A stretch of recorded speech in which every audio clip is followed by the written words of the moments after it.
This remarkable manhua begins on a dark, stormy night in an ancient Chinese residence. Several men dressed in black robes stand in a line. Someone asks if anyone is present. Rain has pooled into a puddle from the endless downpour. A filthy child stands in the rain, facing the men in black robes. Their stillness is disconcerting. A man with crimson eyes observes the boy intently, wondering how anyone could be living in the abandoned martial academy. Addressing him as a young warrior, the man politely asks for permission to take shelter from the rain for the night. The boy examines them, curious about who they might be. It surprises him that they are speaking to him so respectfully despite his young age. He reasons that they might see him as a young Taoist protecting the closed academy. In response, he greets them and thinks that perhaps they aren't dangerous people. He explains that he too only started living in the abandoned academy a few years ago, adding that they may stay wherever they wish, just not in his pavilion. The men thank the young warrior for his generosity. Their leader instructs them to avoid the boy's pavilion and find other spots for shelter. He asks if they understand, and they all respond affirmatively before dispersing to find their own spaces. The boy notices the word Tang embroidered on their robes and wonders if they belong to the same clan. Though curious about their identity, he has more pressing matters to attend to. Entering his pavilion, he busies himself with preparing dinner for the children. The somber atmosphere shifts as the boy becomes animated with joy. Our protagonist enthusiastically calls everyone to eat. Opening a large pot, he reveals a small, brown, cricket-like insect inside, remarking that he was nearly late and the insects must be starving. In another pot, he finds a large spider called the black earth tiger, a tarantula native to Hainan, China. This impressive species, which can grow up to 20 centimeters long, features unique stripes resembling those of a black tiger. Using chopsticks, the boy carefully picks up an insect to feed the spider. While feeding it, he reflects on how he wouldn't have survived without these creatures. The tarantula eagerly eats the insect, pleasing the boy. He marvels at how this spider, once the size of a fingernail, has already shed its shell twice and grown so much. Feeling happy, he notes that the spider has had its fill. Next, the boy opens a drawer to reveal an orange lizard with white stripes, a bewangling cave gecko. This species is native to the region and recognized by its striped body and tail. The boy recalls how difficult it was to acquire such creatures in his previous life when he lacked money. Now he can find them everywhere. His life is filled with joy as he watches over them. While feeding the gecko, it bites his finger. Yelling loudly, he waves his hand to shake it off, but the gecko clings stubbornly. This incident reminds him of his past.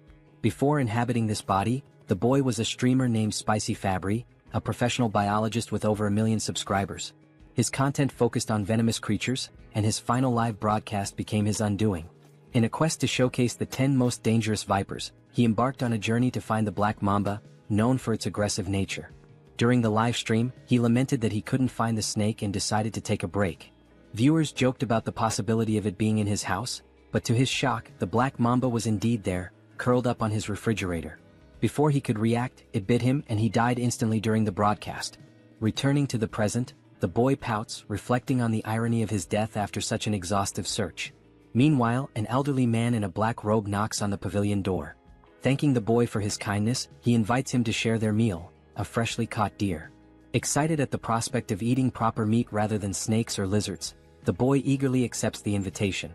The group gathers around a bonfire as the deer cooks. Noticing the boy's intense gaze at the food, the elder reassures him that it will take time to cook. To pass the time, he begins asking the boy questions about his age and living situation. Embarrassed but obliging, the boy answers his inquiries. The boy felt embarrassed when he realized he'd been staring at the deer for too long. Allowing the elder to ask his questions, he listened attentively. The elder wanted to know if the boy lived alone and how old he was. Unsure if he was 14 or 15, the boy decided to fabricate a story, claiming that a childhood head injury had left him with poor memories. When asked if he was staying there by himself, the boy confirmed, explaining that he lacked any real talent and survived by catching snakes and selling their skins. The elder expressed disbelief that the boy engaged in such dangerous work, but the boy simply shrugged, saying he was used to it. Just then, someone brought over some cooked meat for them to eat. An old man commented on how hungry the young warrior must have been. The boy gratefully thanked the elder, happily noting it had been ages since he'd last eaten meat. As he took a bite, pure joy spread across his face. In his mind, he thought, this is what happiness feels like. The older men watched him with smiles, their amusement evident. As he ate, the elders took the opportunity to ask more questions.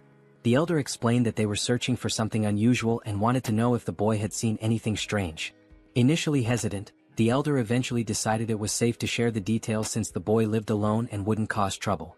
The patriarch explained they were looking for a centipede with a blue spot on its body. Surprised, the boy asked how large the centipede was. The patriarch explained that an adult could easily swallow someone his size. Pale with shock, the boy realized his assumption that he'd been transported only a few centuries into the past might be wrong. He could be in an entirely different world. The white-haired elder reassured him, saying they were close to capturing the creature. Curious, the boy asked if they intended to keep it as a pet. The question amused the elders, and the white-haired man burst into laughter. The patriarch chuckled, commenting on how funny the young warrior was. Through laughter, the elder clarified that raising the centipede wasn't their goal. They needed it for medicinal purposes. Confused, the boy probed further.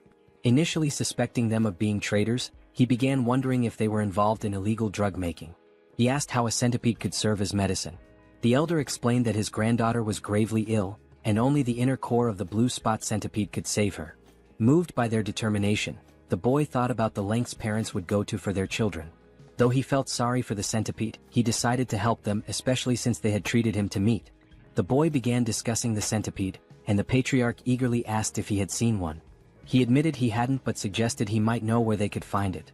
Drawing on his vast knowledge as Spicy Fabre, a former biologist and streamer with expertise in venomous creatures, the boy recalled facts about centipedes. Among the millions of species on Earth, around 20,000 are venomous, and he knew all of them by heart. Centipedes were no exception. In his mind, he visualized opening a book and flipping through its pages, searching for the specific information he needed. Within moments, he closed the book, having found the answer. Back in reality, he told the elders he might know where the centipede could be. Startled but intrigued, they pressed him for details. The boy asked which areas they had already searched. They explained they had explored to the north and east of the academy, primarily along the riverside during the day. Hearing this, the boy wasn't surprised by their lack of success. Smirking, he remarked, "Of course you couldn't find it." The elders, puzzled, demanded an explanation. The boy began to lecture, explaining that centipedes belong to the Arthropoda phylum and the Calopoda class, preparing to share his knowledge of their habits and habitats. Centipedes have a broad range of habitats, and being cold-blooded, they require shelter to regulate their body temperature and maintain humidity levels. Interestingly, unlike most insects with a waterproof outer layer, centipedes have weak waterproofing and pores in their shells, making them averse to wet environments. They thrive in high-humidity areas but avoid waterlogged places, as they can't survive long without moisture but dislike excessively damp conditions. Because of this, the blue spot centipede is unlikely to be found in jungles or near rivers. The elders were skeptical. They believed centipedes preferred environments like cracks in rotting wood. The boy clarified that while smaller centipedes might dwell there, the larger ones they were seeking wouldn't. Big centipedes avoid jungles and riverside rocks since these areas lack sufficient hiding spots. The elders exchanged glances, silently communicating. They then asked the boy where the centipede might be found. Promising a significant reward if he helped, the boy smiled and pointed westward, suggesting they search the Rocky Mountains in that direction. He explained that large centipedes rest under warm rocks during the day and come out at night. A few hours later, the search party scoured the Rocky Mountains. The patriarch climbed a tall, narrow rock, observing the surroundings. One of the men suggested that the young warrior might have been mistaken. The patriarch decided to end the search for the day, signaling the team with an arrow. As the men gathered around a bonfire, they were visibly exhausted but still clung to hope, trusting the boy's intelligence. The patriarch, deep in thought, eventually spoke, his voice heavy with emotion. He lamented that his daughter, Huayun, was the greatest talent in the Tang family's history and questioned why the heavens seemed to abandon her. Suddenly, a voice announced the Grand Patriarch's return. The patriarch welcomed him and they gathered around the fire. The Grand Patriarch confirmed that he too had failed to find the centipede. With Huayun's condition worsening and only a few months left, he doubted they could locate the creature in 10 days. A heavy silence fell. The patriarch suggested exploring the southern region the next day. The Grand Patriarch agreed but added that they hadn't found any traces so far. Hearing this, the patriarch suddenly burst into laughter, realizing something he had overlooked. He exclaimed that they were indeed in the right place. The Grand Patriarch was puzzled and asked if he had seen anything. The patriarch replied no, but the Grand Patriarch elaborated. He explained that the complete absence of traces, no animals, droppings or markings, was a sign that the centipede might have cleared the area. The realization struck the patriarch. Territorial animals might have fled or fallen prey to the centipede. Confident, the Grand Patriarch assured him that the blue spot centipede was definitely nearby. Their hope to save Huayun reignited. Suddenly, the ground beneath them began to shake. Cracks appeared and the bonfire area started to crumble. To their horror, A massive limb emerged from the earth, followed by another. The men froze in terror as the enormous blue spot centipede revealed itself. Even the Grand Patriarch looked unsettled. Back at the academy, the boy grumbled about the chaos. He wondered how massive the centipede must be to cause such a commotion. Being a venomous animal enthusiast, he was both annoyed and curious, wishing he could see the creature himself. At the Rocky Mountains, the battle against the centipede raged on. The men eventually triumphed, though not without sustaining injuries. They successfully retrieved the centipede's core, a shimmering blue gem safely stored in a wooden box. Overcome with emotion, they wept, knowing they could finally save Huayan. The Patriarch instructed the Grand Patriarch to lead the injured warriors to Sichuan for treatment. When asked why he wasn't coming, the Patriarch explained, "Grudges are carved in blood, but favors are carved in stone. That's the way we live." In summary, they still had matters to resolve. The Grand Patriarch finally understood and admitted how he had nearly made a grave mistake by focusing solely on Huayan.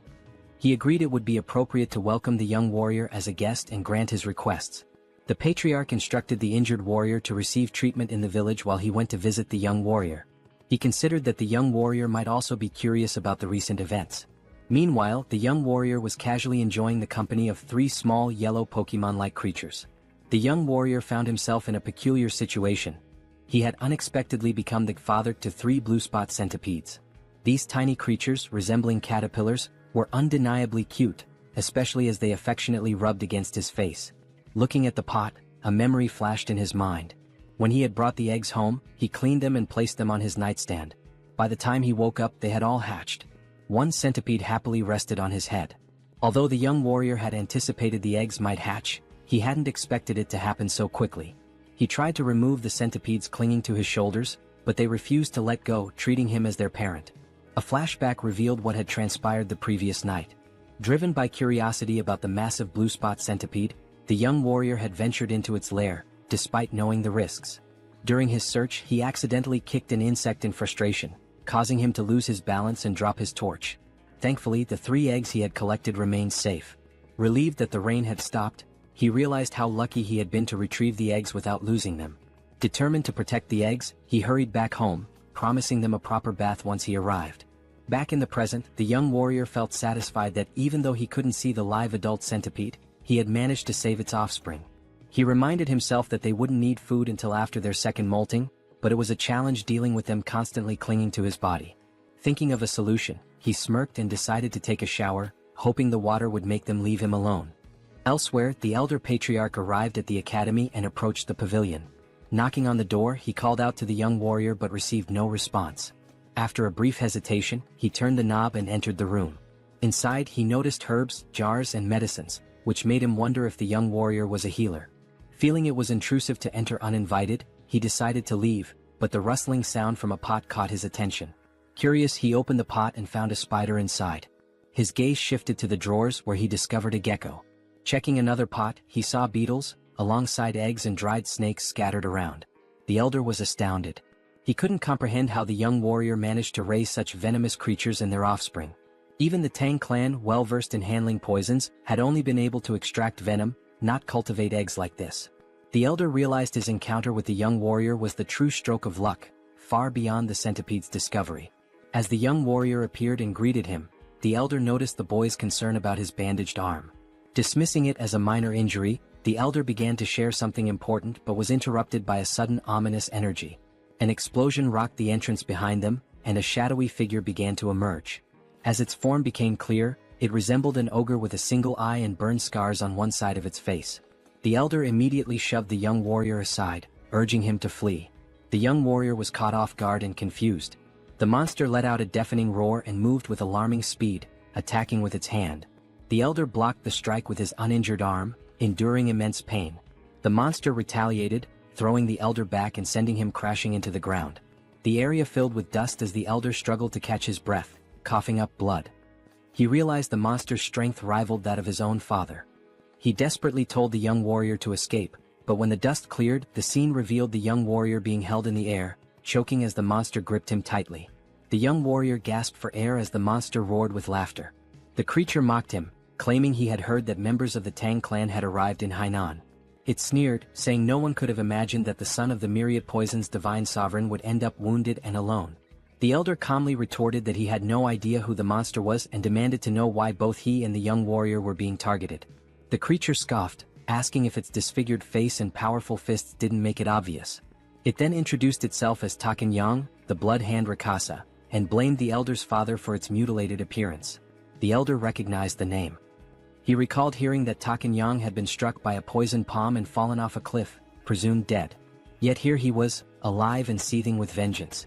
The elder tried reasoning with him, pleading for the release of the young warrior and offering his own life in exchange. But Takanyang refused, vowing to annihilate anyone associated with the Tang clan. Inwardly, the elder cursed this relentless demon, a term used for martial artists who sow chaos and destruction. It was clear Takanyang had no intention of sparing the young warrior. As the warrior's face grew pale from suffocation, Takanyang sneered and prepared to end his life. Desperately, the young warrior begged for mercy, his strength waning with every passing second. Just then, 3 pairs of fierce eyes flashed. The tiny centipedes lunged onto Takanyang's arm. The once adorable creatures revealed their ferocity, biting into the monster's skin with unrelenting force. Takanyang was taken aback, shouting angrily that mere centipedes couldn't harm him. But as he spoke, his neck turned violet, and he coughed up blood before collapsing in agony. The young warrior, now free, stumbled backward, staring in disbelief. He cautiously asked the elder if Takanyang had been a bad person.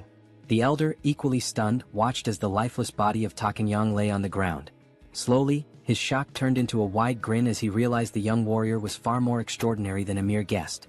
The elder thought to himself that this boy must join the Tang clan. A few days later, the elder was recovering, and the young warrior diligently cared for him, placing a damp cloth on his forehead. The elder expressed his gratitude, but the young warrior suggested instead that he tell him the whereabouts of his companions so he could check on them. Realizing he couldn't leave the elder alone and that calling for a doctor wasn't an option, the warrior stayed. The elder reassured him, saying he would recover with rest, but the warrior remained skeptical, bewildered at how calm the elder could be after such severe injuries. When the elder explained that martial artists had extraordinary resilience, the young warrior was incredulous. He asked if martial artists could fly and shoot fireballs. The elder chuckled and admitted that while not everyone could, it wasn't entirely far-fetched. The young warrior marveled at the strangeness of this world, acknowledging that things like giant centipedes only made sense here. The elder formally introduced himself as Tang Kailson of the Sichuan Tang Clan, and the young warrior introduced himself as Wei Soryang. Kailson noted the meaning of Soryang's name, small dragon, and remarked that it was fitting. Curious, Kailson asked if the centipedes on Soryang's body were venomous. Soryang casually rubbed one of the centipedes' bellies and confirmed that they were blue spot centipedes. The revelation made Kailson leap from the bed in shock. He asked if Soryang had tamed them and how he had managed such a feat. Soryang smiled and replied that it was a long story.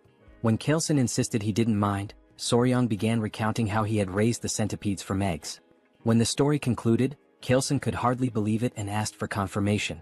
Soryang proudly affirmed that he had indeed raised them from eggs, predicting their hatching with precision. Still reeling, Kailson watched as Soryang opened a drawer and pulled out 2 lizards. The young warrior eagerly displayed them, pointing out the differences. One had a brown body with yellow and white stripes, while the other, a product of selective breeding, had a plain brown body and a white tail. Kailson asked if Soryang had intentionally bred the lizards for their coloration. Blushing slightly, Soryang happily admitted that he had, simply because he found it beautiful. Kailson gathered his composure and asked if the young warrior could breed the most venomous creatures to produce even deadlier ones. Soryang responded with a surprised, "Huh?" In his mind, he considered the possibility, it was theoretically feasible. He then explained to Kailson that if they could determine which creatures had the most potent venom, it might be possible. Before he could finish, Kailson exclaimed with excitement, "Really? That's possible?" His enthusiasm startled Soryang. Without hesitation, Kailson declared that Soryang should join his family immediately. This left Soryang completely bewildered. Kailson sweetened the offer, promising that by joining the family, Soryang would gain access to their martial arts techniques, rare elixirs, herbs, and any poisons he desired. Kailson further tempted him, saying someone of Soryang's skill could even capture or tame the legendary 10 great venomous creatures of the Central Plains. And if that wasn't enough, Kailson casually mentioned one of the 3 flowers of the Central Plains, his daughter. Soryang shouted, "Hold on," and asked Kailson to clarify what he had just said. Amused, Kailson teased that while Soryang might be young, he was still a man. He continued talking about the flowers, but Soryang quickly interrupted, telling him to drop the subject. Shifting the topic, Soryang inquired about the 10 great venomous creatures, asking if they were as incredible as the blue spot centipede. Kaelson enthusiastically confirmed, explaining that while the blue spot centipede was remarkable, it ranked far below the legendary creatures. From giant scorpions to the golden frog that gleamed like gold, these creatures were beyond imagination. Kaelson grinned, sensing that he had piqued Soryang's interest. The young warrior's eyes sparkled with excitement. 2 days later, a member of the Tang clan arrived, alarmed by news of the blood hand Rakasa, Tak Anyang appearing. Kaelson explained that Anyang had been hiding and honing his martial arts, reaching a level close to his father's. The Tang clan members speculated that if the patriarch had sent Anyang to his demise, it might mean he had reached the realm of 10,000 poisons. They began congratulating him, but Kaelson clarified that he hadn't been the one to defeat Anyang, it was the young warrior. This revelation stunned the clan members. One of them immediately clasped Soryang's hands, expressing their gratitude for saving the patriarch. They even speculated if Soryang was an elder rejuvenated to a younger form. Soryang, confused by their assumptions, looked to the patriarch for clarification. Kaelson requested Soryang to reveal the truth. Understanding the signal, Soryang patted his chest and called out, "Come on out."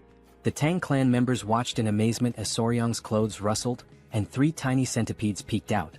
Gasps of astonishment filled the room as the little creatures crawled forward.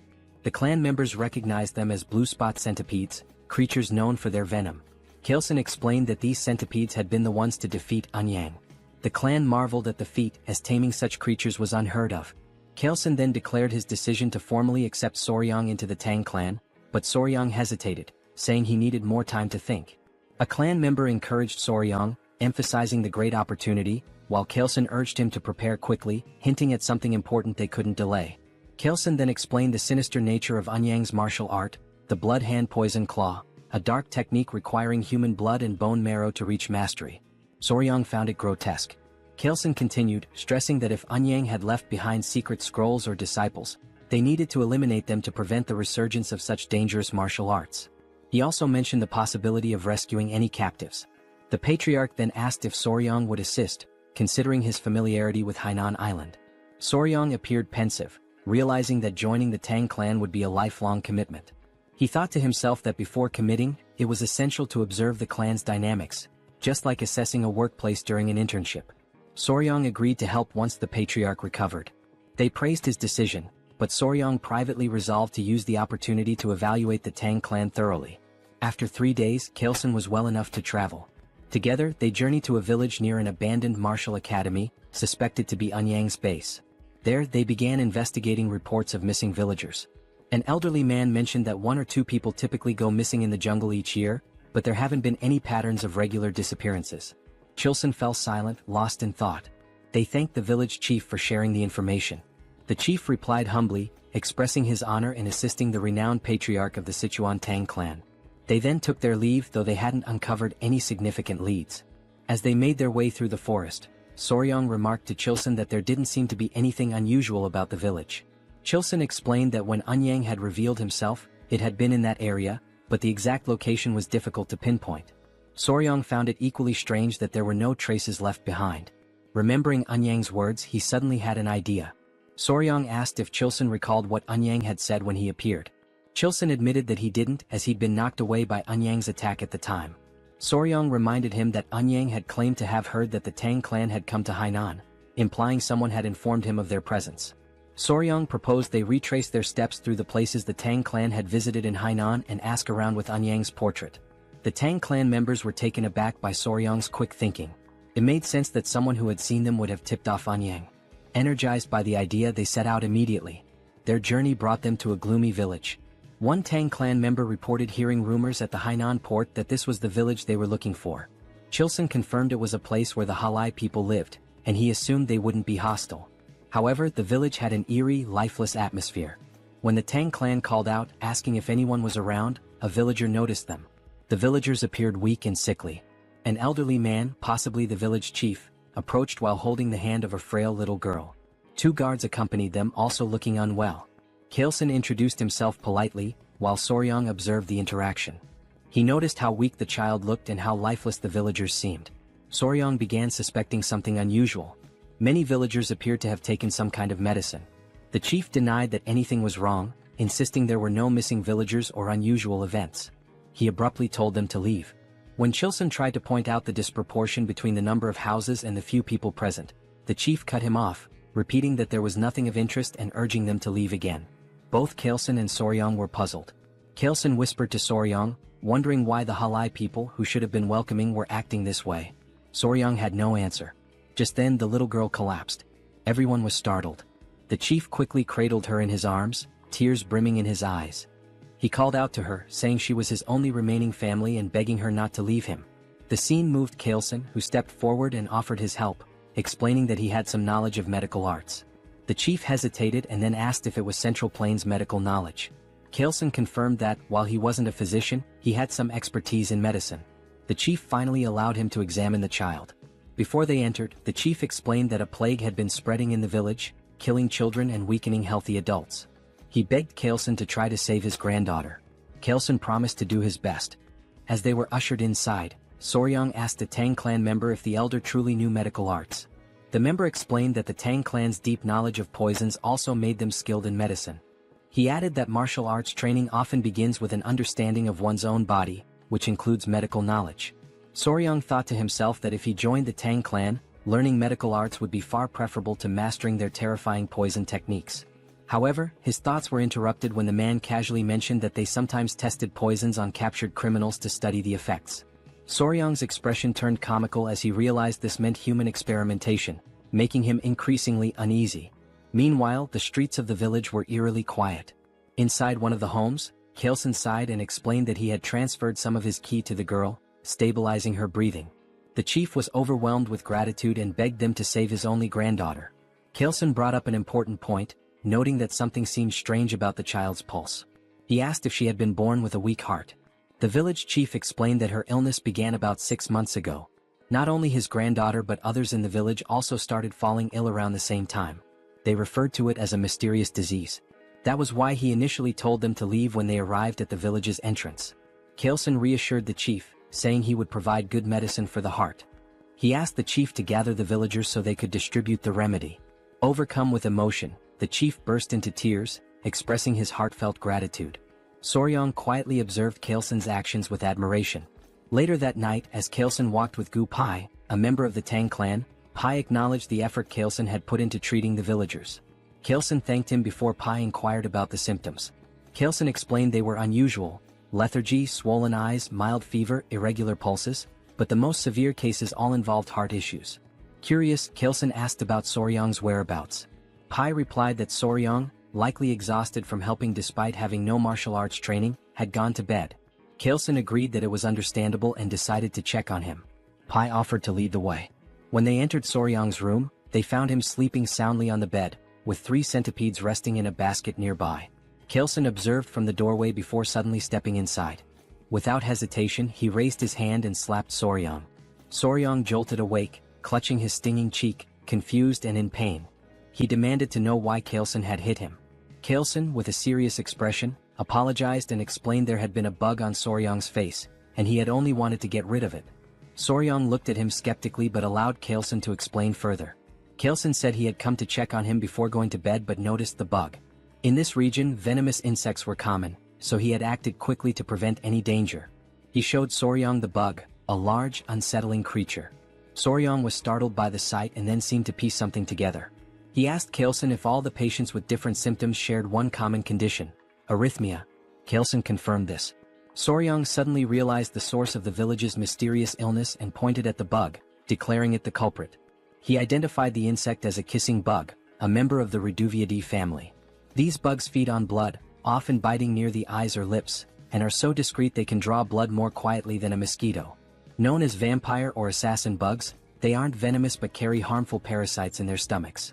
When they bite, their excrement can transmit diseases like Chagas disease, a deadly illness that ranks high among animal-caused human fatalities.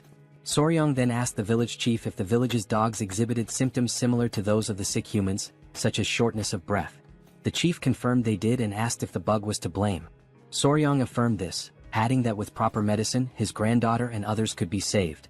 Kailson grinned and asked Pai what he thought. Pai commented on Soryong's perceptiveness, praising him as a young warrior of great potential. Watching them, Soryong was baffled by their expressions and wondered what was going on. They reminded him that they were members of the Sichuan Tang Clan. When Soryong's puzzled face made it clear he didn't understand the significance, Kailson repeated the statement. Internally Soryang thought, so what? His irritated and confused expression was unintentionally amusing. Kaleson began explaining the concept of goo. Some believed these were venomous parasites, while others thought of them as a form of witchcraft. According to him, malicious individuals in China bred these bugs to cause suffering or manipulate others. They would feed the bugs to people, causing either excruciating pain or complete subjugation. Soryang found the idea hard to believe. Kaleson acknowledged it sounded extraordinary but added that many martial artists had been killed by goo, forced to harm their families, or enslaved by these evil practitioners. Because of this, efforts to develop antidotes to goo had been relentless. These cures could either expel the parasites from the body or destroy them entirely. As Kaleson spoke, Soryang began to grasp the gravity of the situation. Kaleson posed a question. If someone had succeeded in creating a cure, who could it be? With pride, he declared that it could only be the renowned Sichuan Tang family. He explained that if they had something capable of dissolving a fist-sized roundworm inside a body, dealing with a tiny bug would be no trouble. Then he revealed the curse-melting orb, stating that even a small dose of this medicine would suffice. Soryang expressed mild amusement, though inwardly he reflected on how extravagant the name sounded for what was essentially an antiparasitic drug. They reassured the village chief that they could save his granddaughter, and soon enough the villagers began recovering, starting with her. The chief was deeply relieved, and the villagers' warm hospitality was an unexpected but welcome reward. The villagers, with their bright and cheerful demeanor, lived up to their reputation for optimism. Kaleson acknowledged that the situation would have been much harder without Soryang's insight in identifying the cause of the illness. He humbly redirected the villagers' gratitude to Soryang, praising him as their true savior. Despite the Tang family's medicine curing the villagers, Kaleson insisted on giving all the credit to Soryang. Watching the villagers thank Soryang brought Kaleson great satisfaction, as though he were the one being celebrated. Soryang was touched by this gesture. The villagers rejoiced, lifting Soryang and tossing him into the air repeatedly in celebration. Later, the village chief pulled Kaleson aside to revisit their earlier conversation at the village entrance. When Kaleson asked what it was about, the chief mentioned the villages where people had gone missing. Intrigued, Kaleson asked for more details. The chief explained that one of the women in their village, originally from another settlement, had shared a troubling story. Years ago, her hometown suffered a tragedy where several villagers mysteriously disappeared. They believed they had finally uncovered the truth. Kaleson inquired about the village's location, and the chief pointed them westward. Upon arrival, the stench of decay was overwhelming, confirming they were in the right place. The scene was grim. Corpses, refuse and insects littered the area, with poison lingering in the air. Pai warned Soryang not to look, but Soryang had already seen it all. Amid the carnage, a man spotted something unusual, a golden chicken foot peeking out of a pile. On closer inspection, it was attached to a bird, a magnificent creature with a golden tail and feathers in shades of purple, pink and black. The bird radiated an almost magical aura. One of the men, angered by the bird's presence among the dead, hurled a rock at it despite Kaleson's attempt to stop him. The rock missed, but it caught the bird's attention. Kaleson, sensing danger, placed a calming hand on the man's shoulder, warning that something felt off. The bird spread its wings, releasing a toxic miasma that melted nearby skeletons. Startled, Soryang was grabbed by someone who covered his mouth to prevent him from inhaling the poison. Kaleson commanded everyone to flee while shielding Soryang. He explained that the creature was a jinyao, a poison-feathered bird. Once safe, the group gathered around Kaleson, who described the bird in detail. Its wingspan reached 5 feet, its sharp beak gleamed bronze, and its body was cloaked in vibrant purple feathers. The creature could spread death with a single movement, turning everything around it to poison. Atop its head sat a golden crown, giving it an air of regal menace. Soryang, captivated, asked if it was one of the 10 great venomous creatures. Kaleson confirmed that it was and explained that the jinyao held the top rank, earning the title of the king of all venom. Soryang's excitement was palpable as he imagined how even the most dangerous insects and snakes seemed tame in comparison. Kaleson explained that the jinyao was likely drawn to the area by venomous snakes, as it only consumed the heads of such creatures. When Soryang asked how common they were, Kaleson replied that sightings were rare, perhaps once in a century. Fascinated, Soryang asked if it was possible to capture the creature. His question left the Tang members stunned. Kaleson, however, was amused and inquired if Soryang truly wanted to try catching it. When Soryang admitted he did but expressed concern about the venom, Kaleson smiled knowingly. He remarked on Soryang's keen interest in the 10 great venomous creatures and assured him that if he was serious, there was indeed a way. Soryang was astonished. Kaleson explained that if he mastered the Tang clan's poison techniques, he would gain immunity to all toxins and even withstand Jinyao's venom. Only through the martial arts of their clan could one nullify all poisons in the world. Keilson, ever cunning, casually mentioned that their techniques are never taught to outsiders. Even if he wished to help as the patriarch, he couldn't break the clan's rules. Eagerly, Soryang asked if joining the family would grant him the right to learn. He also inquired whether achieving immunity to poison would truly let him endure Jinyao's venom. Keilson confirmed and promised to teach him everything without reservation if Soryang agreed immediately. He also assured him that he would personally oversee his progress. However, Keilson added that if Soryang hesitated too long, he might reconsider. Feeling the pressure, Soryang declared his decision to join the clan and expressed his anticipation for Keilson's guidance, calling him patriarch instead of elder. Keilson's mischievous grin betrayed his satisfaction, though he acted as if he hadn't coerced Soryang into agreeing. Keilson told Soryang that from that moment onward, he would forever be part of their family. Back at a decayed location, traces of the blood hand Rakshasa, Tak Anyang, were found in a cave. Footsteps led to a notebook discovered inside, which was brought to Keilson. After scanning its contents, he confirmed it held the secret techniques of the blood hand poison claw. Soryang was unnerved, noting it was written in blood. Keilson decided it was time to return. When Soryang asked if they were heading to Sichuan, Keilson replied that it was the best course of action now that they had secured the blue spot centipede's core and the manual. Soryang requested a stop at the academy to release his friends and gather his belongings, which Keilson approved. As they departed, Soryang glanced behind and noticed something unusual. Pointing it out, they discovered a shining purple feather from the Jinyao. They all stared at it thoughtfully. Keilson picked it up and told Soryang it would serve as a keepsake to commemorate his joining the family. Soryang expressed interest and thanked him, but Keilson corrected him, suggesting he change how he addressed him after the upcoming ceremony. Soryang wondered if it would be some kind of initiation ritual. Meanwhile, at the Tang clan, the Grand Patriarch Tang Musong had finally returned. Exhausted, he wasted no time and inquired about Huayan's condition. Clan members rushed him inside, reporting that she was barely holding on to life. The door opened and Musong immediately called for Huayan. Those inside were surprised by his arrival. He informed his daughter-in-law that he had succeeded in acquiring the medicine and revealed the blue spot centipede's core. Overcome with relief, the daughter-in-law began to cry. Preparations were made to administer the medicine. Musong was deeply moved by Huayan's pained expression, thankful he had hurried back in time. At his daughter-in-law's urging, Musong gave the medicine to his granddaughter.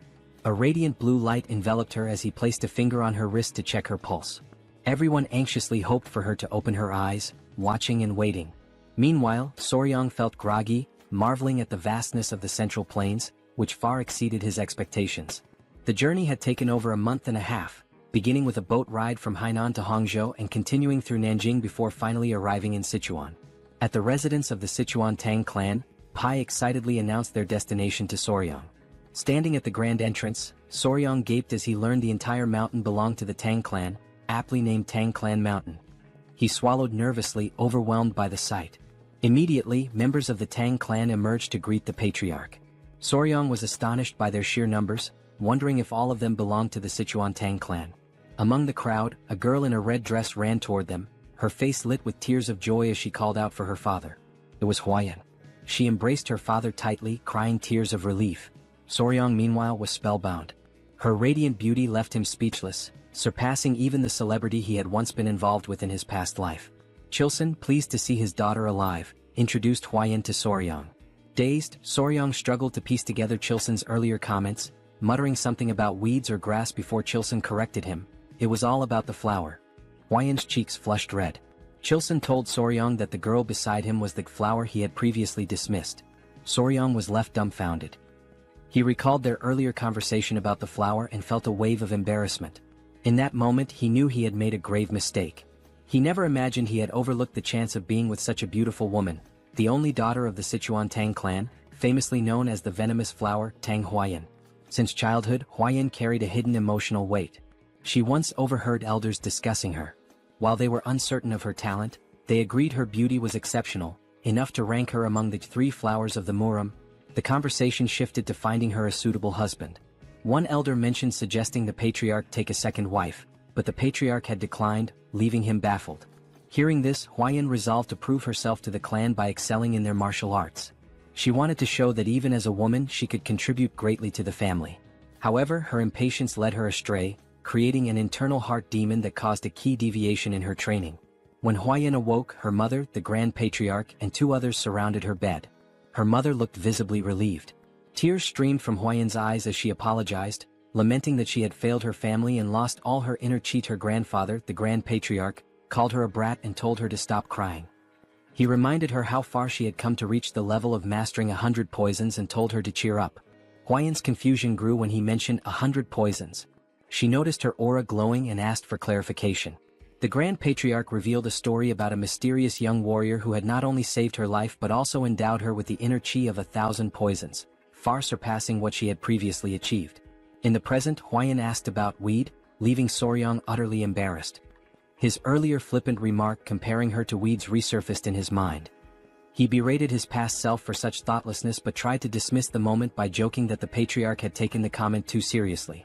Gathering himself, he greeted Huayan formally, stating how glad he was to see her healthy. Huayan introduced herself as Tang Huayan, also known as the venomous flower. She expressed her gratitude, promising never to forget the life-saving favor he had done for her. Soryang, entranced by her beauty, struggled to form coherent thoughts. Kaleson interrupted, asking Soryang what he thought of his daughter. To Soryang's shock, he heard a voice in his head, realizing it was some form of sound transmission. Kaleson teased, asking if Soryang agreed that Huayan was stunning and hinted at the possibility of them growing closer. Later, Soryang rested in a large bath, feeling utterly drained. Nearby, the centipedes he had cared for were sleeping peacefully in a basket. He noticed one waking up and, surprisingly, smiling at him. Despite their intimidating appearance, they seemed to understand his words when he warned them about the hot water, willingly staying in the bucket as he suggested.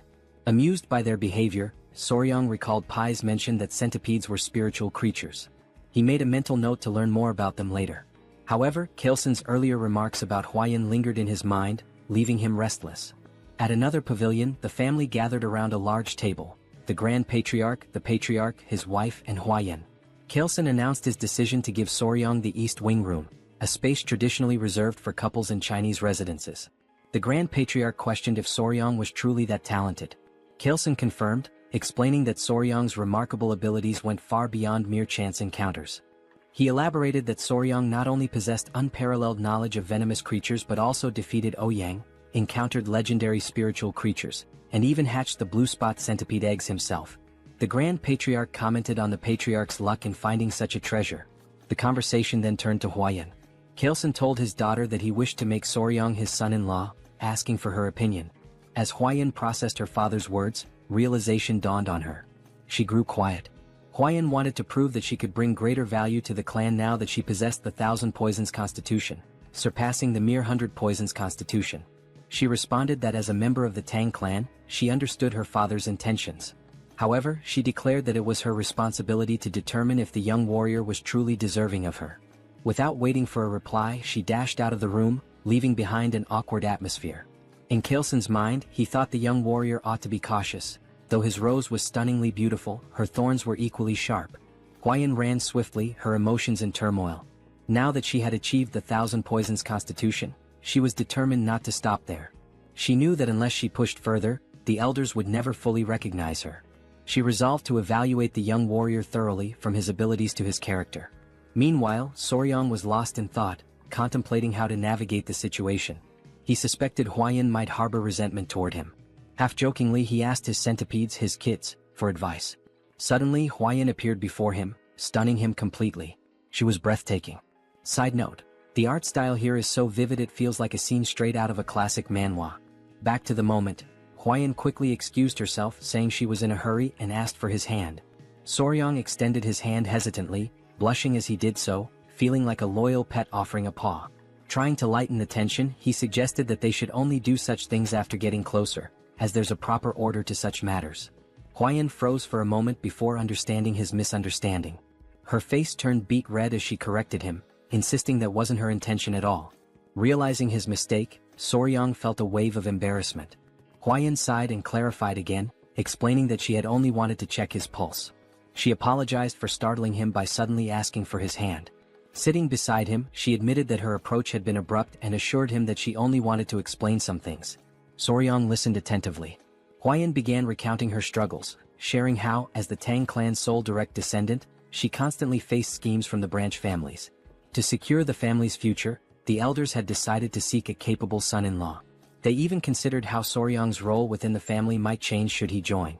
She apologized in advance for needing to confirm something but assured him that no matter the outcome, she would treat him with respect as her benefactor, potentially even as a sworn sibling.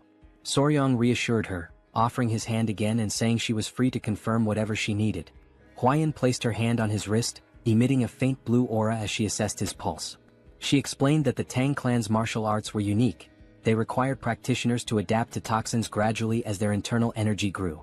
The poisons were ranked: 5 poisons, 10 poisons, 100 poisons, 1,000 poisons, and finally 10,000 poisons. To her surprise, Soryang's body could adapt to 10 poisons, a rare feat for someone not born into the Tang clan. However, it was only 10 poisons, which meant his aptitude would place him at the level of a first-rate martial artist but no higher. She explained that this was the pinnacle someone without innate talent could reach. She then took her leave, leaving Soryang deep in thought. Alone, Soryang mulled over the revelation. A 10-poison body? His face paled at the implications. It might mean he couldn't capture the Jinyao, a crucial goal for him. Hours later, Hwayan stepped out of her bath. Despite washing multiple times a day, she noticed her body emitted a strange scent ever since she had absorbed the blue spot centipede's inner core. Dressing herself, she wondered if it was some sort of punishment for her ungrateful words toward her savior. Meanwhile, Soryang was fast asleep, dreaming of a conversation with someone who thanked him for his kindness. It was Hwayan, or so it seemed. When he asked if it was a dream, the figure explained that while it felt dreamlike, it was not. The entity revealed herself as the blue spot centipede, borrowing Hwayan's appearance to avoid startling him. She introduced herself as the mother of all the creatures Soryang had encountered. Just then, 3 small girls appeared, and Soryang deduced that they were the centipede's offspring. He asked her how she managed to appear in his dreams. She explained that after being mercilessly killed, leaving her children behind, her lingering grudge reached the heavens, and her spirit became trapped in her inner core. She added that while she had been cursing the girl who consumed her core, an opportunity to resolve her grudge arose, allowing her to manifest in his dreams. This was possible because he had taken all her children with him. Soryang silently acknowledged his role in revealing her location, which indirectly led to her demise. Though unintentional, he still felt responsible for the death of the blue spot centipede. Watching her, he listened as she asked if her benefactor could grant her one request. Without hesitation, he promised to fulfill whatever she wished. Her request was simple. She asked him to care for her children until they were fully grown.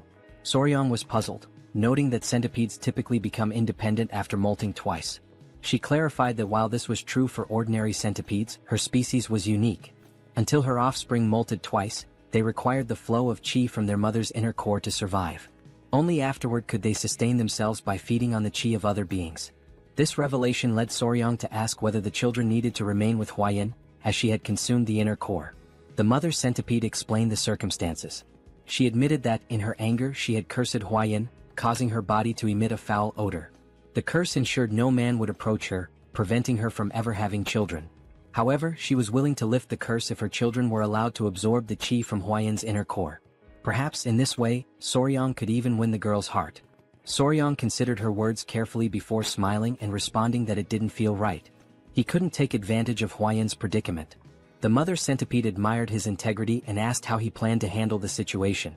She reminded him that Hwayan sought strength in a man, and she couldn't magically procure the inner cores of the 10 great venomous creatures to aid him. This sparked an idea in Soryang. He asked her to trust him, assuring her that everything would work out. The next day, Soryang and Hwayan sat side by side. Hwayan now understood that the strange smell emanating from her body was due to the blue spot centipede's inner core. Soryang explained that by attaching the centipedes to her body every few days and letting them absorb the qi, the odor would naturally fade away. Hwayan hesitated before asking if he was truly okay with helping her without asking for anything in return. She knew he could easily demand compensation for his assistance. Soryang smiled and told her he couldn't bring himself to exploit a woman's difficult situation, refusing to act shamelessly. Hwayan was surprised by his response and felt guilty. She told him she couldn't continue accepting his kindness without offering something in return. Her father's words began to weigh more heavily on her. Seeing Soryang's selflessness made her realize that qualities beyond talent or martial prowess were important. Soryang then shared his own thoughts. Referring to her earlier remark about his 10-poison body, he revealed an ambitious plan. Since he could only absorb 10 types of toxins, he resolved to fill those slots with the toxins of the 10 most venomous creatures in the Central Plains. Hwayan was shocked, interpreting his words as a bold declaration to become the strongest under the heavens, all for her sake. The thought made her cheeks flush. For Tang Hwayan, one of the 3 flowers of Murim and the venomous flower of the Tang Clan. This was the first time a man had made such an audacious confession to her. Blushing, she asked if he realized what he had just said. Soryang, confused, replied that he didn't. Hwayan told him the path he spoke of would be incredibly difficult and demanding, potentially requiring 10, 20, or even a lifetime of effort. Soryang's face fell as he worried aloud about how long it might take, amusing Hwayan as she continued to blush. Then, with growing embarrassment, Hwayan brought up that Soryang was only 15 years old. She told him that in 3 years, when he came of age and was ready for marriage, if he succeeded in defeating even one of the 10 great venomous creatures by then, she would consider it.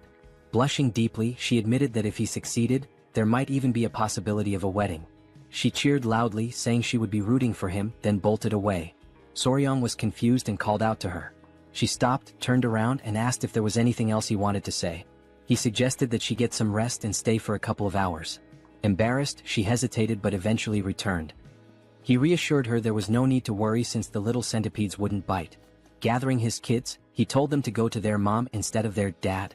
Hearing this made Hwayan's face flush as red as a tomato. She asked him what he meant by calling them mom and dad, but Soryang quickly clarified that it wasn't what she thought. Meanwhile, Chilson, his wife, and Muziang were seated at the table discussing the young warrior's exceptional talent and how it seemed to have failed to win their daughter's heart. Muziang asked if anyone had seen them earlier that morning. He remarked that it seemed like something was developing between the two. Hwayan's mother speculated that her daughter might have rejected the young warrior. The men pondered deeply. Muziang commented that forcing a marriage wouldn't be right and suggested allowing their feelings to grow naturally. Hwayan's mother proposed having Hwayan oversee the young warrior's martial arts training to spend more time together, believing it could help them bond. Chilson agreed it was a solid plan. Muziang added that they could consult the elder healer sage to see if he could bestow the purifying elixir of marrow and essence to enhance the young warrior's aptitude. Chilson was surprised, noting that such an opportunity hadn't even been extended to Hwayan, so they shouldn't get their hopes up. Muziang acknowledged the point. At that moment, Hwayan appeared outside the door, announcing herself. Chilson invited her in and asked what brought her there at that hour. She blushed, surprised to see the 3 of them together. She said she had something to share, blushed again, and then, all at once, declared she would do as her father had suggested. Chilson was taken aback and asked what she meant. Her mother invited her to sit and asked if she was implying that the young warrior had caught her interest. Embarrassed, Hwayan couldn't respond. Chilson pressed her further, curious about the sudden change since she had previously shown little interest in him. Gathering her courage, Hwayan explained that Soryang had told her he would become the greatest in the world for her. He had promised. Chilson, astonished, asked her to elaborate. She added that although Soryang's innate talent was limited to a 10-poison body, he vowed to make up for it by defeating the 10 great venomous creatures for her sake. Muziang laughed heartily, calling the young man bold. Chilson was stunned, while Hwayan's mother was impressed, remarking that it was rare to find such a determined suitor. Hwayan admitted that although her heart was inclined, she had told Soryang she would only agree to marriage if he could capture one of the 10 great venomous creatures before coming of age.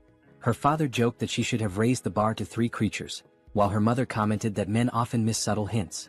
Hwayan asked if she should go explain it to him. Her mother advised against it, reasoning that if Soryang didn't realize their tacit approval, he would only work harder. Muziang suggested treating him as a prospective son-in-law while pretending they were undecided, confident that his efforts would naturally lead him to become part of the family. Meanwhile, the mother centipede praised Soryang, telling him he had completely won Hwayan's heart. Soryang replied that success came down to determination and persistence. She smiled warmly at him, calling him her benefactor. She then informed him that her lingering resentment had been resolved and her soul would soon ascend to the afterlife. Before departing, she offered to grant him one last request, within her ability to fulfill. Soryang paused to think and then asked if he could examine her body. The request made her feel shy, though she believed it was to be expected from a man. She assumed he was succumbing to human desires and reluctantly began revealing her shoulder, preparing to undress. Startled, Soryang quickly asked if she really needed to take her clothes off. Blushing deeply, she hesitated and asked if she shouldn't. Soryang hastily clarified that it wasn't what he had meant, further deepening her embarrassment. It was amusing to see the children covering their eyes. Soryang clarified that he only wanted to see the true appearance of a blue spot centipede. Realizing his intention, the centipede's mother hesitated, feeling a mix of dread and anticipation. Smoke enveloped the area, and she revealed her true form. Soryang gasped, overwhelmed by her magnificent and enormous appearance. His excitement was palpable. Without waiting for permission, he reached out to touch her, marveling at her size and asking endless questions. Was her body waterproof? How strong was her venom? Could he touch her legs, her antennae, even her fangs? The sheer enthusiasm in his voice was undeniable. The children continued covering their eyes, which only added to the charm of the moment. The centipede mother was slightly embarrassed by his passionate curiosity, particularly when he insisted on touching her fangs despite her warnings of their danger. She began to wonder if her daughters would truly be safe with a man like Soryong, whose touch carried an unusual energy. She couldn't help but laugh, finding it odd yet endearing how he drooled slightly while running his hands over her. Later, Chelson invited Soryong for tea. Chelson revealed that he'd learned everything from Wyan and declared that Soryong would be accepted as their son-in-law. Surprised, Soryong tried to clarify that he thought the arrangement was conditional and would require 3 years to finalize. Chelson dismissed his concerns, stating the marriage would naturally happen when he came of age. Wyan's mother warmly welcomed Soryong into the family, referring to him as her son-in-law. Mu Seong expressed his satisfaction, noting that Wyan had found an exceptional partner and that their clan would thrive even more. Soryong glanced at Wyan, perplexed by how quickly things had progressed. Despite his confusion, he decided to play along and replied politely that he looked forward to their guidance. When Mu Seong suggested getting started immediately, Soryong grew curious. Chelson explained that before Soryong could learn the Tang clan's poison arts, he must first experience the Hall of 10,000 Poisons. With a sly grin, Chelson assured him it was something he would undoubtedly appreciate. The family led Soryong to the hall, a place of great significance to the Tang clan. Soryong, excited by the prospect, assumed it was a treasure trove of poisons. However, as they walked, his attention drifted to Wyan's side profile. He couldn't help but admire her beauty, likening the moment to a living portrait. His obvious admiration didn't go unnoticed by his in-laws, who exchanged amused glances. Chelson teased him, joking that if Soryong kept staring at his daughter like that, he might wear out her face. He reminded him that Wyan was his woman now, yet Soryong gazed at her as though she were still untouchable. Wyan's mother chimed in, noting that Soryong seemed utterly captivated by her. Both Wyan and Soryong turned crimson with embarrassment. As they approached the hall, 3 men stood before a massive iron door. 2 muscular guards flanked a Tang clan official, who welcomed the Grand Patriarch and his grandson-in-law. At Museon's command, the gates were opened. The guards strained against the weight of the colossal doors, forged from rare Kunyu steel sourced from the southern wilderness. As the doors creaked open, Soryong observed the immense effort required. Though the gates finally yielded, the guards were visibly drained. Amused by their struggle, Soryong couldn't help but think how over-the-top the security was for something reminiscent of the Middle Ages. Chelson, noticing Soryong's concern, explained that the Kunyu steel was renowned for its unmatched durability. The Hall of 10,000 Poisons lay before them, and Soryong braced himself for what awaited inside. Even opening the gate was considered a privilege. Once inside, they arrived at the treasure vault where the Tang clan of Sichuan safeguarded its vast collection of poisons. This remarkable repository, known as the Hall of 10,000 Poisons, housed an incredible variety of toxins. Museon cautioned Soryong to be careful and avoid touching anything recklessly. Soryong nodded, affirming his understanding, but he couldn't help confirming whether the hall truly contained 10,000 poisons. Chelson chuckled, explaining that the poisons were meticulously classified into categories like paralysis poisons, sleep poisons and countless others. The elders, always playful, decided to tease the young pair. Chelson suggested that Wyan explain the poisons to Soryong, knowing he would enjoy learning from her. The suggestion made both Wyan and Soryong blush with embarrassment. Despite her awkwardness, Wyan accepted the task. Taking Soryong by the hand, she guided him to see the Tang clan's most potent poison. Wyan's discomfort was evident, while the elders watched the two with amused expressions. She began her explanation by pointing out the chi-dissipating poison, which rendered a martial artist's energy unusable with just a single inhalation. She advised Soryong to handle it with extreme care. She then introduced other deadly poisons: the alimentary canal necrotizing poison, the spirit-destroying poison, the bloody pulp poison, and even the infamous 7-step soul-snatching poison. Each was immensely powerful, but Wyan emphasized that the strongest poison of the Tang clan was something far beyond these. She handed Soryong a tiny seed. Confused, he noted to himself that it resembled a tiger bean. Wyan explained that this seed, though small, contained the most powerful poison known, apart from the venoms of the 10 great venomous creatures. She revealed it as the seed of the castor plant, a symbol of the Tang clan. Soryong immediately recognized its significance. He thought of ricin, a deadly toxalbumin, lethal in minuscule amounts, infamous for its use during the Cold War and assassinations. Soryong muttered that the seed came closest to the Tang clan's ideal of a perfect poison: colorless, odorless, tasteless, and invisible. Huayan elaborated, calling it golden poison. When used, its victims experienced what the Tang clan referred to as a golden death. She emphasized that the strongest poison wasn't about causing the most excruciating pain or the bloodiest death. It was about silent, swift, and untraceable lethality. The Tang clan's poison arts, she explained, embodied the principles of stealth and certainty. To Soryang, it felt like he was learning the methods of an assassin's guild. Muxiang interrupted, saying it was enough for now and suggested they move on to see the venomous creatures Soryang had been so eager to encounter. He even offered Soryang the chance to oversee their care, with full support from the clan. In Soryang's mind, this translated to the clan indulging his passion as a hobby. His excitement was obvious. Before they could proceed, a messenger named Pai arrived, panting heavily. He urgently informed the patriarch of a situation at the Black Tortoise Pavilion. The patriarch asked what had happened, and Pai hesitated before mentioning two issues. First, the medicine sent to the Sichuan city lord had failed to achieve the desired effect, prompting a letter of complaints. Pai hesitated again before revealing the second issue, glancing at Soryang. Soryang sighed knowingly. Pai finally explained that it concerned the Hall of 10,000 Poisons. Muxiang guessed that rumors were already spreading and decided they needed to address the matter immediately. He ordered Soryang to accompany them. At the Black Tortoise Pavilion, the elders wasted no time voicing their grievances to the patriarch. They were outraged by his unilateral decision to pair Wuyun with an orphan of unknown origins. This remark infuriated Chiu-san, who began to emit a green aura as he questioned whether they were insulting his son-in-law. Despite Chiu-san's anger, the elders persisted, claiming their concerns were valid. Muxiang silenced them with a sharp rebuke, declaring that the decision was his alone. He demanded to know if they had any objections to his authority. The elders, caught off guard by his outburst, sought support from the Grand Patriarch, urging him to intervene. They argued that entrusting the Hall of 10,000 Poisons to an outsider with unproven skills was reckless. Muxiang, however, firmly reiterated that his approval was final. Meanwhile, Huayun, conscious of Soryang's discomfort, quietly whispered an apology to him. In Soryang's mind, his initial reaction was simply goodness. He sighed as it dawned on him that his actions had caused her to worry. He thought to himself that it was she who should be apologizing. Everyone was taken aback when Soryang suddenly spoke up. "Excuse me," he said, "sorry to interrupt your discussion." He then proposed addressing the issue himself, stating that since the problem stemmed from his perceived lack of ability, he would prove his skills to the clan elders. The elders were stunned into silence, and Soryang went on to suggest resolving the Sichuan city lord's troublesome complaint as a demonstration of his capabilities. Wuyun, whispering in disbelief, asked what he was trying to achieve. Though Soryang was not one to draw attention or make a scene, he couldn't stand by while his peaceful life as a pet owner was being disrupted. His boldness left the elders momentarily speechless before their indignation erupted. They scolded him for interrupting the elders' discussion and demanded if he even knew the contents of the Sichuan city lord's letter before barging in.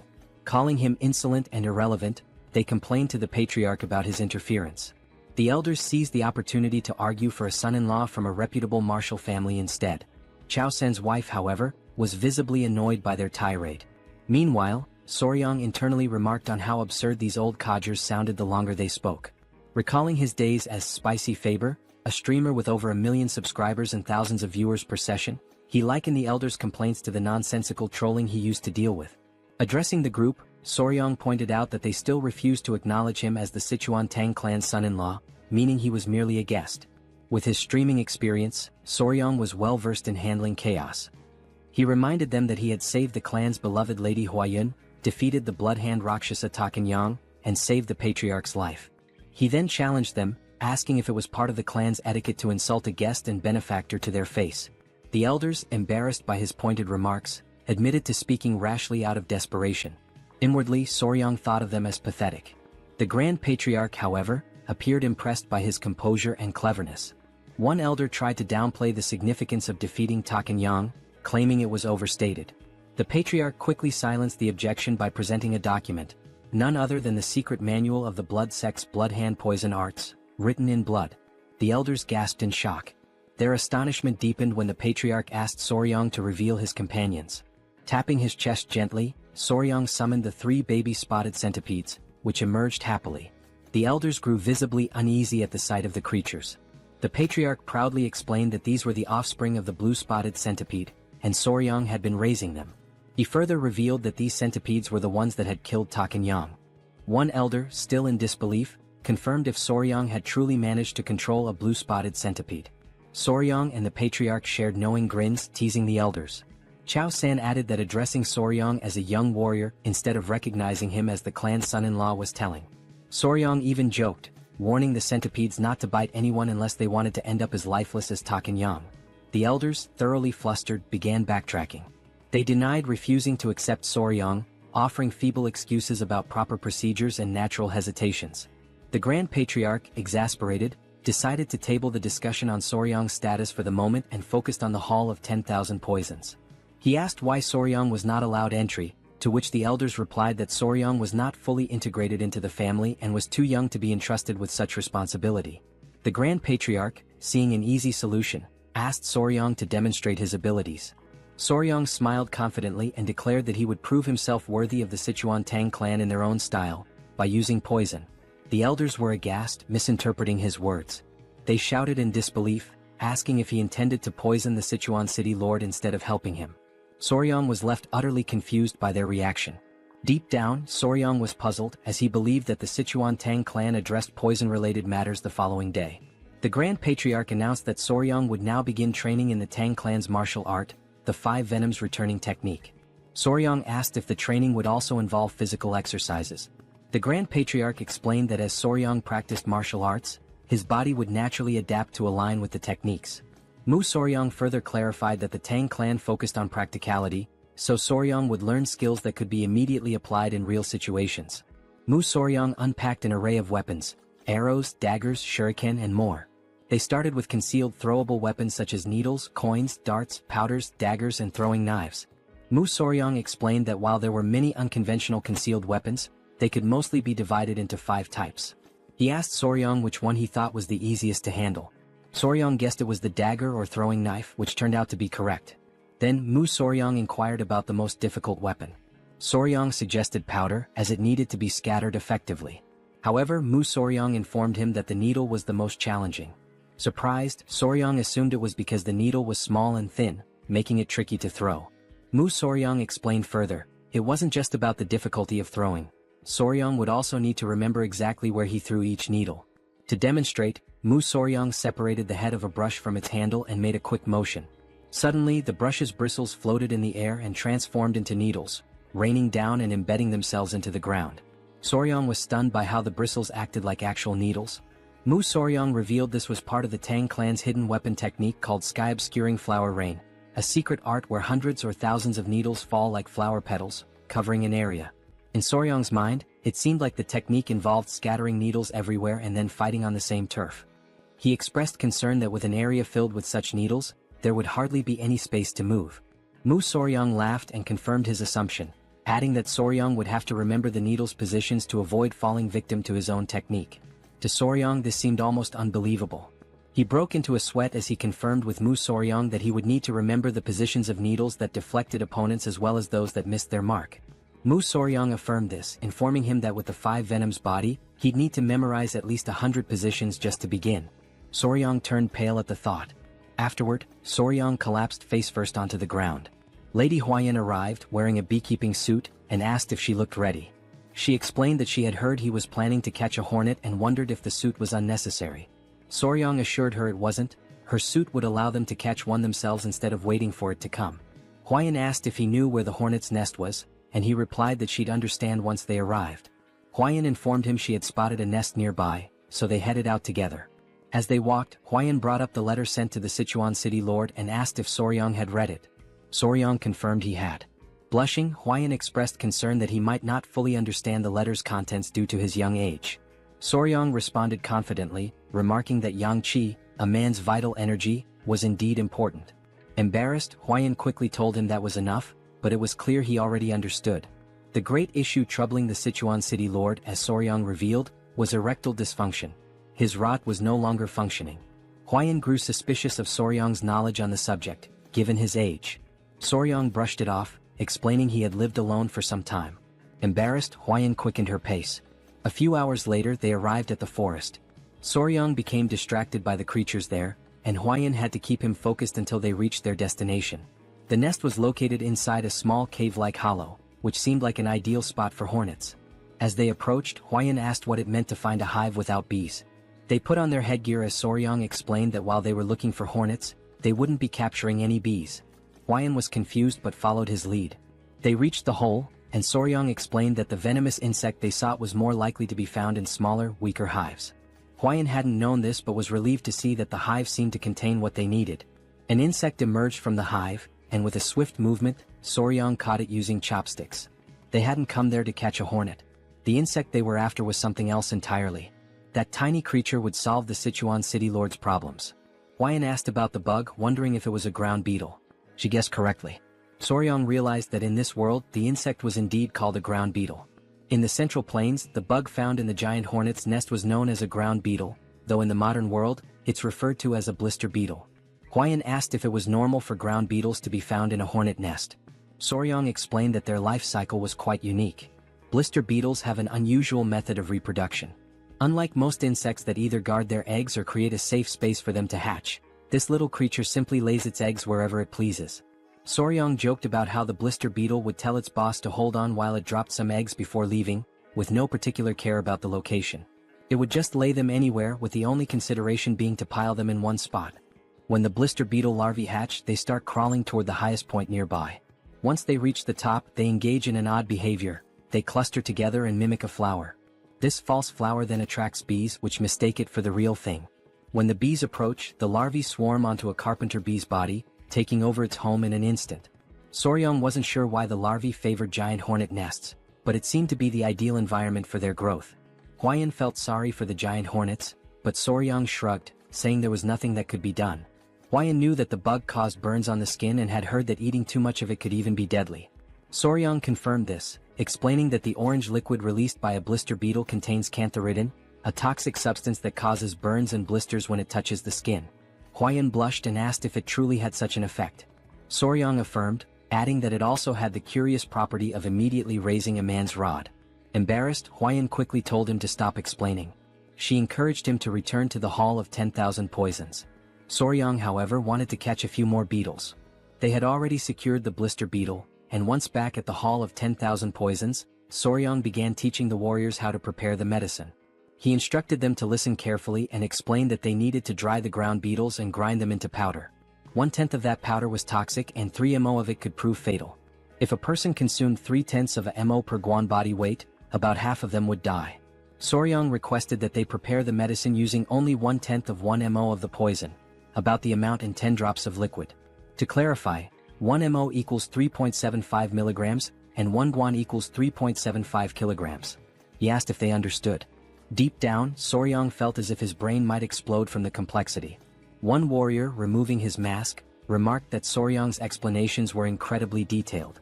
They never imagined he would be so skilled in mathematics. The warrior assured Soryang that they would make sure to succeed, no matter what. Soryang thanked them, saying he relied on their efforts. Later that evening, Musong was talking to Hwayan about how surreal it was that ground beetles had such effects. He mentioned that this made him want to reconsider the poisons in the Tang clan's arsenal. Hwayan agreed. Musong then brought up Soryang's remarkable talent in math.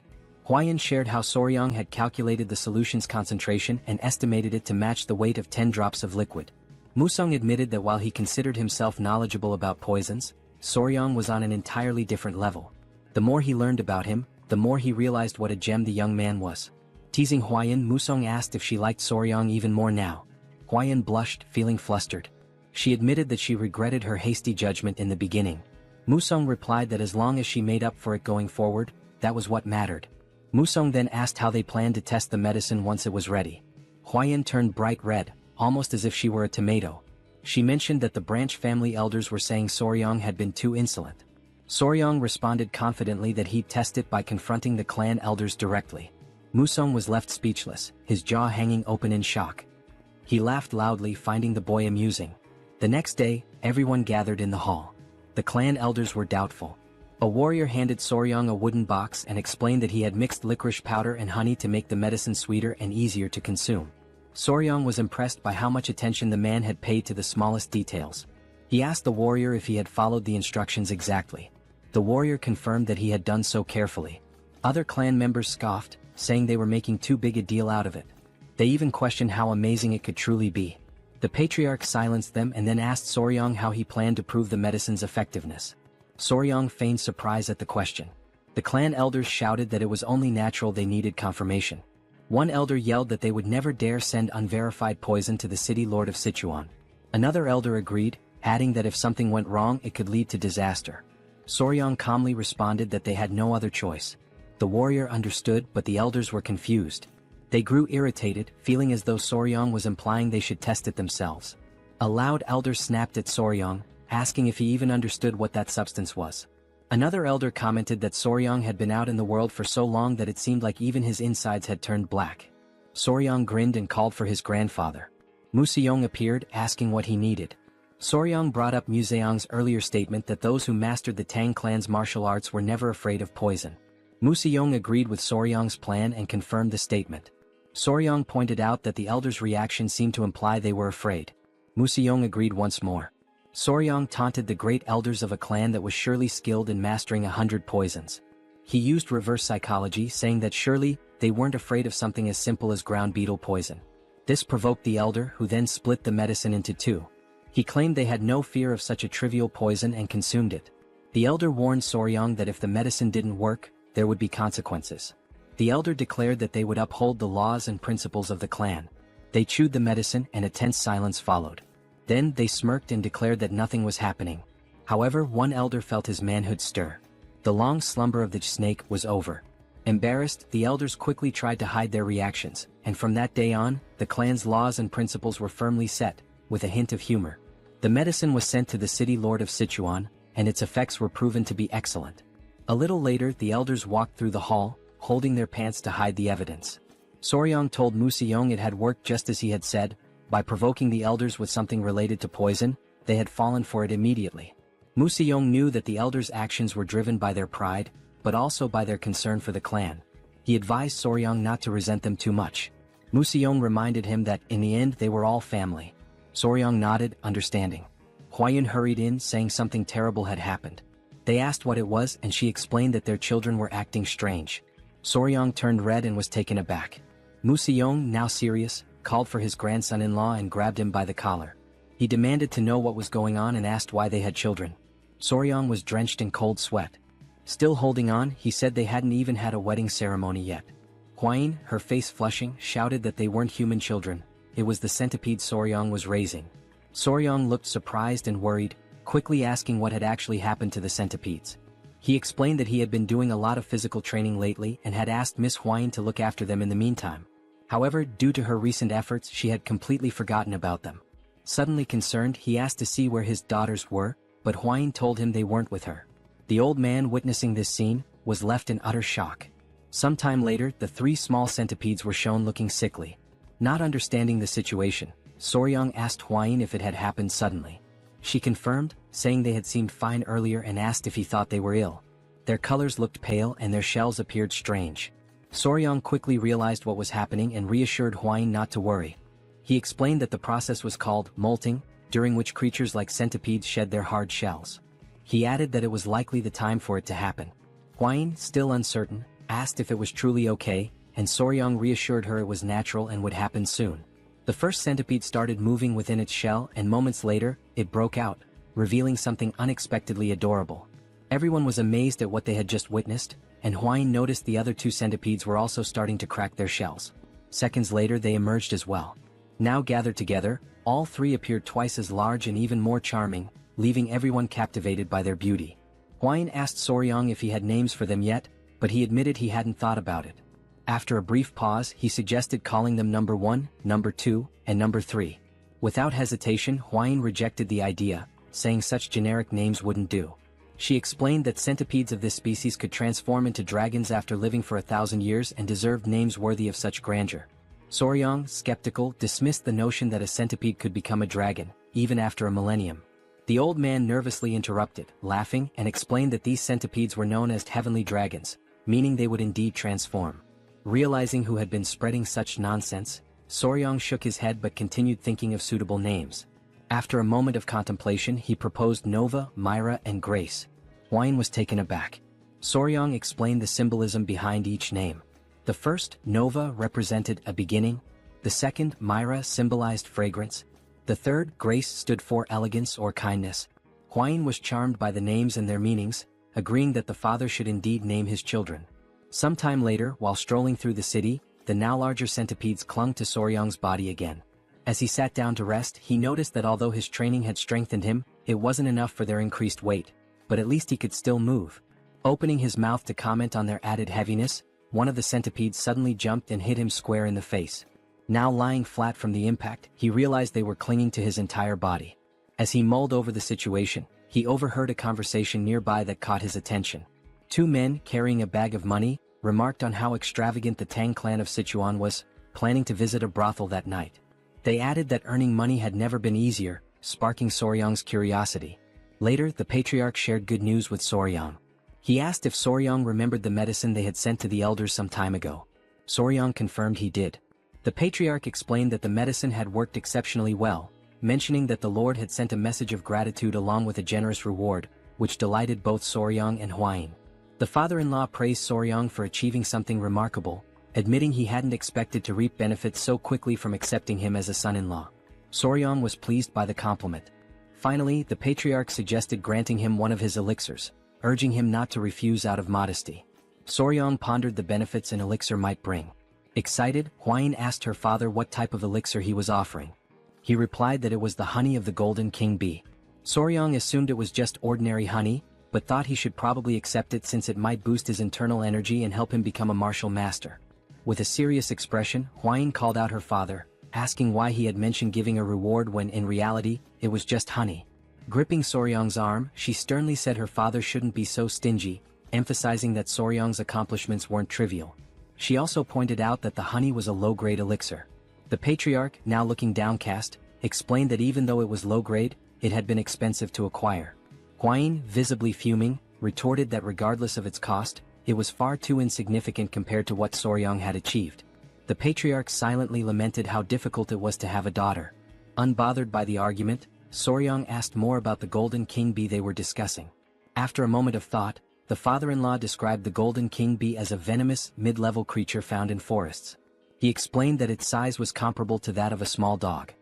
He added that consuming its honey provided internal energy equivalent to 2 full months of meditation. Soryang's eyes lit up, marveling at the idea of a bee as large as a dog. Meanwhile, Hwain excused herself, frustrated on Soryang's behalf. Thinking quickly, the father-in-law fabricated an excuse, saying he thought Soryang might enjoy seeing the golden king bee in person. The suggestion instantly lifted Soryang's mood, and he grew excited at the prospect of seeing the bee for himself. The father-in-law gave an approving nod, and Soryang became euphoric. He recalled how in his past life he used to harvest honey alone while filming videos for YouTube. Wasting no time, he ran off, proclaiming himself an expert on bees. The father-in-law followed, commenting that this had turned out to be a good idea. Hwain sighed deeply, realizing she would have to deal with this new situation. Thus began the journey to harvest the honey. Despite their advanced knowledge, when they arrived, they found two groups arguing over who had the right to collect the honey from that area. One group claimed they had purchased the information fairly, while the other argued that they had arrived first and had also bought the details from a man with messy hair and a large wart on his face. Soryang recalled having seen someone with those exact features before. One of the members of the Tang clan of Sichuan grew furious and shouted that those swindlers had insulted their clan. Upon hearing the name Tang clan, the entire opposing group was struck with fear. Moments earlier, the patriarch had gathered with the couple, warning Soryang to be cautious on his first journey outside. He reminded him not to forget that he was now a member of the Tang clan family. Soryang nodded, saying he understood. Hwain, already aware of the topic, remained silent, while Soryang, surprised, glanced to the side and noticed a group of Tang clan members awaiting leadership.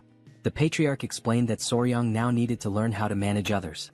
Soryang protested that Hwain would be with him, but the patriarch called him foolish, stating that now that she was his wife, it made him the highest authority. Stunned and confused, Soryang froze when the patriarch referred to Hwain as his wife. Meanwhile, in the background, Hwain reassured him that he would do just fine. Desperate, Soryang promised to do his best. Returning to the current scene, tension filled the air as the two groups glared at each other, vying for the right to harvest the golden king bee's honey. Soryang asked Wolfgang, the leader of the venomous blood unit, if they should share information with the other group. After a moment's thought, Wolfgang questioned who had dared to leak information about the Tang clan of Sichuan. Hwain remarked that whoever had the audacity to sell information bought by the Tang clan must be very bold. Upon seeing her, the opposing group grew visibly uneasy. Recognizing her as the poison flower of the three flowers of Murim and a direct descendant of the Tang clan, they were struck with fear. Realizing their mistake, the leader of the other group apologized, introducing his faction as the Central Wind Sect and announcing their withdrawal. He insisted they had no intention of interfering in Tang clan affairs. The other sect members also apologized, vowing to track down the scoundrels who had sold the information. They quickly departed, leaving Soryang amazed and giving him a glimpse of the Tang clan's influence. Naively, Soryang asked if everything was now resolved. However, Wolfgang, with his seasoned experience, responded that it wasn't over yet, explaining that groups with their reputations wouldn't back down so easily. Wolfgang then instructed his men to set up camp nearby and organize shifts for keeping watch, suspecting that the sect members were hiding and waiting for the right moment to strike. He ordered one of his subordinates to gather intelligence on the enemy. Huayin, noticing Soryang's uneasy expression, reassured him with her experience, but Soryang could only think about the honey. The scene shifted to the group observing the golden king bees from a hidden vantage point. The bees were indeed larger, about the size of small dogs. Soryang was captivated by their appearance, and Huayin admitted it was also her first time seeing such bees. The two noted how adorable the bees looked, with their golden fur making them appear even cuter. This was likely the reason they were called golden king bees. Soryang observed that their colony seemed quite small but reasoned that, considering their size, it made perfect sense.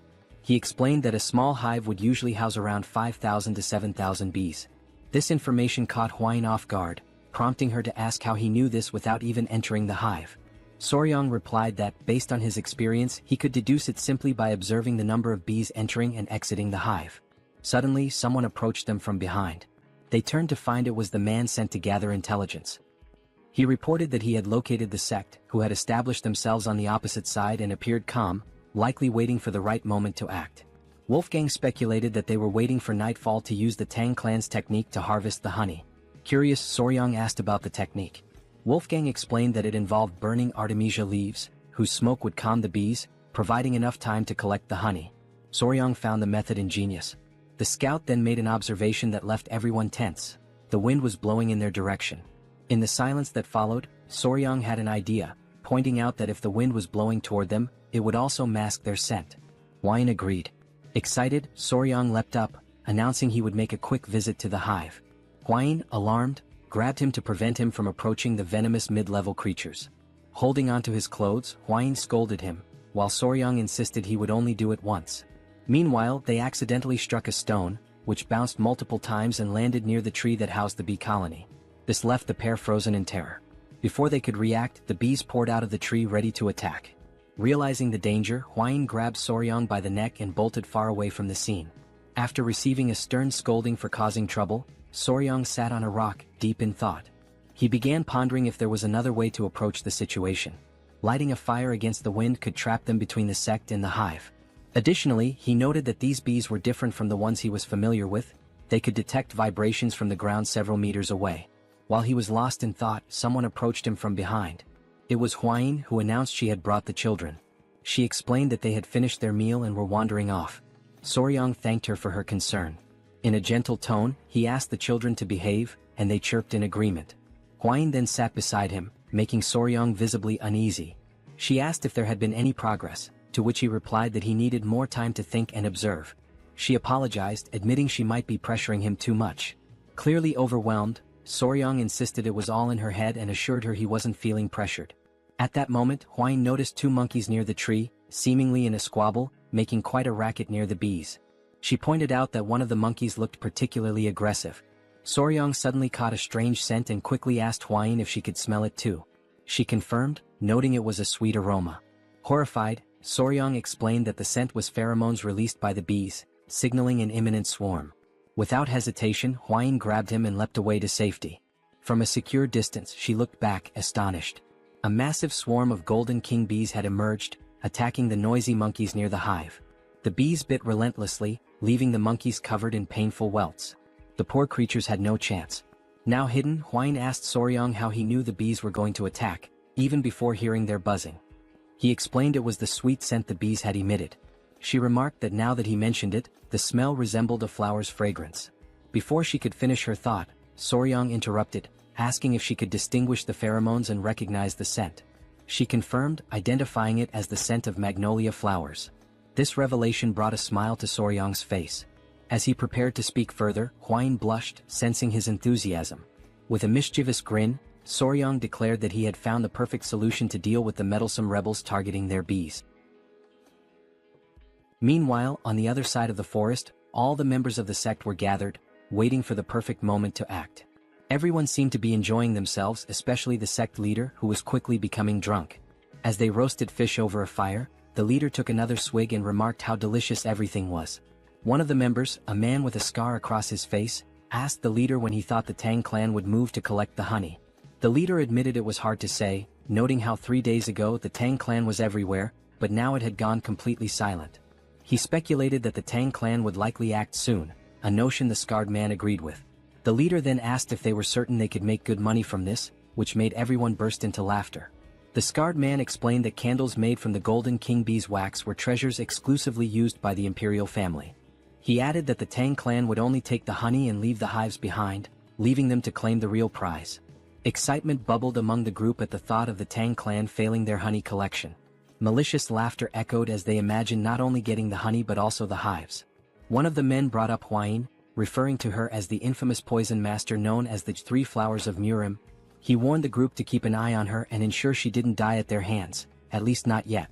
This suggestion was met with more wicked laughter as they entertained the thought of claiming Huayin for themselves, with one member suggesting that she might even become a Tang clan in-law.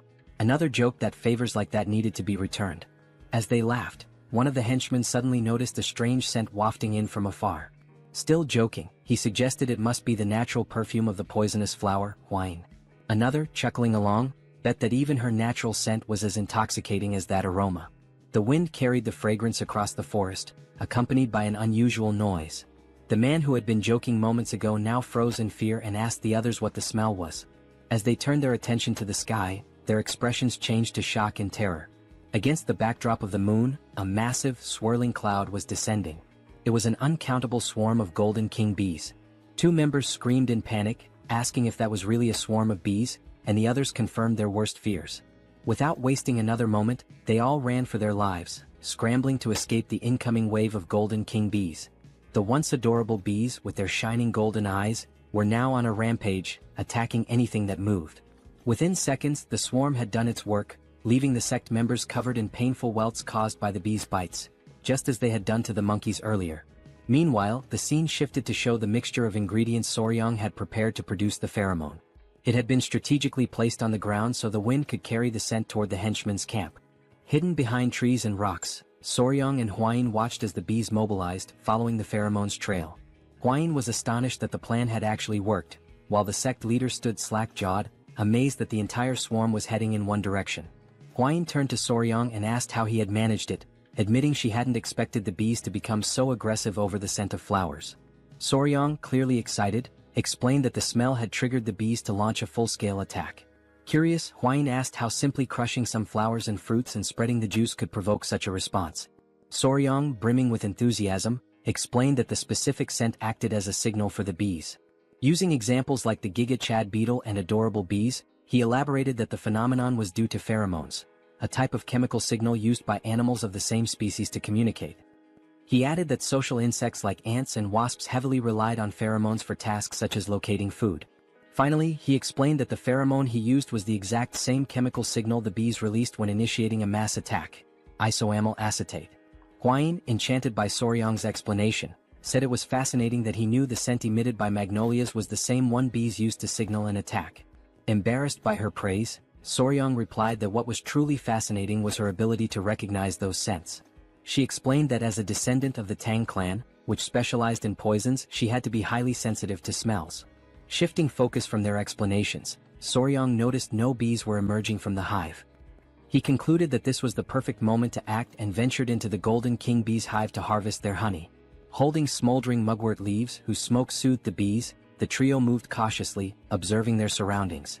Standing at the entrance to the massive tree, surrounded by the silence of the night, the leader warned of the danger and insisted on going first. As he stepped inside, his eyes widened in amazement, marveling at how much larger the hive was than they had anticipated. Looking upward, they saw enormous, golden glowing honeycombs, fully living up to the name Golden King Bees. The leader confirmed that the hive appeared empty, with no sounds of bees buzzing around. As they ventured further, Soryang noticed something unusual. After a closer inspection, he realized there was no honey. Huayin, after looking around, confirmed his observation. This struck the leader as odd, noting that such a thing had never happened before. Soryang also observed the absence of eggs in the hive.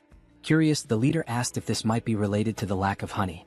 Drawing on his expertise, Soryang hypothesized that the bees were preparing to migrate. They must have consumed all their stored honey and carried it in their stomachs for the journey. He suggested this behavior might have been triggered by the frequent presence of humans nearby. Huayin agreed, stating that it made complete sense.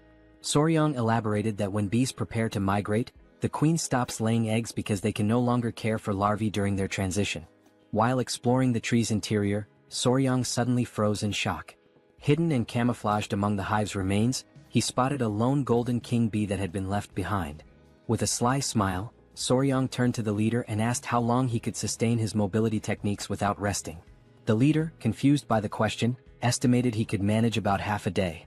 Before he could ask why Soryang wanted to know, a scout interrupted, urgently announcing that the golden king bees were returning and they needed to leave immediately. On high alert, the leader ordered everyone to retreat. He told Soryang to abandon his search and get out of the hive.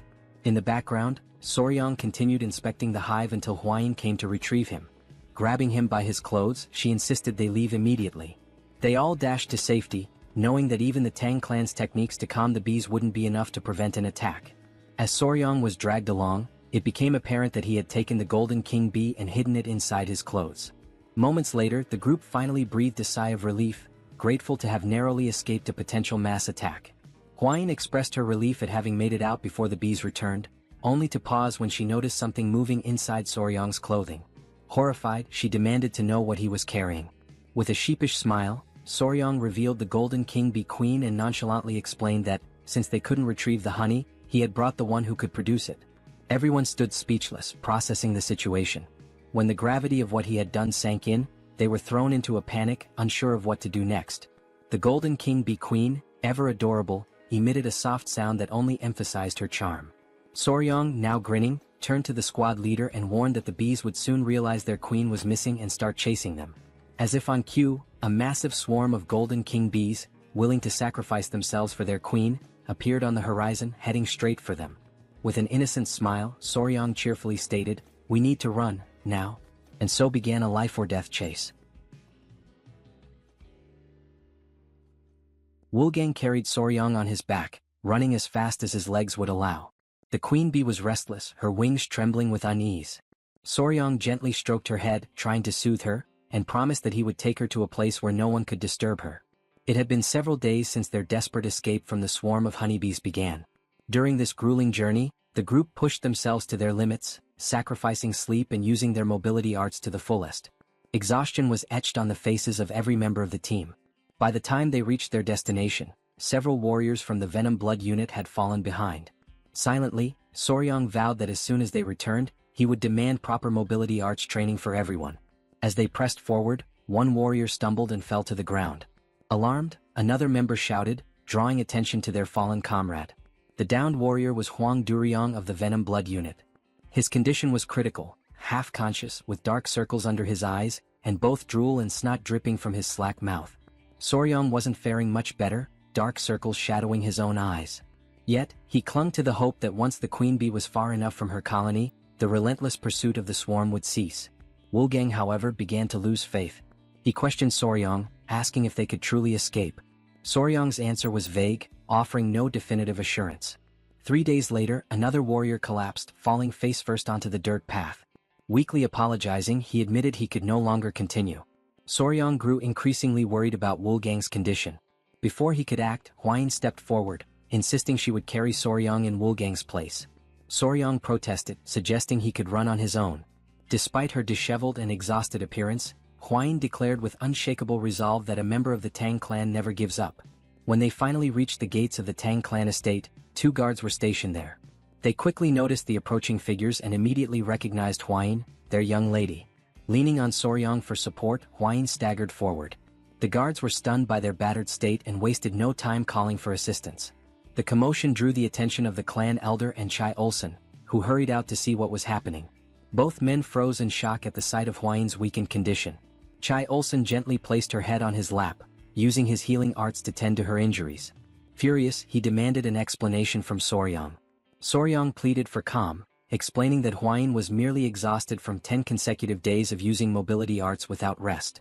However, he didn't dwell on explanations and urged them to move immediately to the training grounds, insisting there was no time to waste. The elder, confused, asked for clarification. In response, Soryang reached into his clothing and revealed the golden-haired queen bee. He explained that the swarm would arrive soon and that they needed to prepare at the ancient grove in the training grounds.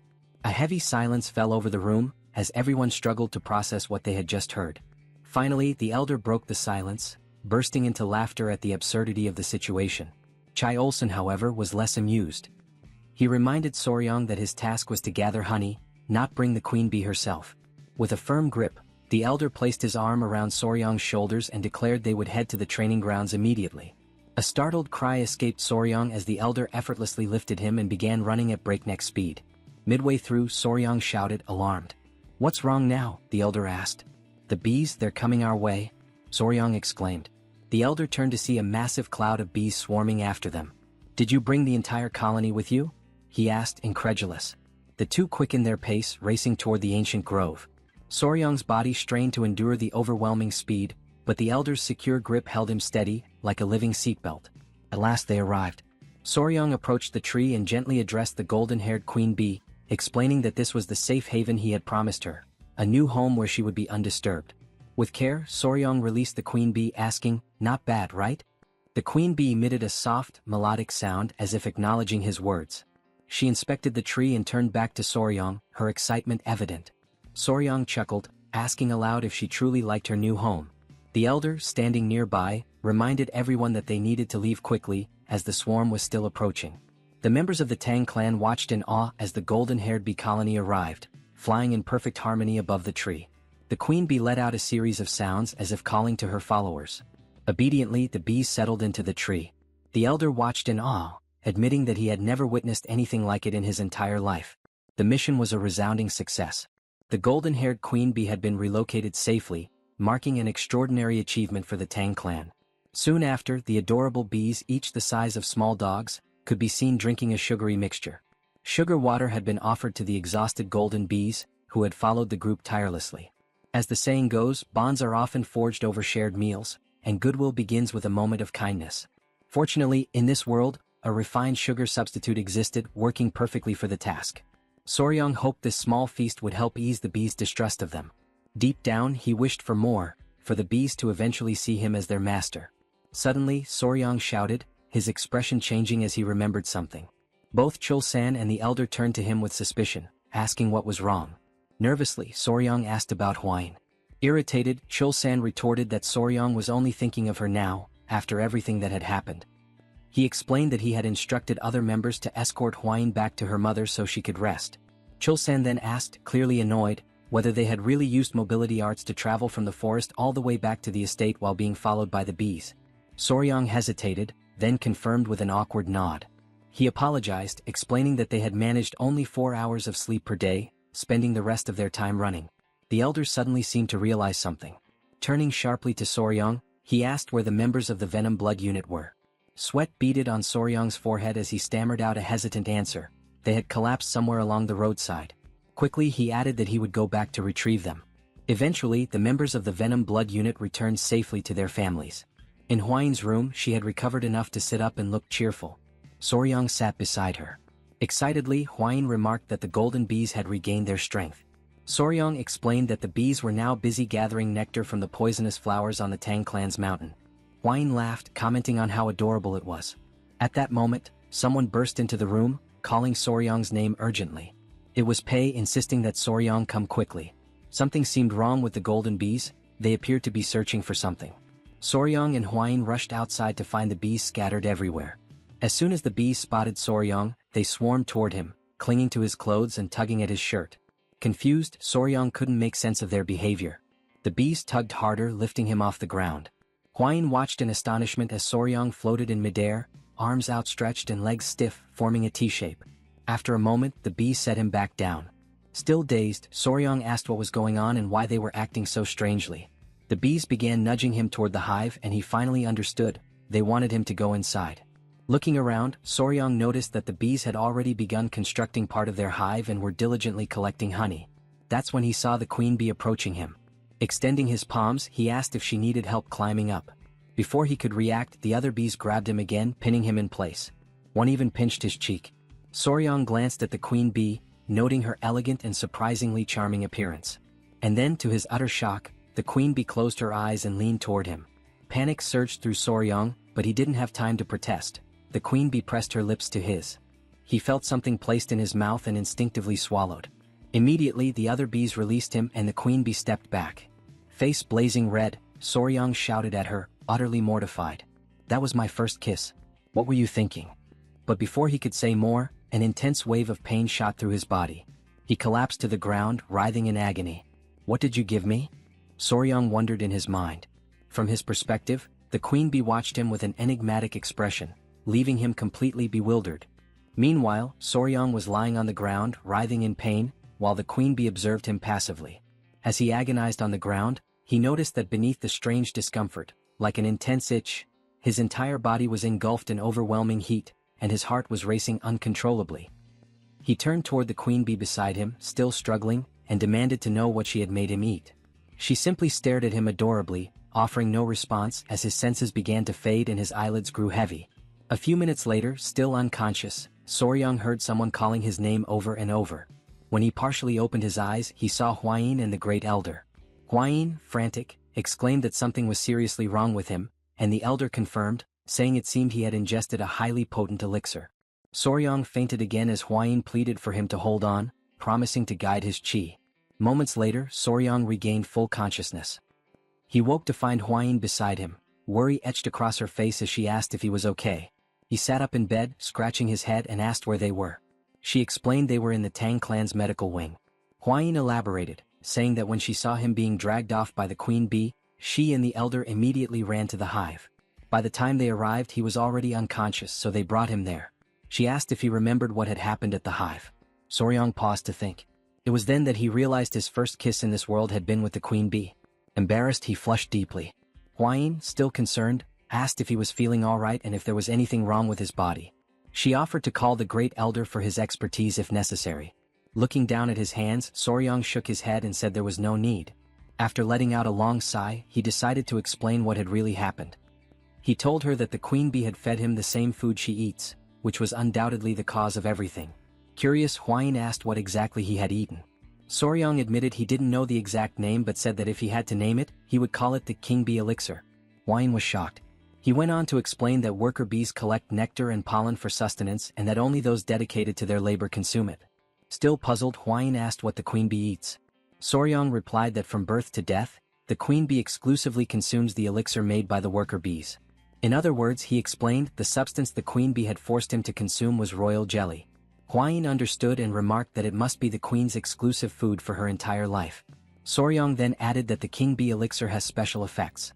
Intrigued, Hwayin asked what those effects might be. Excitedly, Soryang explained that while worker bees typically live for about a month and a half, the queen bee, sustained solely by the elixir, can live up to 690 times longer. Hwayin, startled by his enthusiasm, told him to calm down. She concluded that the mystery was solved and there was no reason to worry. She noted that the internal cultivation method he had practiced, the 5 venoms return technique, was only a beginner-level technique, so he couldn't absorb the elixir's full power. She also mentioned that the honey from the bees carried 2 months' worth of internal energy, but he had essentially absorbed 60 times that amount, equivalent to 10 years of internal energy. She added that he was incredibly lucky. As he felt the surge of blue energy coursing through his body, Soryang realized just how fortunate he had been. Hwayin, bashful and fiddling with her hair, hesitantly suggested that he should check himself in a silver mirror later. Blushing, she hinted that the golden king bee elixir might have had other effects. Wide-eyed, Soryang demanded to know what effects she was talking about and what the silver mirror was for. When he looked into the mirror, he noticed something was different.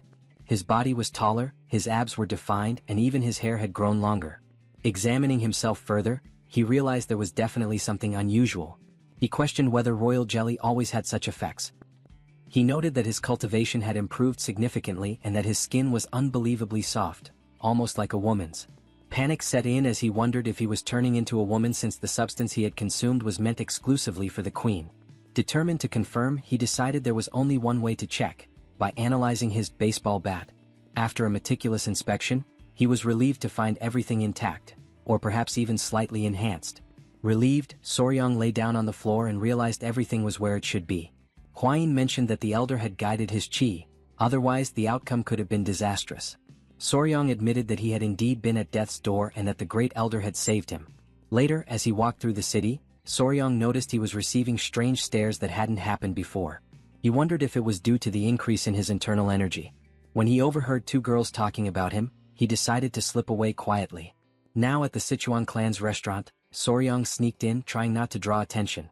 However, Hwain's mother noticed him as he arrived while everyone was being served at the table, which was adorned with several beautiful dishes. Her mother teased that her son-in-law looked even more handsome now and asked how he was feeling and if his body was all right. Soryang replied that he was fine and apologized for causing any worry. She told him not to fret and said that it was now something to celebrate. After all, his skin looked amazing and Hwain must be feeling jealous. Embarrassed, Hwain blushed deeply. Flustered, she urged everyone to stop teasing and to take their seats. With everyone gathered around the table, the servants began serving the meal. Hwain's father asked if Soryang was feeling better, to which he replied yes and apologized again for causing concern. Soryang also took the opportunity to thank the elder, saying he had heard how well he had taken care of him. The elder graciously acknowledged the gratitude and commented that Soryang seemed to have had a stroke of good fortune. At this, Hwain's father and the elder turned to Soryang and asked if he could explain what had happened. Hwain had mentioned the king bee elixir, but they wanted to hear the story directly from him. Soryang paused, reflecting on what had truly happened and how to convey it.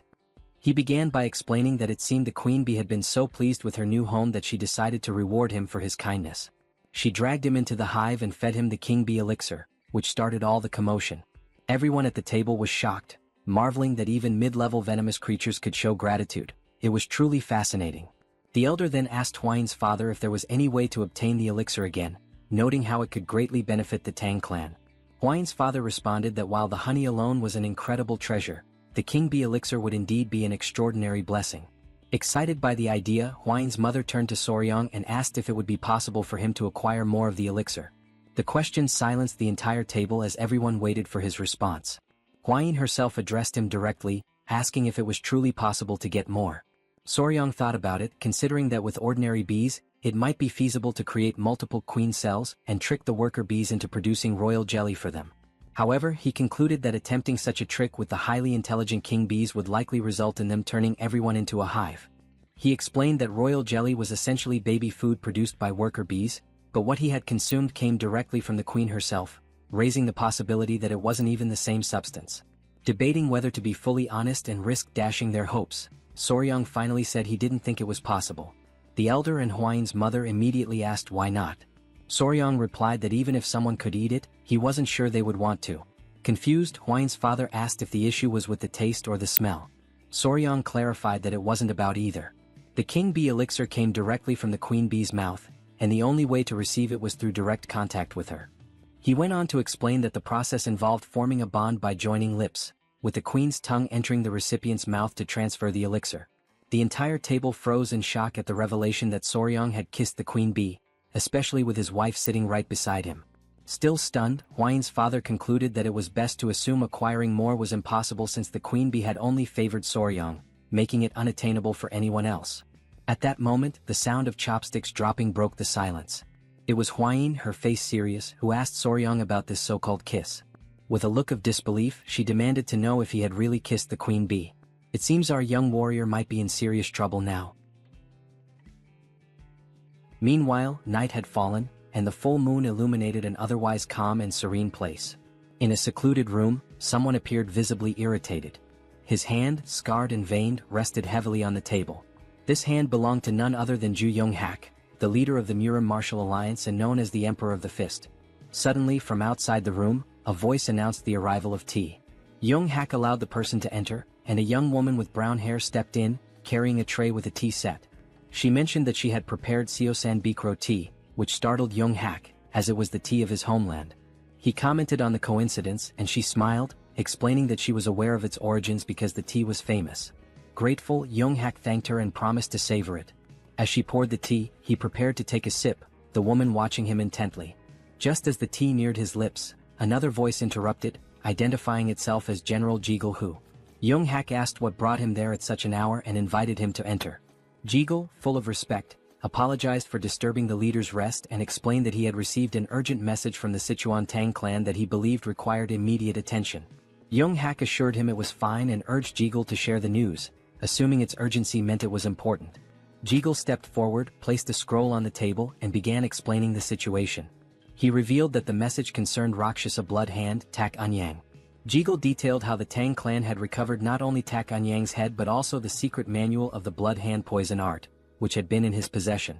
Upon hearing this, Young Hak's rage boiled over, and he slammed his fist onto the table, shattering the teacup the woman had just served. Still trembling with anger over the blood hand poison art, he demanded to know where and how the manual had been retrieved. Jiggle explained that years ago, Tak Anyang had disappeared after being struck by the myriad poison's palm of the divine elder.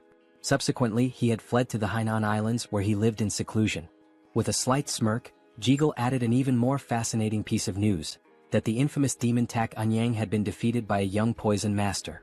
This piqued Young Hak's curiosity, and he asked for confirmation, wondering aloud if there truly was a young poison master. Sitting directly across from the leader, Jiggle said the story surrounding this event was quite intriguing and suggested that Young Hak would find it fascinating. Smiling slyly, Jiggle asked permission to recount the tale in full detail. In the background, the woman silently observed Jiggle with an enigmatic expression, clearly displeased by his presence. Elsewhere, in the grand hall of the Tang clan patriarch, a meeting was underway with the clan's most prominent members. One of the elderly men mentioned that there were individuals within the Tang clan who had sold secrets to outsiders. Another elder called it an audacious betrayal, lamenting that he never imagined anyone would tarnish the clan's reputation. Soryong whispered to Hwayin that it was surprising no one criticized her father-in-law, to which she smiled and replied that it was only natural. While the room buzzed with heated discussions, the father-in-law, Tang clan patriarch, spoke up, demanding to know who would dare to disgrace the family's honor. He added that even the elders of collateral branches were furious, emphasizing that, at the end of the day, they were all one family. He informed everyone that he had already requested the Beggars sect to uncover the culprits and expected news soon. Moreover, he announced his intent to personally visit the Yingchuan commandery. One elder asked how he planned to handle the situation. The patriarch responded decisively, explaining that he would begin with the soul-annihilating poison, followed by the bloody flames poison and the intestine-paralyzing venom. He elaborated, describing in vivid detail how the culprits would writhe in agony as their blood boiled, their organs dissolved, and their very souls felt like they were being torn apart. Finally, he would finish them off with the 7-step soul-cutting poison. Hearing this, Soryong was stunned by the sheer brutality of the poison mix. Without hesitation, the patriarch gave orders to Wolfgang to summon the poison annihilation unit immediately, declaring his intention to depart at once. Wolfgang promptly obeyed. Outside, the unit stood assembled, ready for deployment. Turning back toward Soryong, the patriarch said he was leaving and entrusted him with overseeing matters in his absence. Soryong expressed his gratitude and asked his father-in-law to take care of himself. Smiling confidently, the patriarch replied that Soryong need not worry, after all, it was others who should be concerned about his actions. With that, the group departed, and the patriarch addressed the squad, declaring that they would ensure the punishment for those who leaked the information would be unforgettable. Watching them leave, Soryong turned to Hwayin and asked if those men belonged to the poison annihilation unit, noting that he had never seen them before. She confirmed, explaining that they were assigned to handle slightly heavier tasks.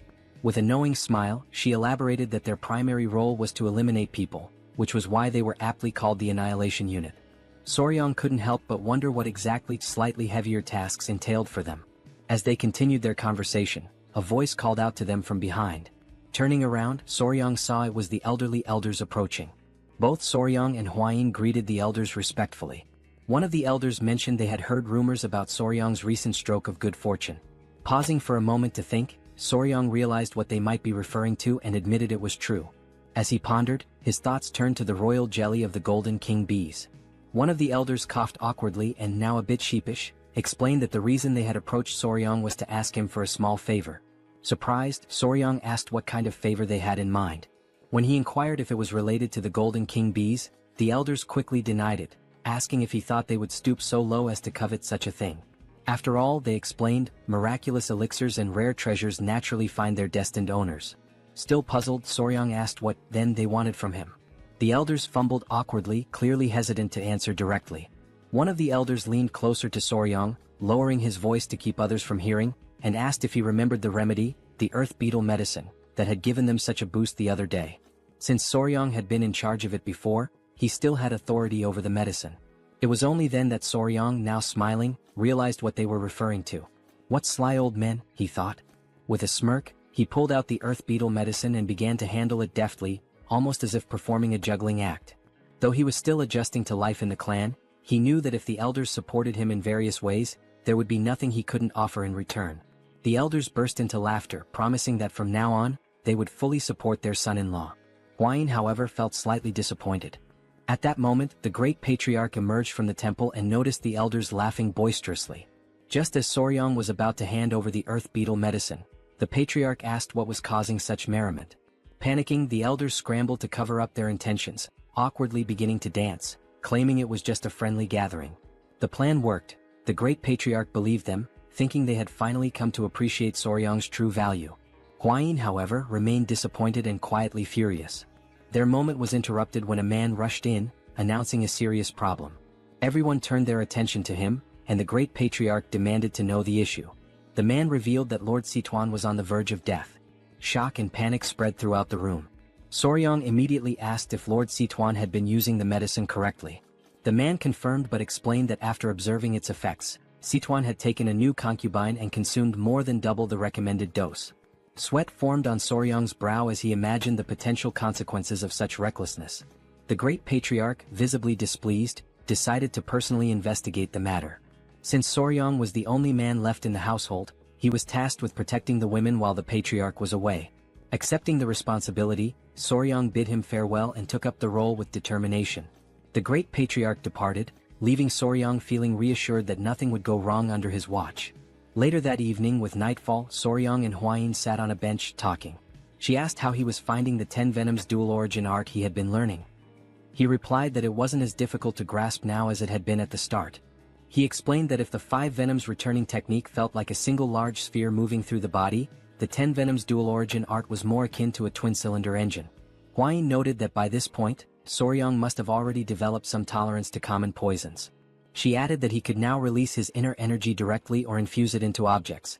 Soryang was speechless, intrigued by this revelation, and overwhelmed with an uncontrollable desire to test his new technique. They prepared a straw dummy for the test. Drawing a dagger, Soryang closed his eyes to focus. A powerful green energy began to emanate from his body, radiating with intensity. The first step was to move his internal energy from left to right and then rotate both spheres in the same direction. As soon as the chi energy circulated through his body, he opened his eyes and hurled the dagger forcefully toward the straw dummy. The dagger flew like lightning, piercing the dummy effortlessly. Soryang was pleased, and his fiancée praised him for successfully infusing his chi into the dagger. The knife, still radiating energy, embedded itself into the wall directly in front of 2 masked men. At first, the masked intruders thought they had been discovered and considered taking Soryang out. However, upon noticing the straw dummy, they realized it was just a coincidence. One of them was holding a book, the secret manual of the blood hand poison art. Although it was merely a copy, their task was complete, and they decided to leave quickly before the situation escalated. They mocked the Tang clan's negligent security, calling the guards fools for making their escape so easy thanks to the distraction. But then, something unexpected happened. A sweet, rosy aroma began to fill the air, putting the men on edge. The scent was pleasant, yet they couldn't determine its source. Hovering just above them was the king bee, glaring at the intruders with an intensity that confirmed they didn't belong there. As the rain began to fall, cries echoed through the area. Soryang froze, startled and unsure of what was happening. Elsewhere, Huayin turned toward the sound of the cries and spotted movement. Through the bushes, she caught sight of men dressed like ninjas. 2 were hidden, while 1 stood in plain view. The king bee attacked the man who appeared confused, clearly not understanding why a bee was in the training grounds. Soryang and Huayin observed the scene and quickly realized they were dealing with intruders. With a furious expression, Huayin knew she had to act. She dashed toward the intruders and instructed Soryang to prepare the bow. She moved so quickly that a trail of dust followed her. Soryang shielded his face with his arms, stunned by her sudden action. He had no idea what she was planning. Meanwhile, the king bee bit the ear of one of the intruders. The man, desperate, tried to grab the bee, tears forming in his eyes as he called for help from his companions. One of the ninjas turned to Soryang and, noticing Huayin approaching rapidly, panicked and ordered the others to retreat. The king bee clung to the struggling intruder as the other 2 ninjas leapt away, scattering in different directions. Huayin sprinted after them, commanding them to stop. Determined, she pulled out a whip. With all her strength, she lashed it against the ground, causing a small explosion. Fortunately for the intruders, they managed to leap away in time, avoiding the attack. Huayi's eyes widened in surprise at their successful evasion. The man being attacked by the king bee unsheathed his sword and charged toward her. The king bee clung to his head in what might have seemed endearing under different circumstances. Soryang panicked, shouting for Lady Huayin to be careful. As the king bee sucked on the man's head, he swung his weapon with immense force. To his shock, Huayin blocked the attack effortlessly with her whip. She locked her piercing gaze on the man, who barely had time to react before she counterattacked. The next thing he knew, the whip was right in front of his face. The strike caused a small explosion on the man's body, sending the king bee flying away. After neutralizing her opponent, Huayin moved gracefully, appearing behind him. The man lost consciousness and collapsed to the ground. Soryang stood there, mouth agape, deeply worried about her. Huayin, her expression calm, turned to reassure him, telling him not to worry as she was fine. The man's body began to emit a sinister energy, causing him immense pain. The king bee landed on Soryang's shoulder as he stared at the body, unsure who the man was or whether he was dead. Huayin stowed her whip as she observed the strange energy emanating from the man's body. Within seconds he perished. Huayin explained that he had bitten into poison to end his own life, undoubtedly to conceal something crucial. Not far away, someone noticed the intruder's presence and shouted to alert the guards. Huayin turned and decided to organize a pursuit team to hunt down the fleeing enemies. Soryang began to sweat, overwhelmed by her determination. Huayin ordered him to follow her along with Gu Pei, the leader of the blood poison unit. The night was dark, but the forest was lit by the flickering glow of torches. Soryang, Pei, and several other members of the clan chased the intruders through the dense forest. Leading the group, Pei was confident that the masked men couldn't have gotten far. With a determined expression, he declared that they must capture them at any cost. While the others seemed tireless, Soryang was already showing signs of exhaustion. Sweating and short of breath, he focused on activating his dual-cylinder engine technique. As he did, he stomped the ground with great force, causing it to shatter beneath him. The earth gave way under his feet, and Soryang let out a loud yell as his body sank into the ground. From his clothing, small centipedes began to crawl out. Pei turned around with a confused expression and asked if Soryang was all right. Soryang had created a large hole in the ground. Pei and the others halted their pursuit, rushing to the edge of the hole to help him. With their assistance, Soryang managed to climb out, thanking them profusely as he genuinely thought he wouldn't survive. But as he turned his head back, something caught his attention. Beneath him was a cluster of green snakes staring up at him intently. Soryang couldn't stop himself from sweating even more as fear gripped him upon realizing he was standing in the middle of a snake nest. Pei studied the serpents carefully and explained that they usually gathered in areas with strong Inkai energy, particularly during this time of year. He added that these snakes were unusually aggressive and warned Soryang to stay vigilant. Soryang, overwhelmed by fear, continued sweating profusely. One of the snakes opened its mouth, preparing to strike. This behavior was odd to him since striped tiger water snakes were typically not this hostile. Dark clouds loomed over the sky, signaling the arrival of a storm.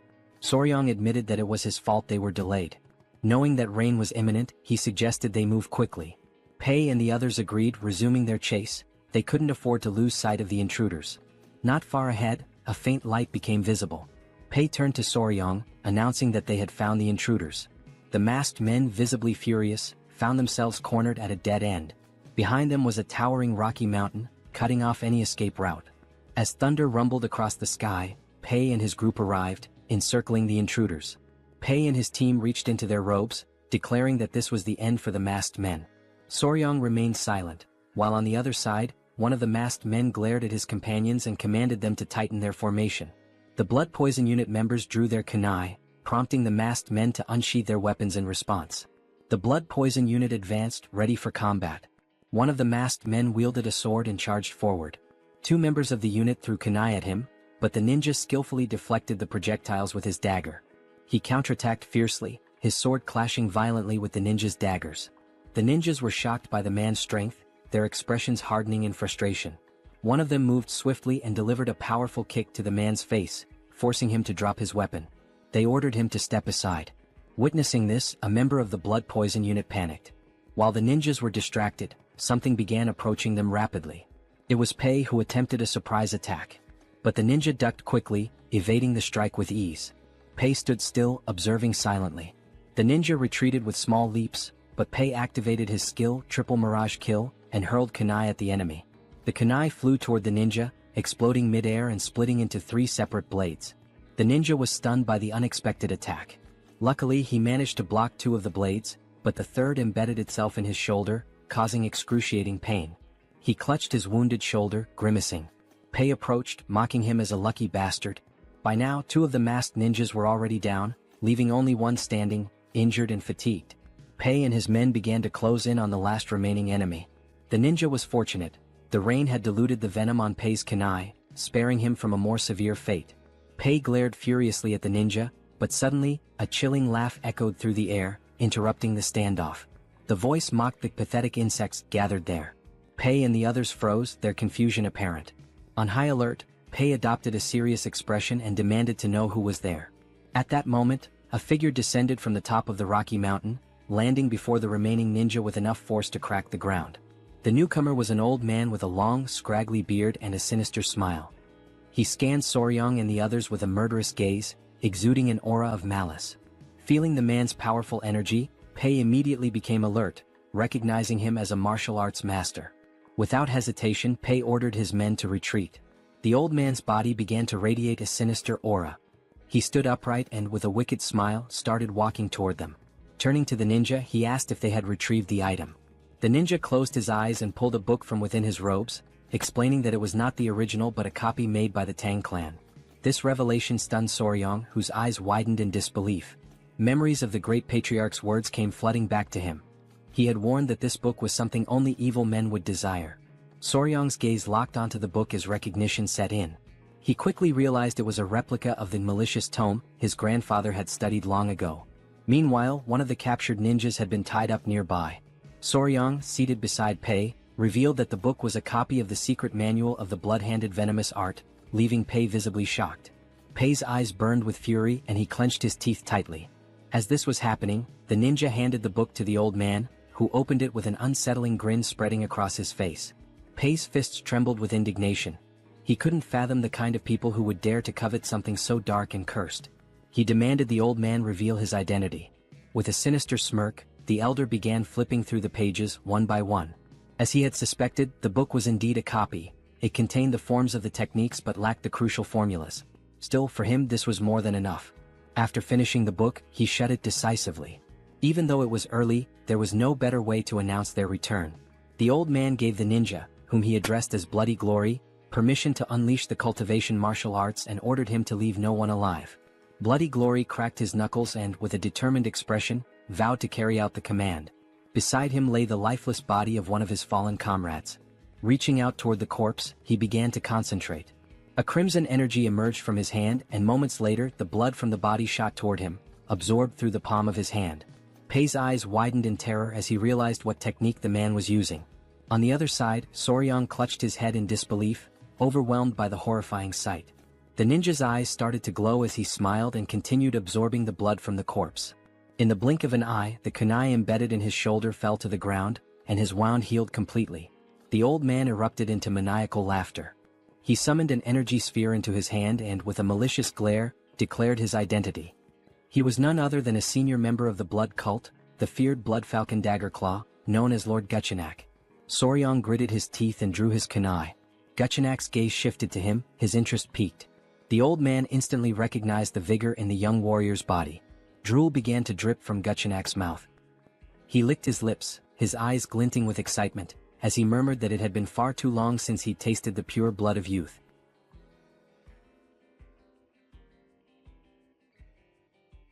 Lord Guchenak commanded Ninja to capture their target, believing that nothing aids recovery better than the pure blood of a young boy. Without hesitation they pursued their prey.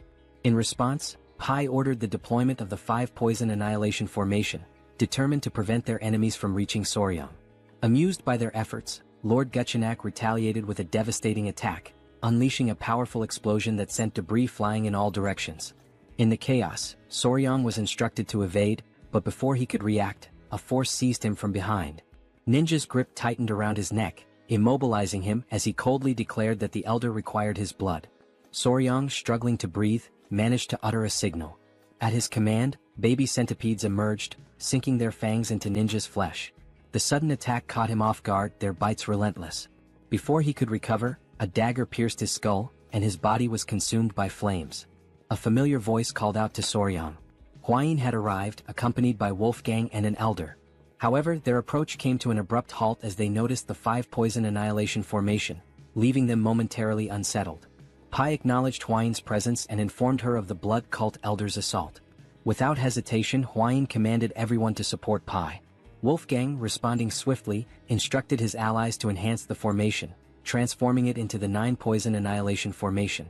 Encircling the elder, they prepared for battle. Lord Gu, rather than being intimidated, was intrigued. He quickly identified Soryang as the one responsible for defeating Taken Yang's blood hand poison claw.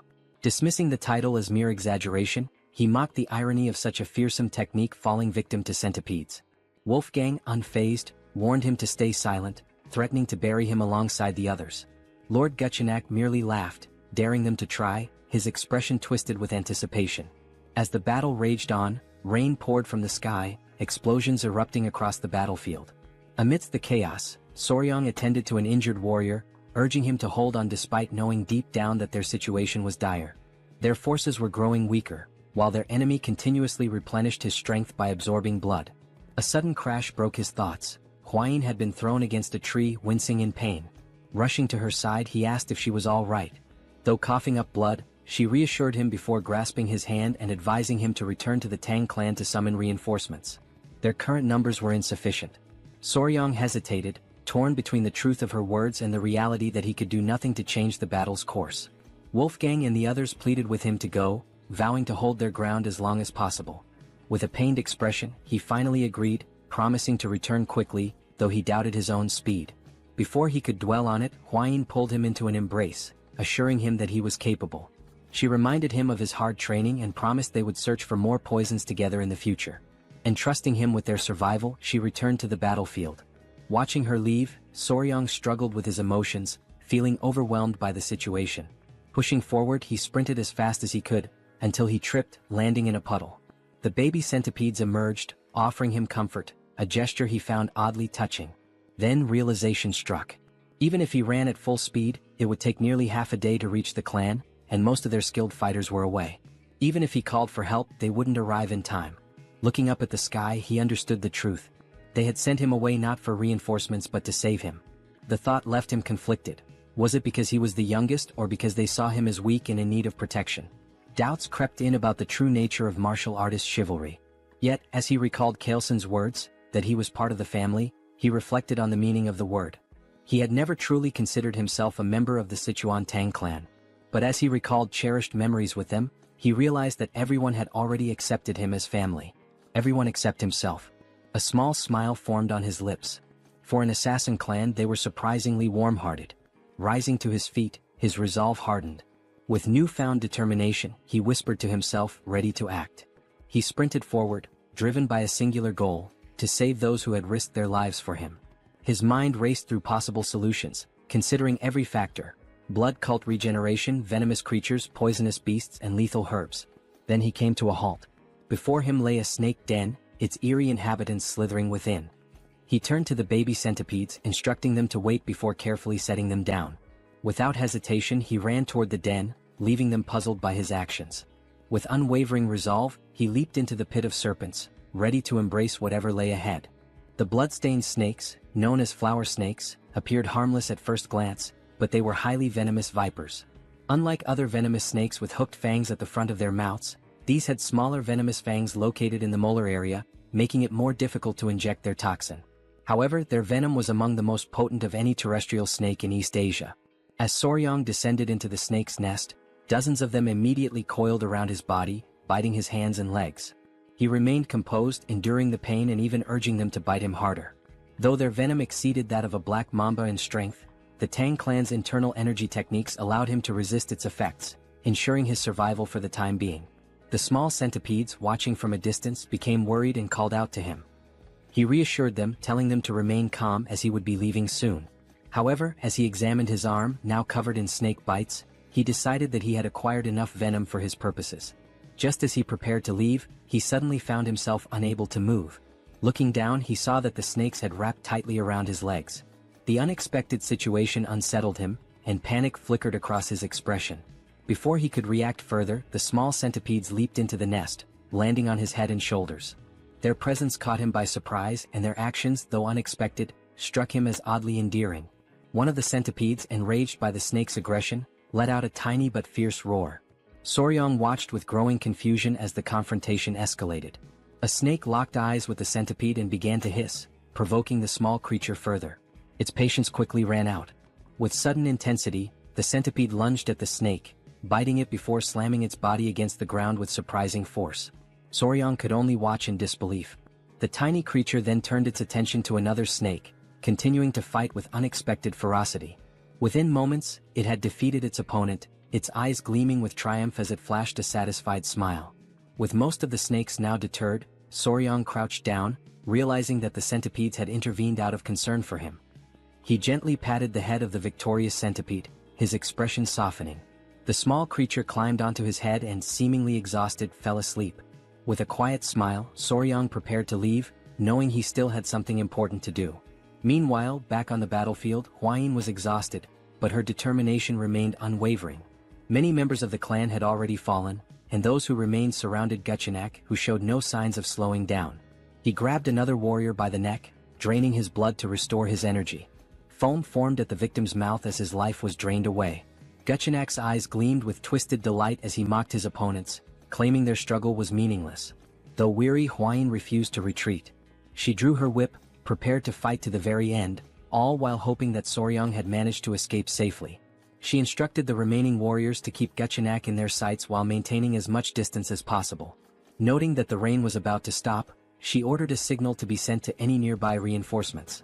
A warrior nodded in response, though Guchenak merely smirked. An elder stepped forward, urging Hwayin to leave with Soryong. His words took her by surprise, but she rejected the suggestion without hesitation. The clan members quickly voiced their disagreement, adamant that a direct descendant of the Tang clan could not abandon them. If they failed to protect her, they would be unable to face the patriarch. Guchenak remained silent at first, watching their exchange with growing impatience. Eventually, he crossed his arms and interrupted. He stated that their discussion had gone on long enough. His gaze flickered between Hwayin and the elder before he coldly declared that if his entertainment fled, he would be left bored. A sinister smile spread across his face as he placed a hand on his chin. Then, with a chilling certainty, he revealed his intentions. If Hwayin attempted to escape, he would turn the Tang clan into a spectacle of suffering, a declaration of the blood cult's return. The elder clenched his teeth, recognizing that Guchenak had no intention of letting anyone escape.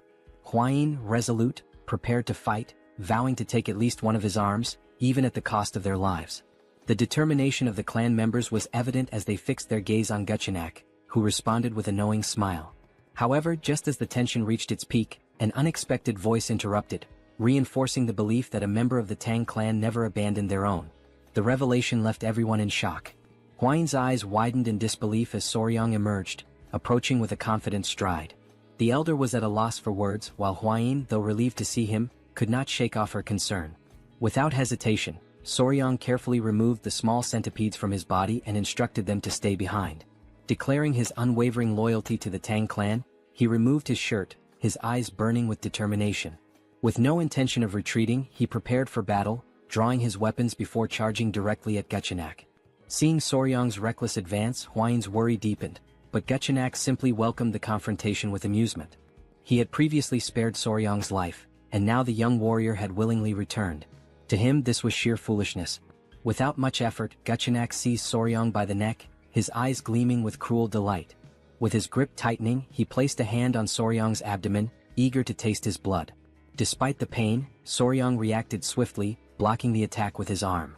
However, Guchenak, reveling in his control, began to absorb Soryong's blood through his arm instead, causing an agonizing sensation to overtake him. Panic spread through Hwayin and Pai as they witnessed the scene.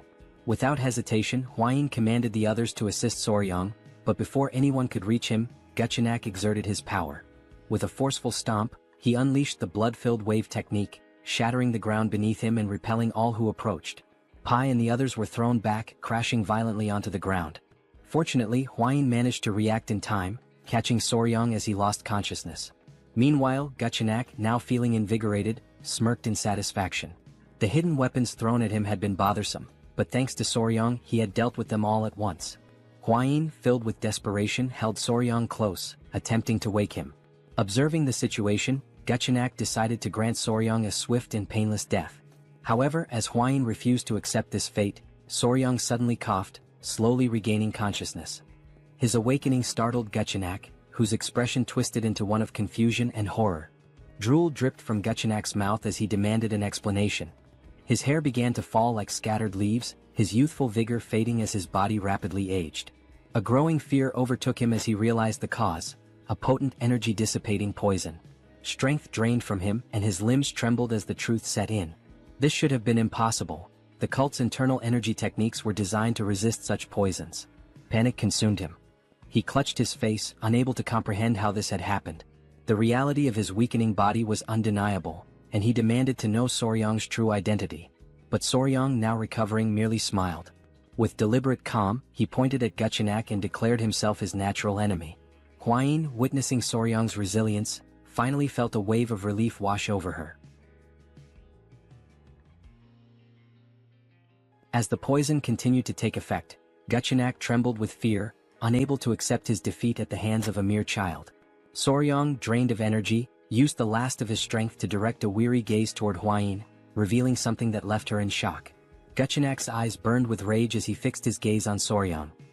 His body tensed with frustration, sweat forming on his brow as he realized that the blood he had absorbed from Soryang no longer obeyed his will.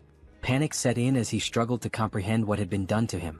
Determined to seize control, Guchenak took a step forward, convinced that his domination through the blood cult was imminent. Overcome with madness, he lunged toward Soryang, refusing to fall at such a crucial moment. In a fit of rage, he charged ahead with the intent to kill. Sensing the danger, Hwayin tightened her grip on her whip, immediately preparing for battle. As Guchenak neared his target, she struck, wrapping the whip around his neck, causing him immense pain. Stunned that her attack had landed, she watched as Guchenak, a formidable dark martial artist, struggled against the weapon's hold. His fury intensified as he fought to break free, his body convulsing with rage. His mind raced, unable to comprehend how his blood arts had failed him. Enraged beyond reason, he launched himself forward once more, determined to destroy them all, declaring the return of the blood cult. Hwayin, alarmed by his relentless pursuit, clenched the whip tighter. With a fierce determination, she acted swiftly, severing Guchenak's head in a single decisive motion. His lifeless body collapsed as his severed head landed nearby. The sight filled P with confusion at first, but as realization dawned, a victorious smile spread across his face. With Guchenak defeated, the elder of the clan rushed toward Soryang and Hwayin, concerned for their well-being. The members of the clan erupted in celebration, their leader having vanquished the elder of the blood cult. Hwayin, still processing the events, turned to Soryang, questioning how he had managed to weaken such a powerful enemy. When he addressed her in a way that caught her off guard, a blush of embarrassment crept onto her face. Despite his weakened state, Soryang maintained a smile, but the toll of the battle was evident. Dark circles shadowed his eyes and sweat dripped from his forehead. As he spoke of needing to be bitten by a tiger-striped water snake to counteract the poison, Hwayin grew frantic, unable to make sense of his request. His face had turned pale, prompting her to recall that such snakes carried no venom. Without hesitation, she commanded the clan members to retrieve an antidote. Hours later, Soryang regained consciousness, his body still weak.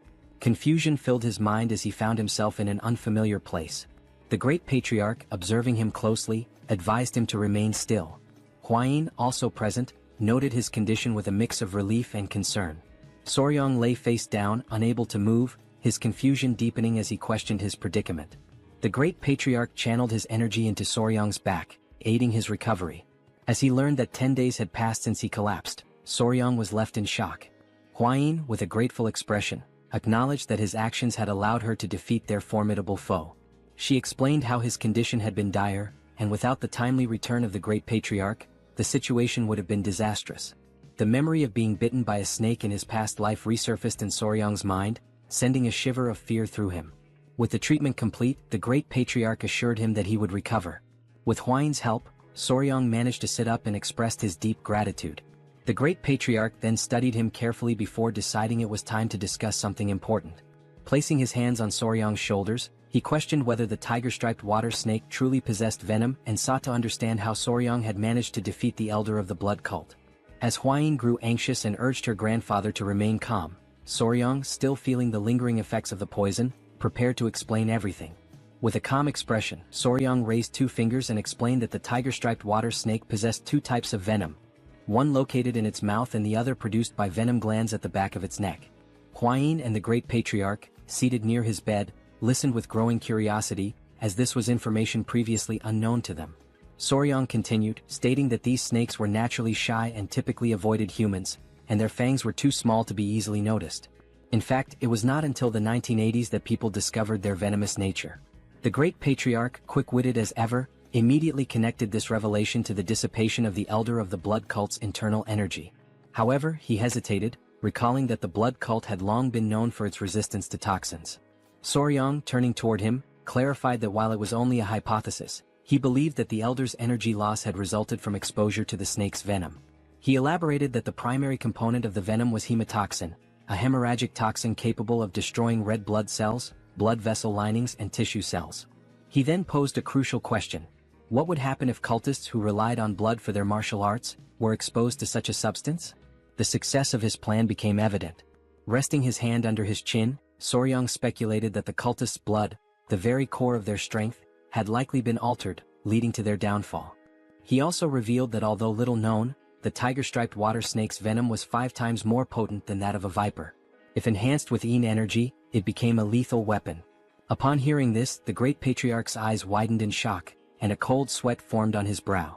The realization that such a powerful venomous creature resided near Sichuan left him deeply unsettled.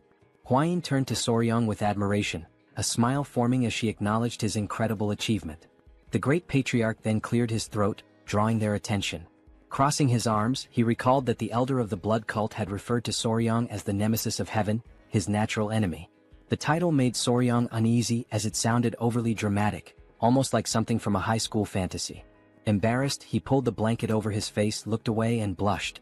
Witnessing his reaction, Huayin and her grandfather placed reassuring hands on his shoulders, affirming that the title was fitting given how he had managed to seal the Elder's martial arts completely. The Great Patriarch's expression then shifted to one of gratitude as he sincerely thanked Soryang for protecting his family. However, his gratitude soon turned into anger as he clenched his fist, unable to comprehend how the blood cult had dared to attack in his absence. With gritted teeth, he vowed to eradicate them entirely. Both Soryang and Huayin remained silent, their expressions serious. The Great Patriarch insisted that the blood cult must be completely destroyed, a sentiment Soryang fully agreed with. Now that their weakness had been discovered, the next step was to gather a significant quantity of venom from the tiger-striped water snakes. A fiery determination filled Soryang's eyes as he recalled Guchenak and his subordinates, viewing them as nothing more than pests that needed to be exterminated. Since the reappearance of the blood cult, the Tang clan had been in a state of emergency. Many warriors had been wounded and some had lost their lives. A message was tied to the leg of a messenger pigeon, which was then released into the sky. The Great Patriarch had sent it, summoning Murim's allied orthodox factions to the Tang clan to assist in the upcoming battle. Despite the minimal casualties considering they had faced an enemy at the pinnacle of martial arts, the Great Patriarch's expression darkened at the thought of the blood cult plunging Murim into chaos once more. The cult had never been satisfied with merely abducting victims to drain their blood. 30 years prior, they had carried out a massacre that cemented their status as sworn enemies of Murim. The severity of the situation weighed heavily on him.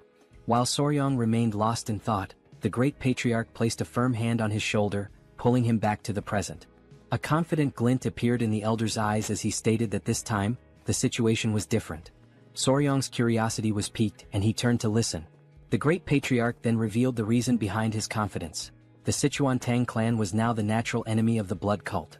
Hearing this, Soryang's expression twisted in frustration, sweat forming on his brow as he struggled to determine whether his grandfather had said this intentionally. The Great Patriarch turned to Soryang with a knowing smile, confirming his suspicions. Placing his hands behind his back, he spoke of a request, asking if Soryang would be capable of fulfilling it. With curiosity, Soryang immediately agreed, especially if it concerned the clan, vowing to do his best. The Patriarch's expression grew serious as he revealed that members of the Murim alliance would soon arrive, including their military forces. He had decided to present them with the poison that Soryang had discovered, now that the blood cult's weakness had finally been uncovered. Soryang's eyes widened in surprise before he respectfully clasped his hands and, with a smile, expressed his agreement, believing it was for the greater good. Seeing this, the Great Patriarch smiled, having anticipated Soryang's response. Just as Soryang was about to leave, the Patriarch mentioned something that would bring him great joy. Curious, Soryang turned back, eager to hear the news. With a warm smile, the patriarch announced that the modifications to the Hall of 10,000 Poisons had been completed and that, from that moment forward, Soryong would be officially responsible for managing it. A surge of joy overtook him, and he clenched his fists in excitement, already envisioning himself surrounded by poisonous creatures. His eyes sparkled with enthusiasm. The patriarch also added that, as per Soryong's suggestion, a sunlit pavilion had been prepared, a crucial step for properly raising tiger-striped water snakes. Interlacing his fingers, Soryong grew even more excited, determined to think of this as a duty for Murim's benefit and to give his best effort. As the messenger pigeon soared into the distance, hours passed before Soryong finally arrived at the Hall of 10,000 Poisons. Upon seeing it, his jaw dropped in amazement. It was magnificent, guarded by 2 sentries at the entrance. Walking toward the door alongside Hwayin, he noticed a particular room labeled the Toxic Creature Garden. Hwayin's attention immediately fixated on it, and confusion flickered across her expression. Crossing his arms, Soryong smiled as he explained that it was a space dedicated to gathering all the poisonous creatures of the Central Plains. Her expression tensed with apprehension as she questioned whether he truly intended to assemble them all. With unwavering confidence, he affirmed it, reminding her of his promise to one day collect the 10 great venomous creatures of the region. Upon hearing this, a deep blush spread across her face. She covered her mouth, averted her gaze, and without hesitation, rushed off with the excuse of investigating a nearby gathering. As Soryong stood there, momentarily puzzled, a familiar voice greeted him with enthusiasm. It was Gu Pei, who stood confidently with his hands on his waist. With a beaming smile, he revealed his new position as commander of the Poison Division. While Soryong's expression turned to one of confusion, Hwayin remained motionless, observing the scene. Gu Pei, still smiling, explained that the division had been newly established under the patriarch's orders. Behind him, several clan members stood in formation. Turning toward them, Gu Pei formally introduced them, stating that from that moment on, they would serve Soryong, acting as his hands and feet. Whether it involved locating poisonous creatures or raising them, he could rely on them completely. The realization of what was happening struck Soryong all at once. His mouth practically began to water at the thought, while Hwayin, standing nearby, felt a twinge of envy. His eyes sparkled with sheer joy as he processed the significance of the moment.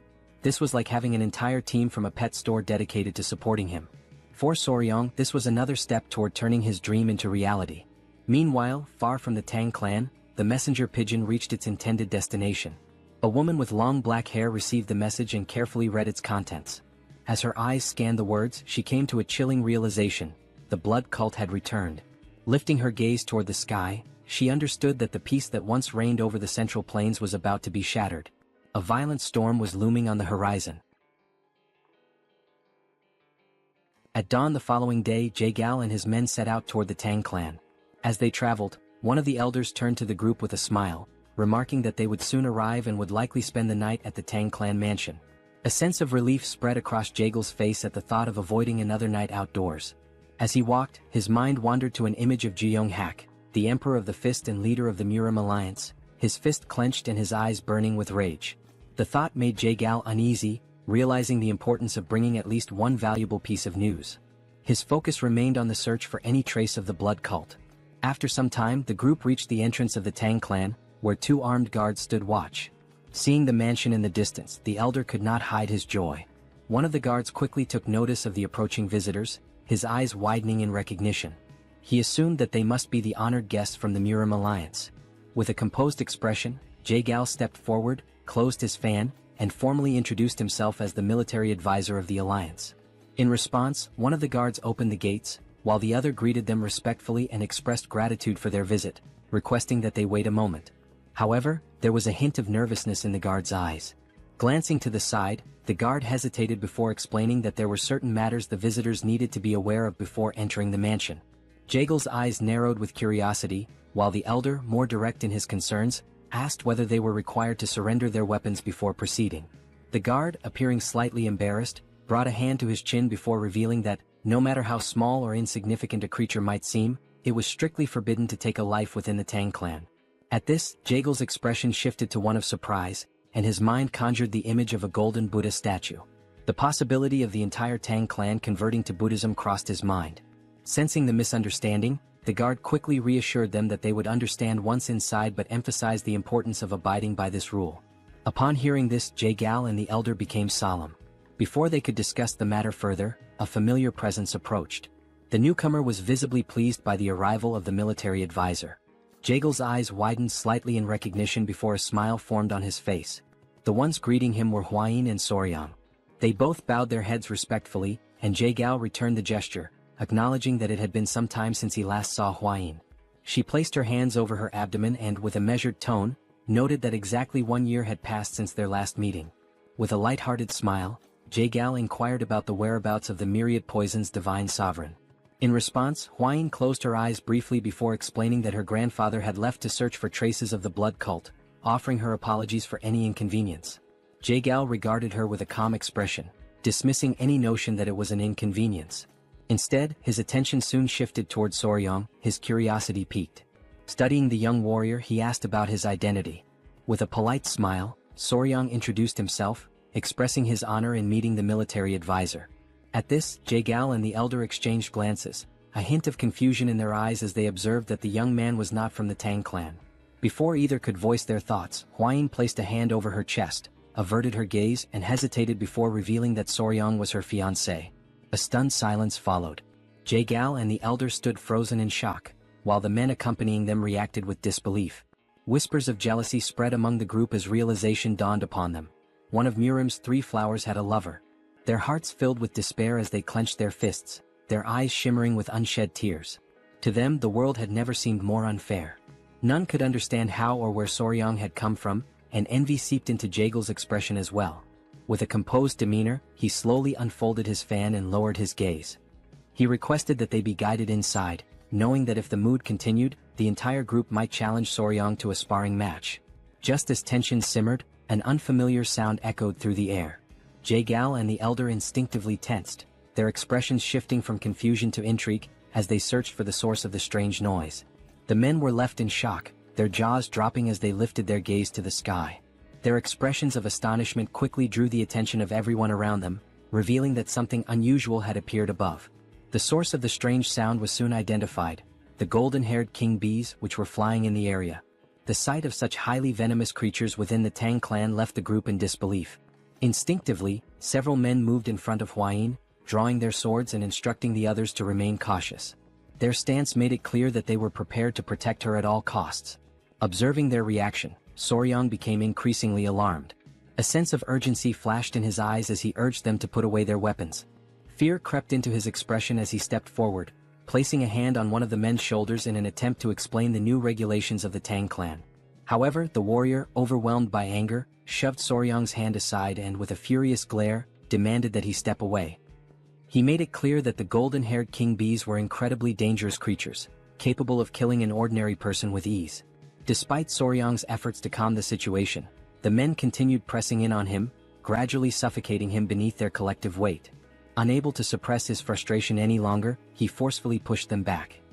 His eyes burned with intensity as he declared that he had been raising the golden-haired king bees himself, urging everyone to remain calm. The revelation left the group in shock. One of the bees landed gently on Soryang's head, an affectionate gesture that only deepened their disbelief. Jagao and the others, overwhelmed by fear, instinctively stepped back. Unfazed, Soryang smiled as he played with the bees, fully aware that they had missed him after their time apart. Seeing this, Huayin's expression softened, and a joyful smile appeared on her face. Meanwhile, the bees turned their attention toward Jagao and his men, who were still struggling to process what they had just witnessed.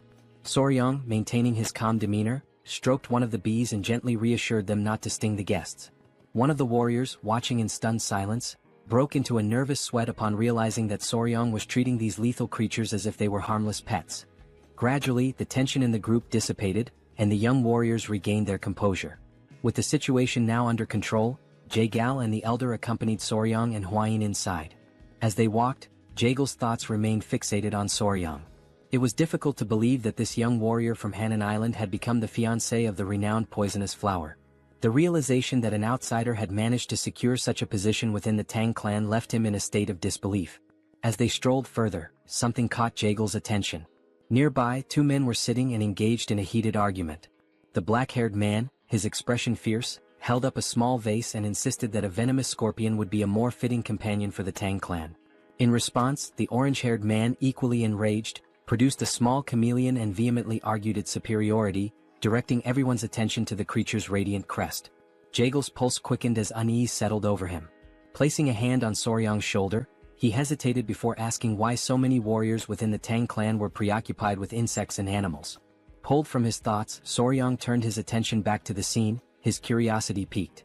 As the men continued their dispute, he casually explained that they were enduring the venomous creature companionship punishment. The response sent a chill through Jaegal, who instinctively began to sweat. The thought of such a punishment unsettled him, and he quickly inquired about what they had done to deserve it. Soryang placed a hand under his chin, deep in thought, before recalling the events from a few nights prior. That evening, Soryang and Hwayin had gone to the training hall. As Soryang trained, Hwayin became increasingly anxious and advised him to focus on expelling his internal energy. However, despite his best efforts, Soryang's movements resembled a dance rather than proper training. Just as they continued, an unexpected presence disrupted them. Commander Gu and his men arrived, their faces tense. As they stood before them, they closed their eyes momentarily, visibly nervous. With a sorrowful expression, Gu Pei offered his apologies, explaining that a significant problem had arisen. More than half of the captured rat pups intended to feed the tiger-striped water snakes had perished. Hearing this, Soryang turned toward him, his gaze filled with sadness. Hwayin, on the other hand, appeared confused, uncertain about the situation. Soryang crossed his arms, closed his eyes and sighed. There was little that could be done, as rats were highly sensitive creatures. If the environment became too noisy, it was not uncommon for the mother to kill them. However, Gu Pei soon revealed the true cause of the problem. The warriors had not merely failed to preserve the rat pups, they had eaten them. A flicker of disbelief crossed Soryang's face as confusion settled in. Gu Pei continued, explaining that the men had consumed the young rats as snacks while drinking alcohol. The weight of this revelation left Soryang speechless. His eyes widened in shock, struggling to comprehend that the warriors had treated the rats as nothing more than side dishes to accompany their drinks. Soryang was overwhelmed by confusion, struggling to grasp the situation unfolding before him. Hwayin, arms crossed, turned her gaze toward Gu Pei and clarified the meaning of 3 screeches, a dish in which live baby rats were dipped in sauce and eaten. Embarrassment washed over Gu Pei as he lowered his head once more and apologized. Soryang, paralyzed by disbelief, attempted to make sense of what he had just heard. Hwayin stepped forward and scolded them, prompting Gu Pei to clutch his ears as he explained the reasoning behind their actions. Some of the poison handlers were from Henan, and reminiscing about home had led to an unexpected turn of events, resulting in the warriors consuming the baby rats that had originally been captured to feed the tiger-striped water snakes. Soryang's expression darkened with contempt as the full realization set in. Anger surged within him, and he understood that measures needed to be taken to ensure they learned the true value of the creatures they raised.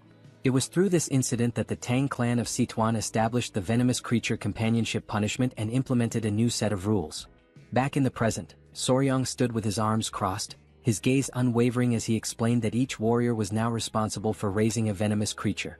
The warriors began to argue among themselves, their reactions varying, while Jaegal, unable to contain his unease, broke into a nervous sweat. The reason behind each warrior's association with a venomous creature had finally become clear to him.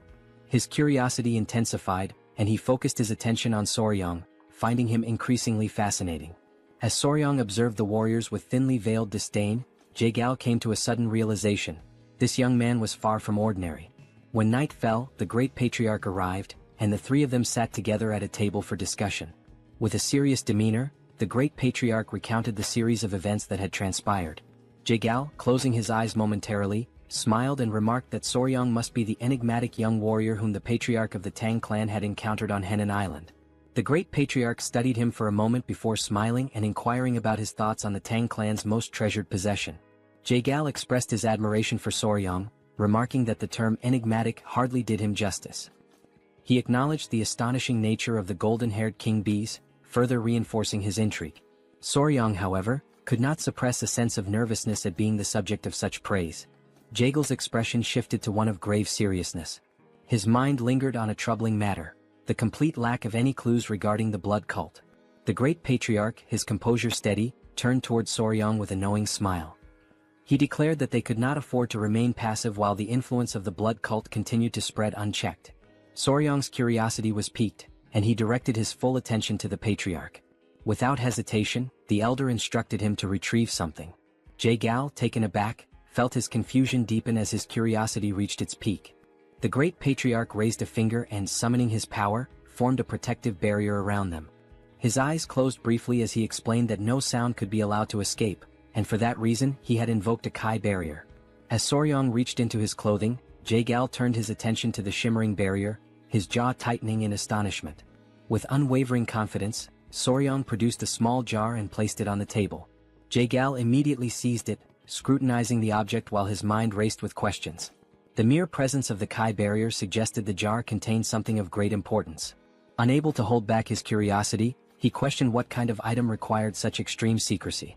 The great patriarch, maintaining his steady gaze, revealed that the jar contained a poison capable of dissipating internal energy. Jae-gal, unimpressed at first, argued that such poisons were fairly common and did not seem to warrant the use of a Kai barrier. However, as Soryong and the patriarch exchanged knowing glances and nodded with subtle smiles, the revelation came.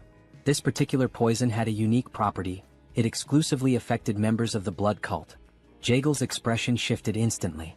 His focus locked onto the jar and his eyes widened in shock. Panic surged through him as he slammed his hand against the table, demanding confirmation. The great patriarch, eyes closed in calm certainty, affirmed the truth of the claim.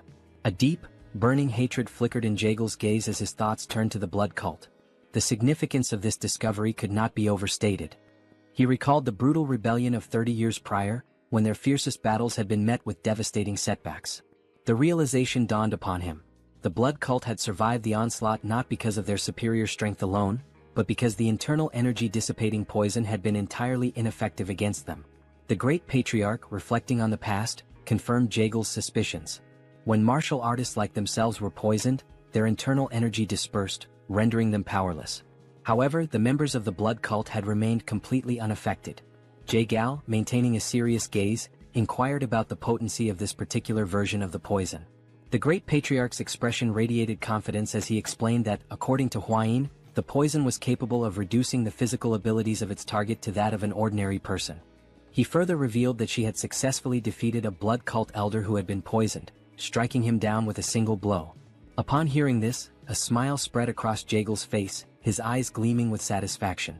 The revelation confirmed that the poison's effect was reminiscent of the internal energy-dissipating poison used in the past. Acknowledging the significance of such a discovery, he offered a gesture of respect to the great patriarch and expressed his gratitude. With a weapon like this, even the leader of the alliance could find some relief. The great patriarch, however, redirected the recognition toward Soryong, explaining that the true credit belonged to him. It was Soryong who had made this discovery, having willingly poisoned himself to bait the blood cult elder into absorbing his blood. The consequences had been severe. He had lingered at the brink of life and death for nearly 10 days. Jae-gal's admiration deepened as he processed the extent of Soryong's sacrifice, recognizing both his wisdom and bravery. Soryong, caught off guard, instinctively touched his neck, his face flushing with embarrassment. Jae-gal, moved by the young warrior's actions, placed a firm hand on his shoulder. With a grateful expression, he declared that if Soryong had any wish, he need only voice it, and he would personally ensure that the leader of the alliance granted it. A smile played on his lips as he awaited an answer. Soryong lowered his head, deep in thought, his fingers grazing his chin. After a moment of hesitation, he finally spoke, his expression betraying a hint of nervousness. Instead of requesting martial manuals, rare elixirs, or treasures of gold and silver, he asked if it would be possible to obtain information about toxic creatures. Jae-gal's confusion was immediate. His eyes narrowed as he struggled to comprehend why Soryong, given such an opportunity, would prioritize knowledge of venomous creatures over invaluable martial resources. A bead of sweat formed as he tried to make sense of the young warrior's unconventional request. Observing this, the great patriarch let out a hearty laugh. Jae-gal, closing his eyes, came to a realization. Soryong was truly unlike anyone he had ever encountered.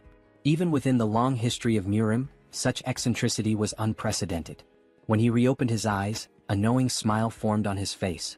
Though he admitted that he might not have precisely the information Soryong sought, he presented an alternative. He inquired whether Soryong would be interested in a mystical stone lizard.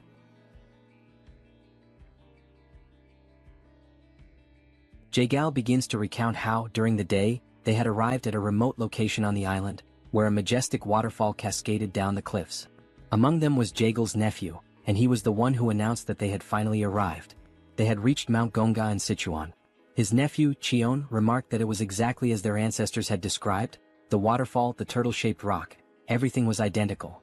Furthermore, from that vantage point, they could also see the peak of Mount Gonga in the distance. Jae-gal stepped closer to the water, crouching down to touch it.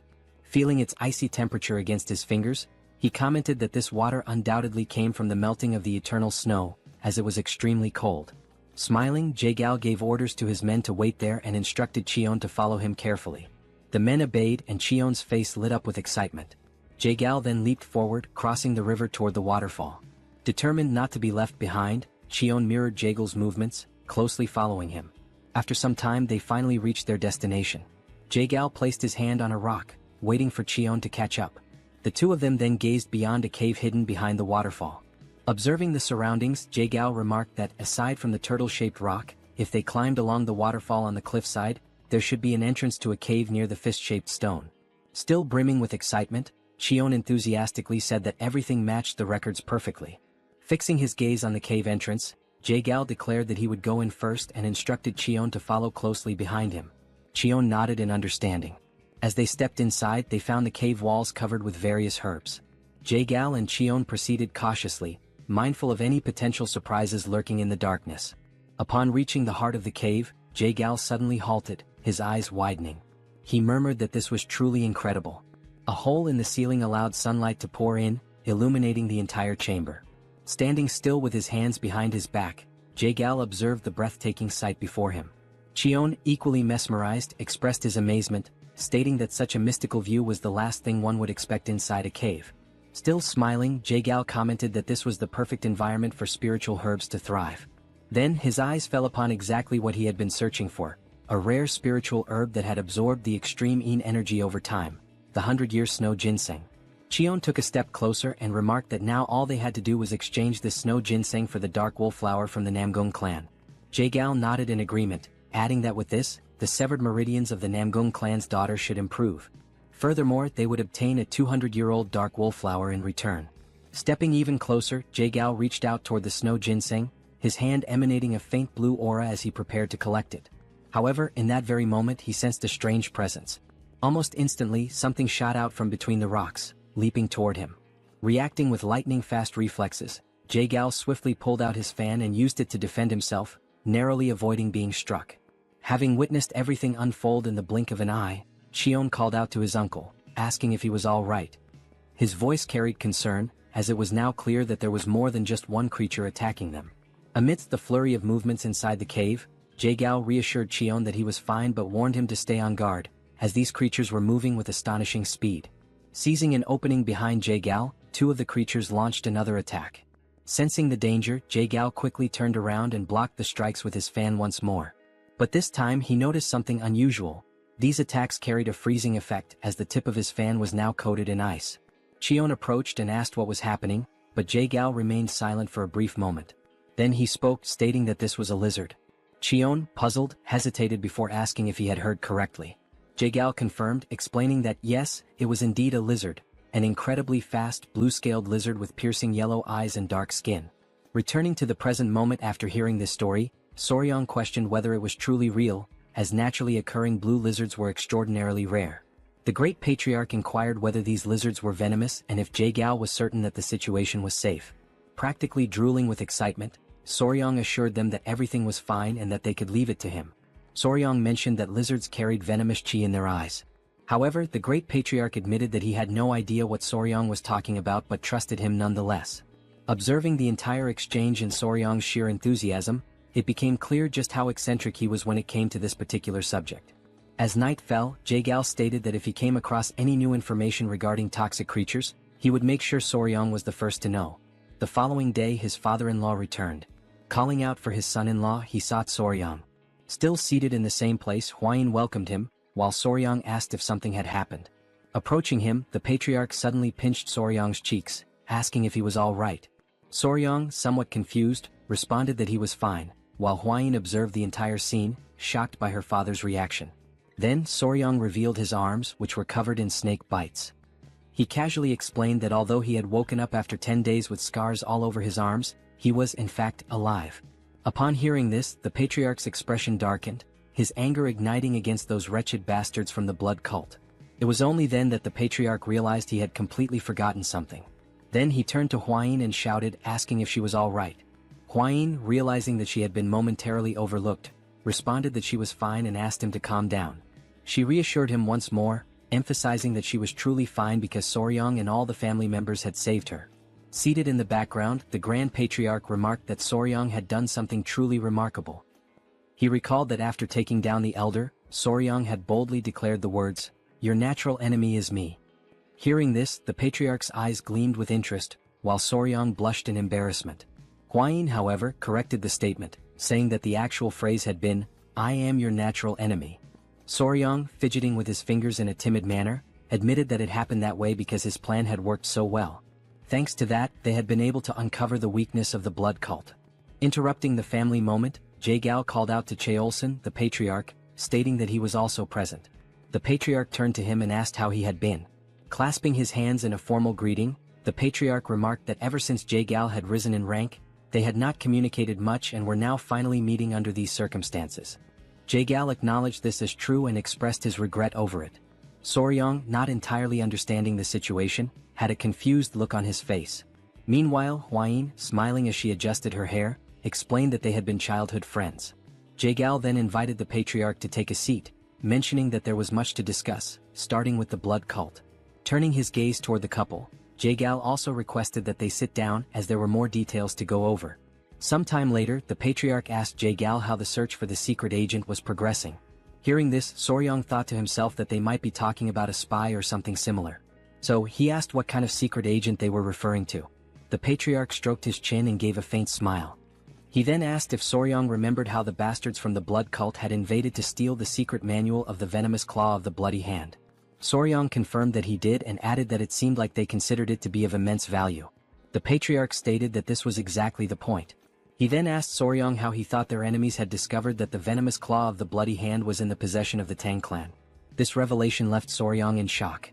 He had not even considered that possibility. Rising from his seat, slightly agitated, Soryong exclaimed that this was a huge problem. He then asked if someone from the Tang Clan could possibly have leaked information to the blood cult. This question stunned both the Patriarch and Jae-gal. Jae-gal then turned to the Patriarch and suggested that he educate his son-in-law, as being a newcomer, he was unaware of certain histories, despite having heard quite a few entertaining stories about him. The Patriarch chuckled, stroking his mustache. Meanwhile, Soryong, sweating slightly, wondered if he was being perceived as odd.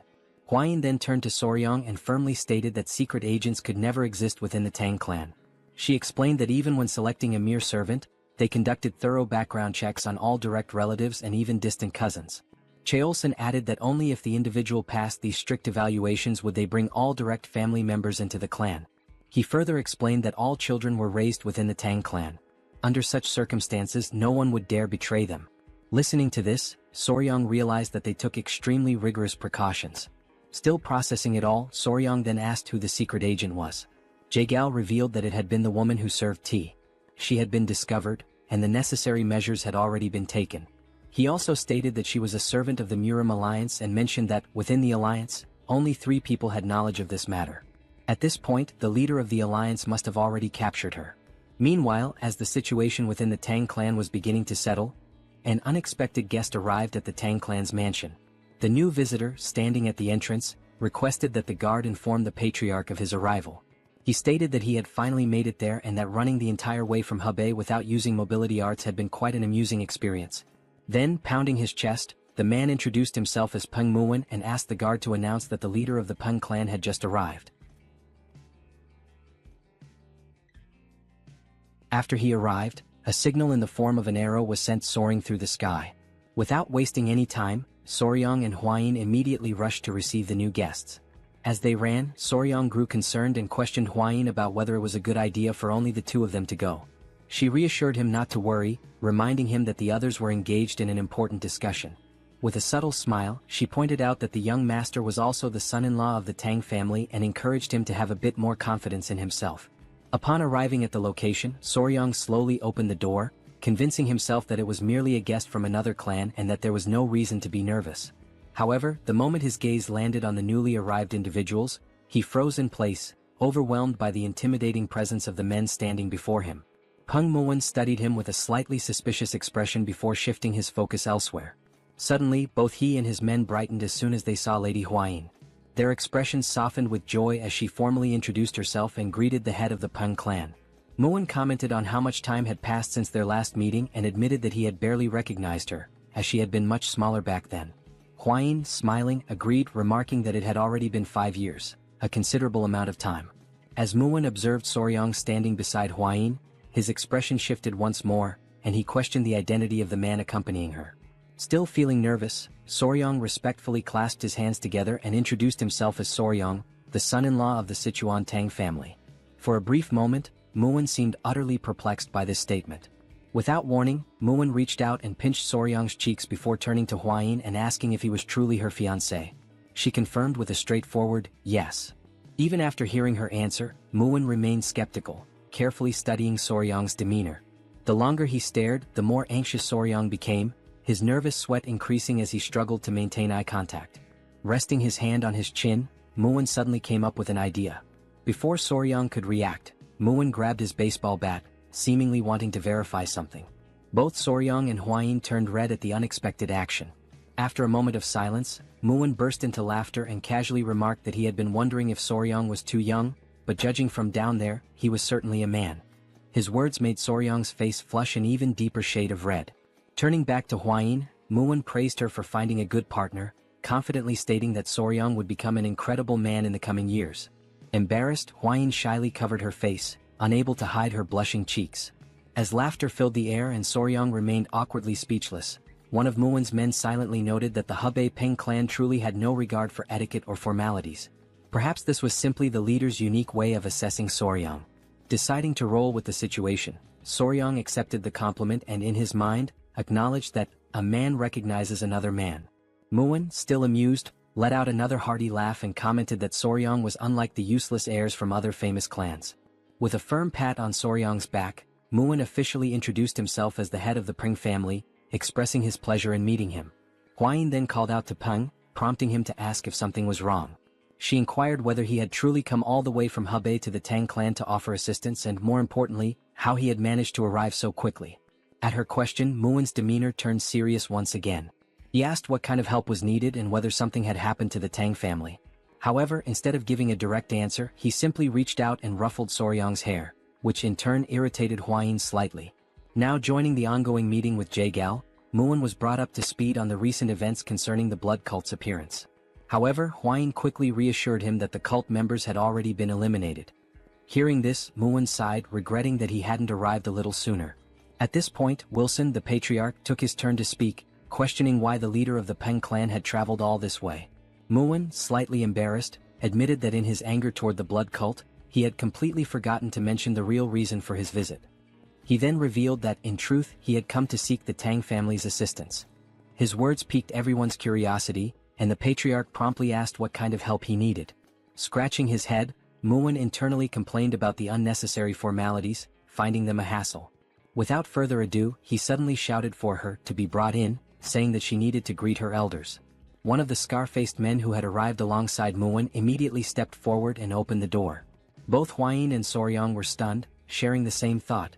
Muin had spoken about her needing to greet the elders, yet the person who entered was a massive brute of a man. The towering figure stood before the table and in a gruff voice, stated that she needed to come down now to properly greet the leaders of the Sichuan Tang Clan. A small voice, coming from somewhere on the man's back, sleepily muttered that it was still too early. As realization dawned upon Soryang, he was left utterly speechless, shocked that no one had noticed this presence the entire time. Slowly, something began sliding down from under the man's cloak.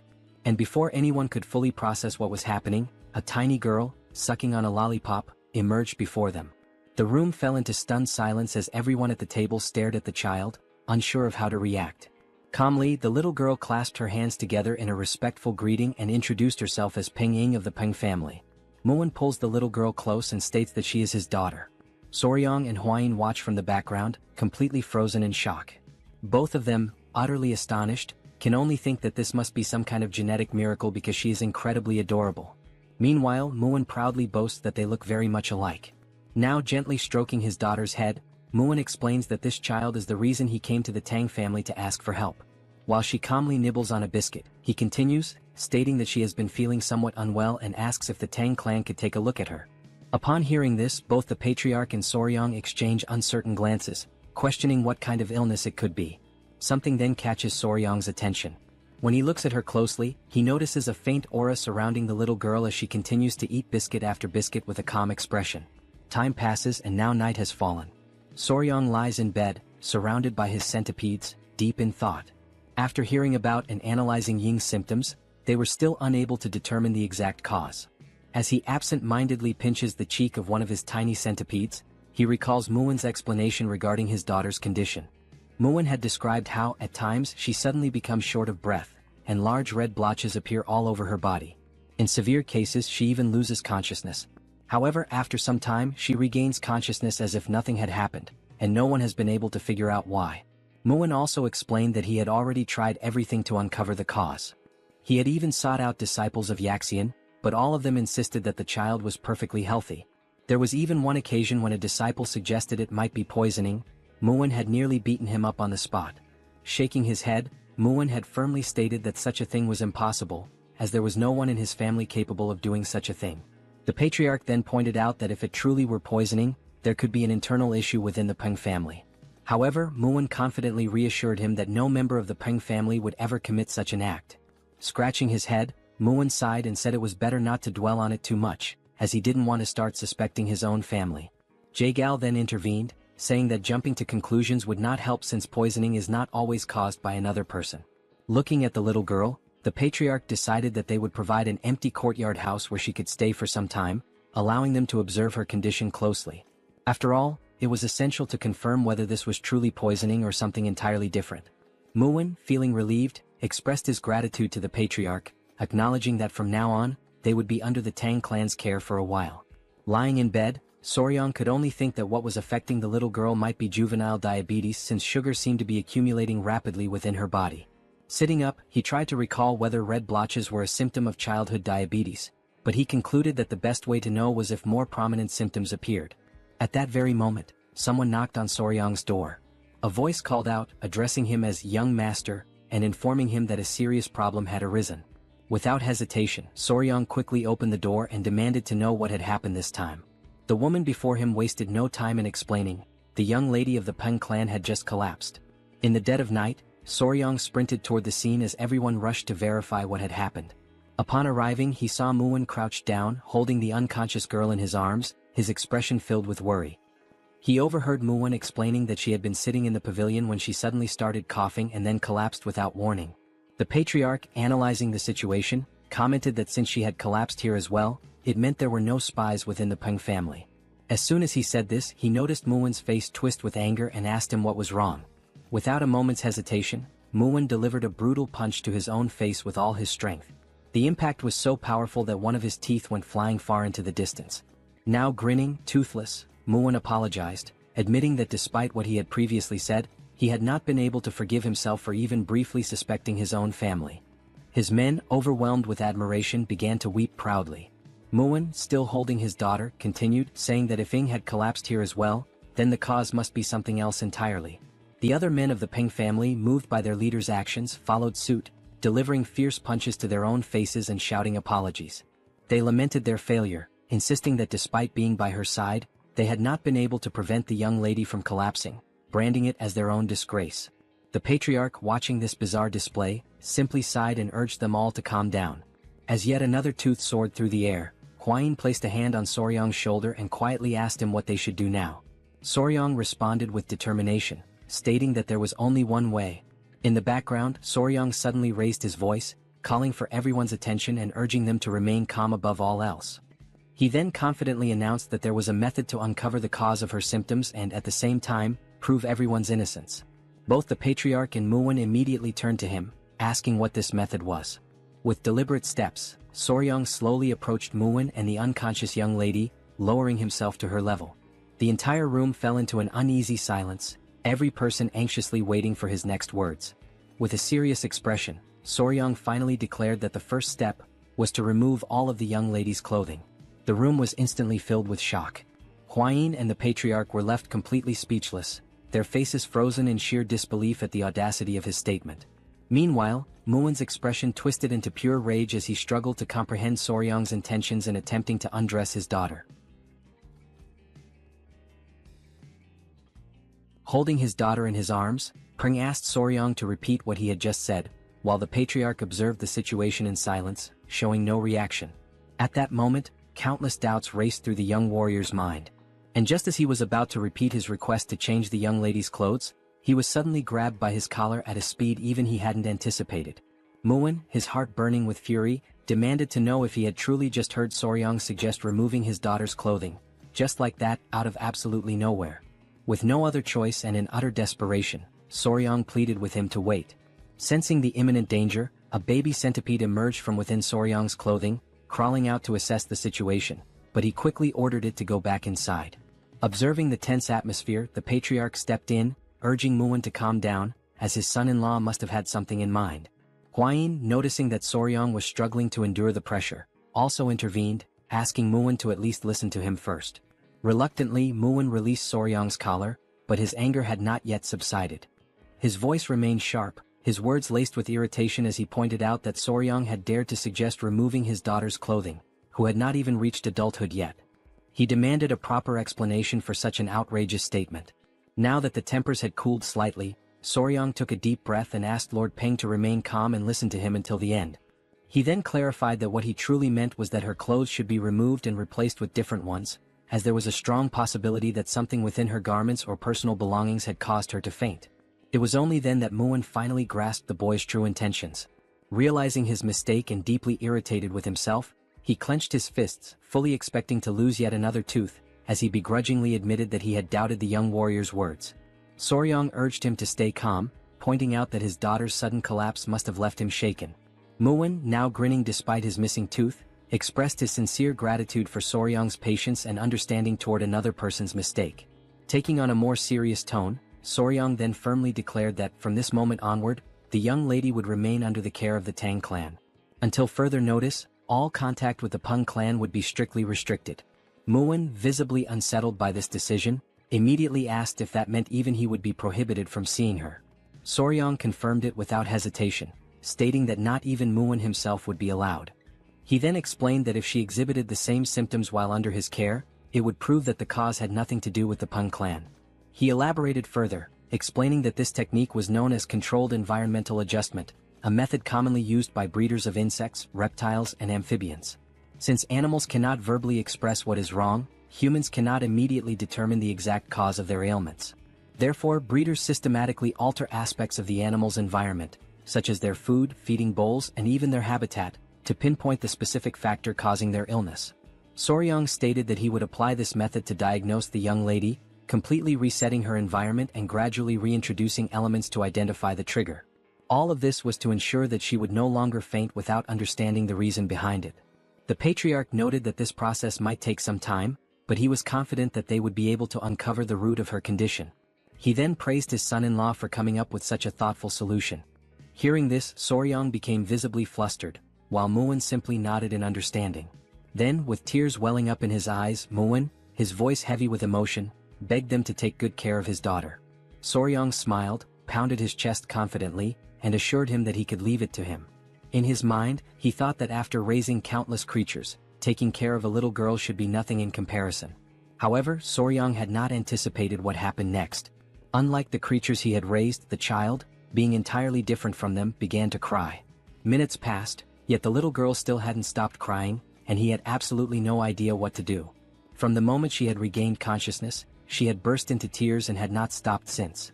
Meanwhile, Hwayin and her mother were busy gathering essential supplies to care for the child, leaving Soryang completely alone with her, just the two of them. At a loss, he hesitantly asked her if she was hungry or sleepy, unsure of what else to do. Seeing that her sobbing did not subside, he tried another approach and asked if she was crying because Lord Peng was not there. Hoping to soothe her, he assured her that Muin had gone to fetch medicine for her and would return soon. However, to his surprise, the little girl pouted and firmly stated that this wasn't the reason for her tears. She was crying because she wanted sweets. Soryang could only sigh internally, realizing that she preferred sweets over her own father. Now reflecting on this, he suddenly remembered that while they were changing her clothes, she had several sweets hidden away. Trying to calm her down, he gently asked her to relax, explaining that since she had just woken up, she couldn't eat sweets right away. Instead, he suggested that she eat some rice porridge first and later he would personally make some treats for her. He then moved closer, lowering his voice slightly as he told her that if she ate her porridge properly and behaved well, he would prepare candied fruit skewers for her. At that moment, her eyes lit up with excitement, the prospect of sweets instantly lifting her spirits. However, for this to happen she would have to promise to behave. Without hesitation, she quickly agreed, nodding eagerly as she vowed to eat well and be on her best behavior. And the little girl confidently states that everyone in the Tang clan always keeps their promises. She then adds, with complete seriousness, that if she ever breaks hers, he has permission to punch her in the face. Hearing this, Soryong is utterly taken aback, his mind reeling as he wonders what on earth the Tang clan teaches its children. Later that day, Murim finds himself hidden behind a cluster of bushes, burdened with worry. He has no choice but to watch his daughter from afar, restricted by the new rule that forbids him from approaching her. However, his covert surveillance does not go unnoticed. Soryong, catching him in the act, immediately questions what he is doing hiding there. Before responding, Murim swiftly grabs Soryong by the collar and yanks him into the bushes as well, determined to maintain his cover. Lowering his voice, Murim anxiously asks how his daughter is doing. Soryong reassures him, stating that she is fine, she has been eating well and behaving properly. Murim, still skeptical, presses him further, demanding to know if she is truly eating on her own. He is bewildered as he asks how in the world Soryong managed to make that happen. Soryong simply shrugs, explaining that she is eating by herself naturally. He then turns the question back to Murim, wondering why he finds that so surprising. But before their conversation can continue, someone suddenly arrives, interrupting their hidden exchange. It is Hwayin, who greets the lord of the Tang clan with a polite nod. In response, Murim acknowledges her presence and thanks her for taking care of his precious daughter. Hwayin then mentions as if casually, that Missing had been asking about where her elder brother Soryong had gone. At those words, Murim's temper flares once more. He clenches his fists in frustration, feeling slighted that he has barely been able to hold a proper conversation with his own daughter, and yet in such a short time she and Soryong have already grown so close. Recognizing the dangerous shift in atmosphere, Soryong quickly realizes that now would be an excellent time to make his escape. As he turns to leave, Murim, still fuming, demands to know when exactly his daughter started calling Soryong by that title. Ignoring him, Hwayin instead asks if Soryong is heading to the training grounds again today. Soryong nods, explaining that when he spends time playing with the bees, she behaves much better.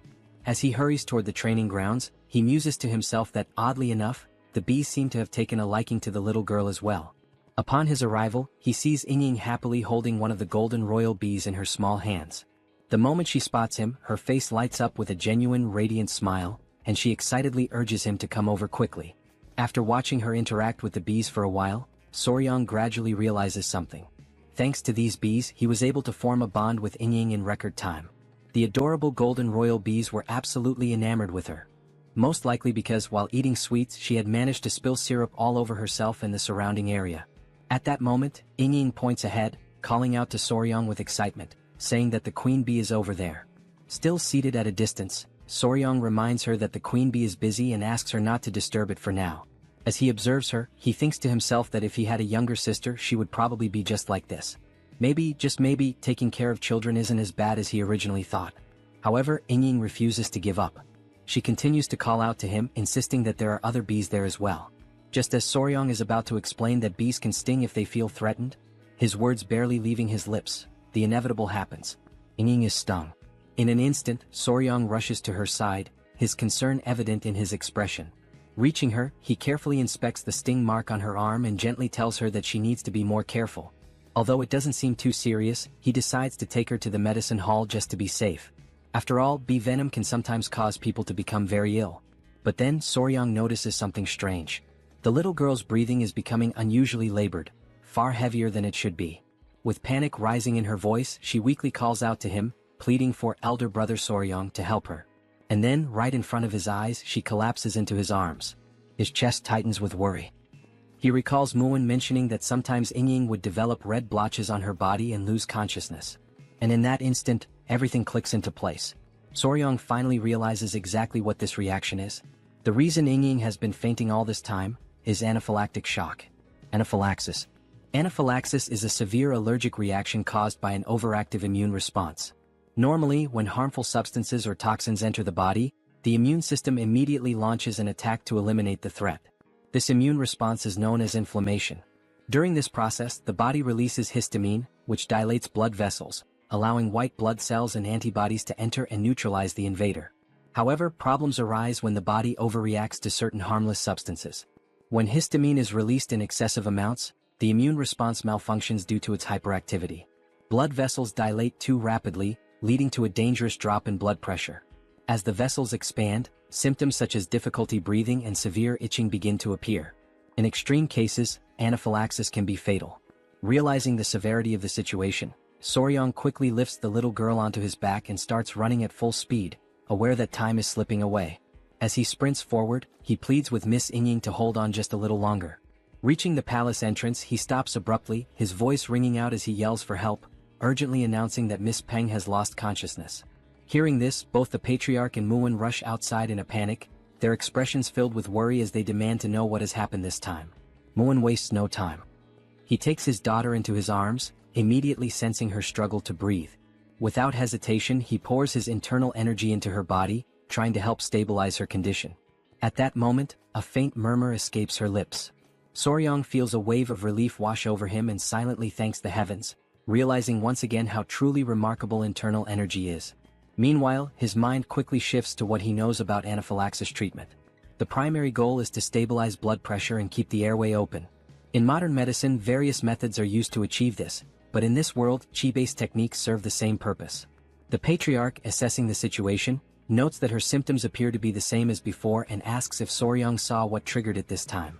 Muin, equally curious, turns to him for an answer. Soryong states that young Inying collapsed after being stung by a bee. Both the patriarch and Muin react with immediate disbelief, asking if that is truly the case. The patriarch acknowledges that some people do faint from bee stings but argues that this does not explain the previous instances where she lost consciousness. Muin nods in agreement, pointing out that she had never been stung before. Already certain of his conclusion, Soryong takes a step forward, drawing their attention as he confidently states that he has already identified the true cause. His words leave his father-in-law visibly stunned, to the point where he asks if Soryong is being serious. Soryong affirms that the bee sting played a crucial role in helping him discover the real underlying issue. Muin, growing more anxious, urges him to explain further. Taking a deep breath, Soryong prepares to share his findings, though he already anticipates the reaction his next words will cause. Before continuing, he states that the first thing they need to do is remove the young lady's clothing. A short time later, Hwayin appears and confirms that everything is exactly as Soryong had described. At first, the rashes covering her body had made it difficult to notice, but beneath them there were older marks, along with new ones that had recently appeared. Hwayin raises her hand, signaling for everyone to remain silent since Inying has yet to regain consciousness. Without hesitation, everyone obeys her command. Lowering his voice, Muin speaks again, acknowledging that, just as mentioned, there were indeed other marks besides the skin rash. His voice tightens as he demands to know why his daughter has been fainting all this time. Soryong calmly explains that this time, the cause was bee venom poisoning. Muin furrows his brows, unable to comprehend. The previous episodes were not caused by bee stings. After all, a bee sting is not something that would go unnoticed.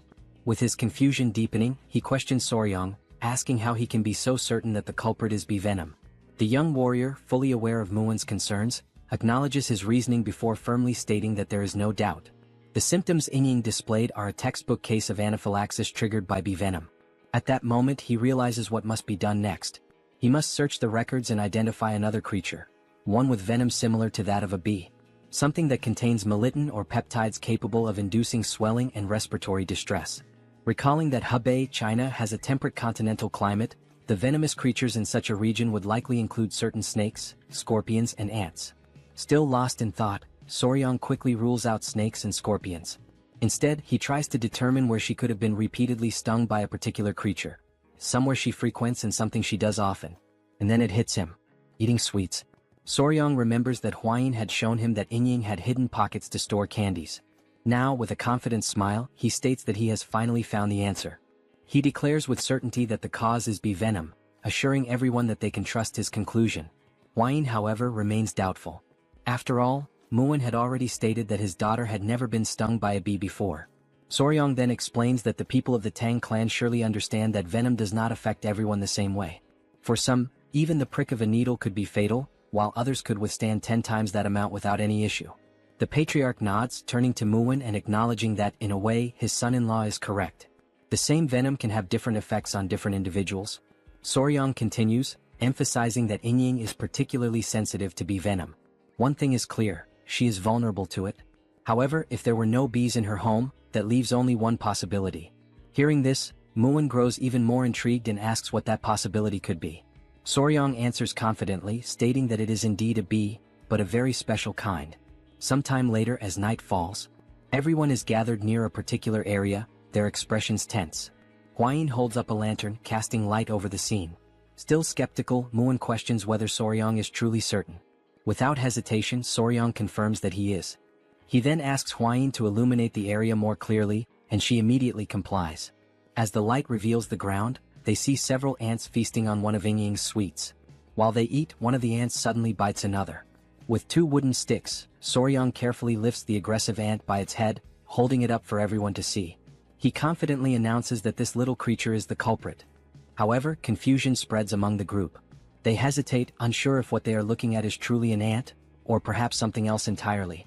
Bringing the creature closer for inspection, Soryong points out that, at first glance, it resembles an ant.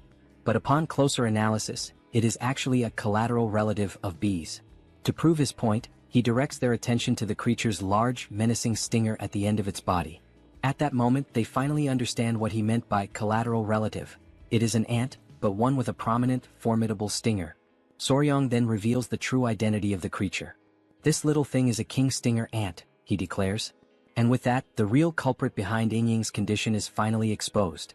Demonstrating his deep knowledge on the subject, Soryong elaborates further, stating that this species belongs to the order Hymenoptera, within the Formicidae family. It is commonly referred to by its nickname, the Asian needle ant.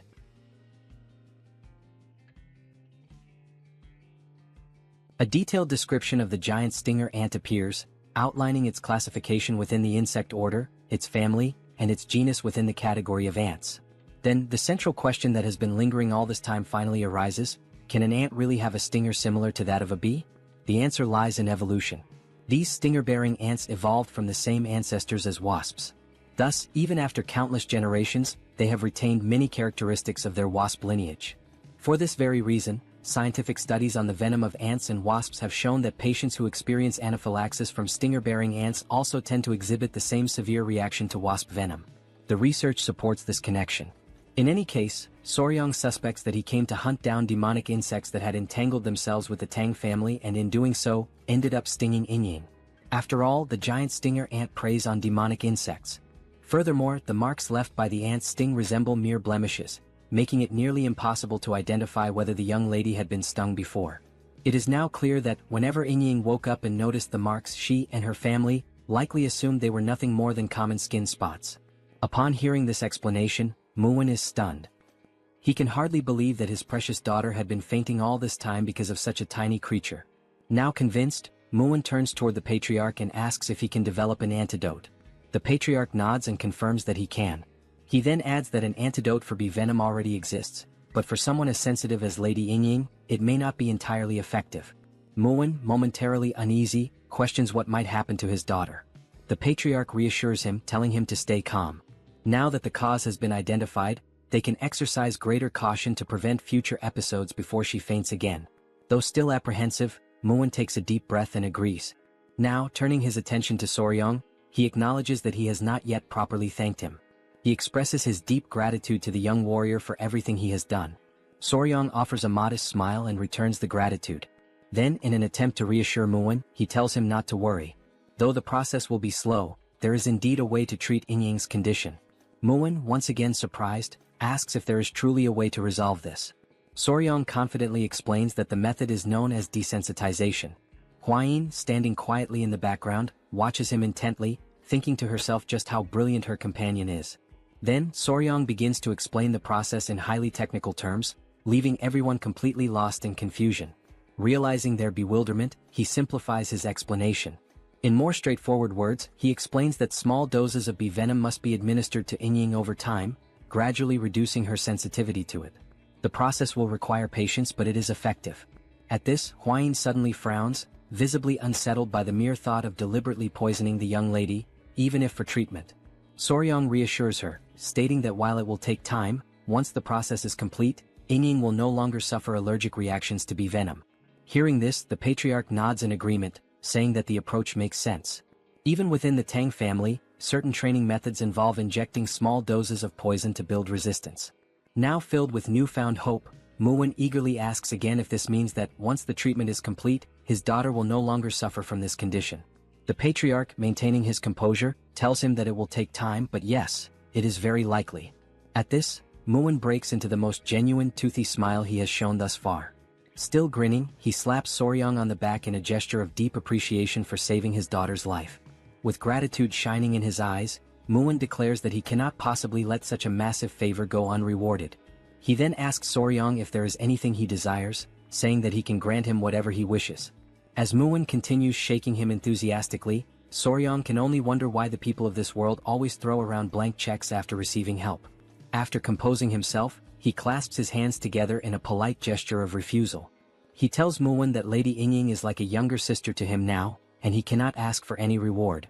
Muin, however, laughs heartily and increases the force of his backslaps, declaring that within the Ping family, there is no need for modesty. Soryang can ask for anything. Realizing that if he doesn't request something soon, he might end up being crushed to death, Soryang thinks quickly and comes up with an idea. Excitedly, with eyes practically sparkling, he asks if the Peng clan, having traveled from afar, would be willing to accompany him on a journey to visit some famous mountains. A few days later, they now stand before the Gunga Mountains of Sichuan, the very place that Jaegal had mentioned before. Gazing at the majestic peaks, Muin, smiling in admiration, comments that it is indeed a famous mountain range. Soryang, standing beside him, agrees. He remarks that he has heard of the beautiful rock formations that can be found here. Huayin approaches, adding that, according to the second military officer, this seems to be the right place. Soryang also nods in agreement but then poses an important question. How will they reach the cave behind the waterfall? Upon hearing this, Muin recalls something. He mentions that he has heard that Soryang recently learned the technique of light footwork. However, given that it is still new to him, he is likely unfamiliar with the technique known as flying swallow steps. However, Soryang questions what Muin is talking about, leaving Muin momentarily speechless. Instead of explaining, Muin grabs the young warrior by his clothing, declaring that he is far too lazy to put it into words, so he will demonstrate instead. Already anticipating what is about to happen, Huayin's jaw drops in shock. With little effort, Muin hurls Soryang through the air as if he were making a perfect NBA three-pointer. Thanks to this unexpected maneuver, they reach the entrance of the cave much faster than expected. Muin bursts into laughter and, with a playful hint of irony, remarks that Soryang is quite fast. Huayin quickly approaches, concern in her voice as she asks if her companion is all right. She then shifts her attention to their surroundings and acknowledges that, in any case, this really does seem to be the entrance to the cave, the hidden passage behind the waterfall. Still grinning, Muin declares that it is time to go inside, as there is sure to be something interesting within. As they cautiously step deeper into the cave, a strange sensation washes over them, prompting them to halt momentarily. Before them, numerous ice crystals glisten, their presence reinforcing the idea that Jaegal could not have been lying about this place. The interior of the cave is nothing like what they had expected. Drawing closer to examine the area, they recall Jaegal's description. He had spoken of a light descending upon the center of the cave, illuminating a floor blooming with unfamiliar flowers. The way he had described it, it had seemed like something from another world, breathtaking and surreal. Yet, as they venture even deeper, they come to realize that the cave does not feel as otherworldly as Jaegal had made it sound. Though there is indeed a light in the center, there are far fewer flowers than anticipated. Taking in the sight, Muin wonders aloud whether the divine creature they are seeking is altering the surrounding environment. As he continues observing, he senses cold air flowing from a specific rock. Soryang immediately agrees, certain that this must be the case. He tightens his grip on his sword and warns the others to stay behind him and remain on guard. Muin, now holding the hilt of his own sword, realizes that whatever they are about to face is likely a powerful foe. At that very moment, a piercing cry echoes through the cave, sending a jolt of fear through Huayin and Muin. Realizing the source of the sound is up ahead, Muin stiffens and once again commands them to stay close to him. Then, from behind the large rock, a pair of glowing eyes emerges, slowly making their way into view. Once more, the creature lets out the same eerie cry, leaving Soryang visibly startled. And then, when the mysterious being finally reveals its full form, Soryang's eyes widen in recognition. That's a fat-tailed gecko. The creature stands at around 30 centimeters in length, with large, round, golden-yellow eyes and a slightly plump tail. The young warrior's eyes sparkle, and he practically drools with excitement. This creature is both unbelievably fierce and ridiculously adorable at the same time. Huayin, observing it closely, comments on how beautiful its shimmering blue scales are. Soryang, impressed, praises her for recognizing it instantly. Meanwhile, Muin is left in utter disbelief. How can the two of them be so calm when there is such a powerful enemy right in front of them? Still gripping his sword tightly, Muin urges them to stay on high alert, stating that there is another gecko deeper inside the cave. Given the circumstances, it is likely that this pair is a mated couple. Soryong, now more intrigued than ever, tries to get a better look further inside. Amazed, he remarks that this is incredible. If there are two of them here, they might be able to breed offspring. He then turns to Muin and pleads with him to capture them both alive, without harming them. As they remain fixated on the agitated blue gecko before them, a thought crosses their minds. Where is the other one? Peering deeper into the cave, they finally spot it. At that moment, Lady Huayin voices her concern, asking if something is wrong. Soryong, his expression growing serious, responds that the gecko inside looks weak, possibly sick. This does not bode well. In fact, the more he looks at it, the more he realizes that the creature inside does not even seem to be breathing. But before they can fully assess the situation, the blue gecko outside suddenly lunges at them. Driven purely by instinct, it attacks the group, determined to protect its home and its ailing mate. Upon observing the dangerous instinct displayed by the creature, Soryong quickly turns around and says that he'll leave this matter in the hands of Commander Gu Pei, asking him to notify him immediately if anything happens. As he watches the furious lizard in the background, Gu nods and replies that Soryong can count on him. If that little creature shows any unusual behavior, he will be informed right away. With that decision made, the group agrees to withdraw for the time being. Once outside, it finally dawns on them that, first and foremost, they don't actually know much about the creature's habits, and trying anything now would be reckless and could potentially harm the already injured creature. While Soryong stands atop a rock, lost in thought and clearly worried, Huayin sweetly calls out to him, inviting him to come eat as she tends to a few tiny centipedes in her hands. Watching her carefully handling the small insects, Soryong finds the scene incredibly gentle. It almost looks like she's caring for little children in her own home. They all gather as they wait for a stew to finish cooking. Muin then asks if there was any progress today, and Soryong replies that once again the injured creature didn't move at all. Muin adds that when he went to check on it earlier, it still didn't move, and wonders aloud whether a living being shouldn't at least eat or drink something. Soryong immediately agrees, but explains that geckos or lizards in general sometimes go without eating for days when they're under stress. In particular, fat-tailed geckos store energy in their thick tails, and if one isn't eating at all, it's likely surviving entirely off the stored energy. And given the current situation, they're reaching a point where a decision must be made, because they can no longer remain uncertain. The reason why the creature isn't moving needs to be investigated. Muin, somewhat energized by this, asks whether they'll be able to capture the geckos afterward, but Soryong clarifies that this isn't about capturing them for now, it's about figuring out where the injured one is hurt. He adds that it would be great if Muin could distract the standing gecko, allowing Soryong and Huayin to approach the weakened one.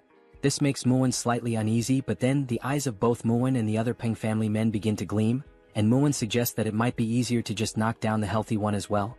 That way they'd have both, the strong and the weak. But all Soryong can think is that if these men hit those little creatures with their muscles, they would surely die instantly. To lighten the mood, Soryong jokes that if Lord Peng hits them, even the rock dividing them from Jaegal would probably just drop dead on the spot.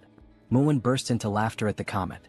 As he gives a few overly strong pats on Soryong's back, Muin remarks that it's surprising Jaegal was pressured enough by such tiny creatures to retreat. He then agrees with Soryong, one hit from him would absolutely kill the geckos. Muin's expression grows serious once again, and he confirms whether they'll go with Soryong's gentle approach.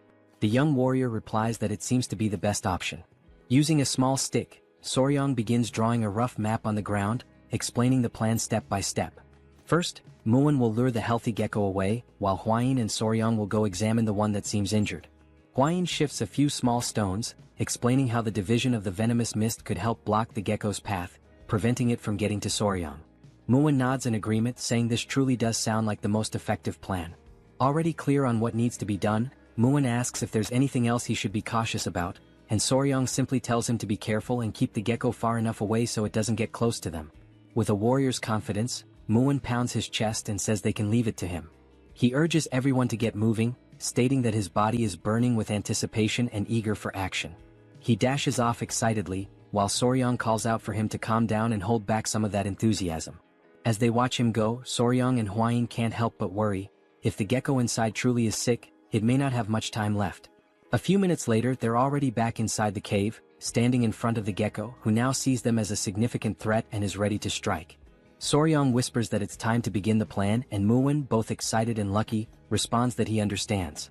He draws the massive sword from his back, and a powerful aura surrounds him, leaving both Soryong and Gu-pei momentarily stunned and unsure of what might happen next. As Muin advances toward the gecko, flanked by his men, he reminds everyone to follow the plan, and the group shouts in unison, affirming they're ready.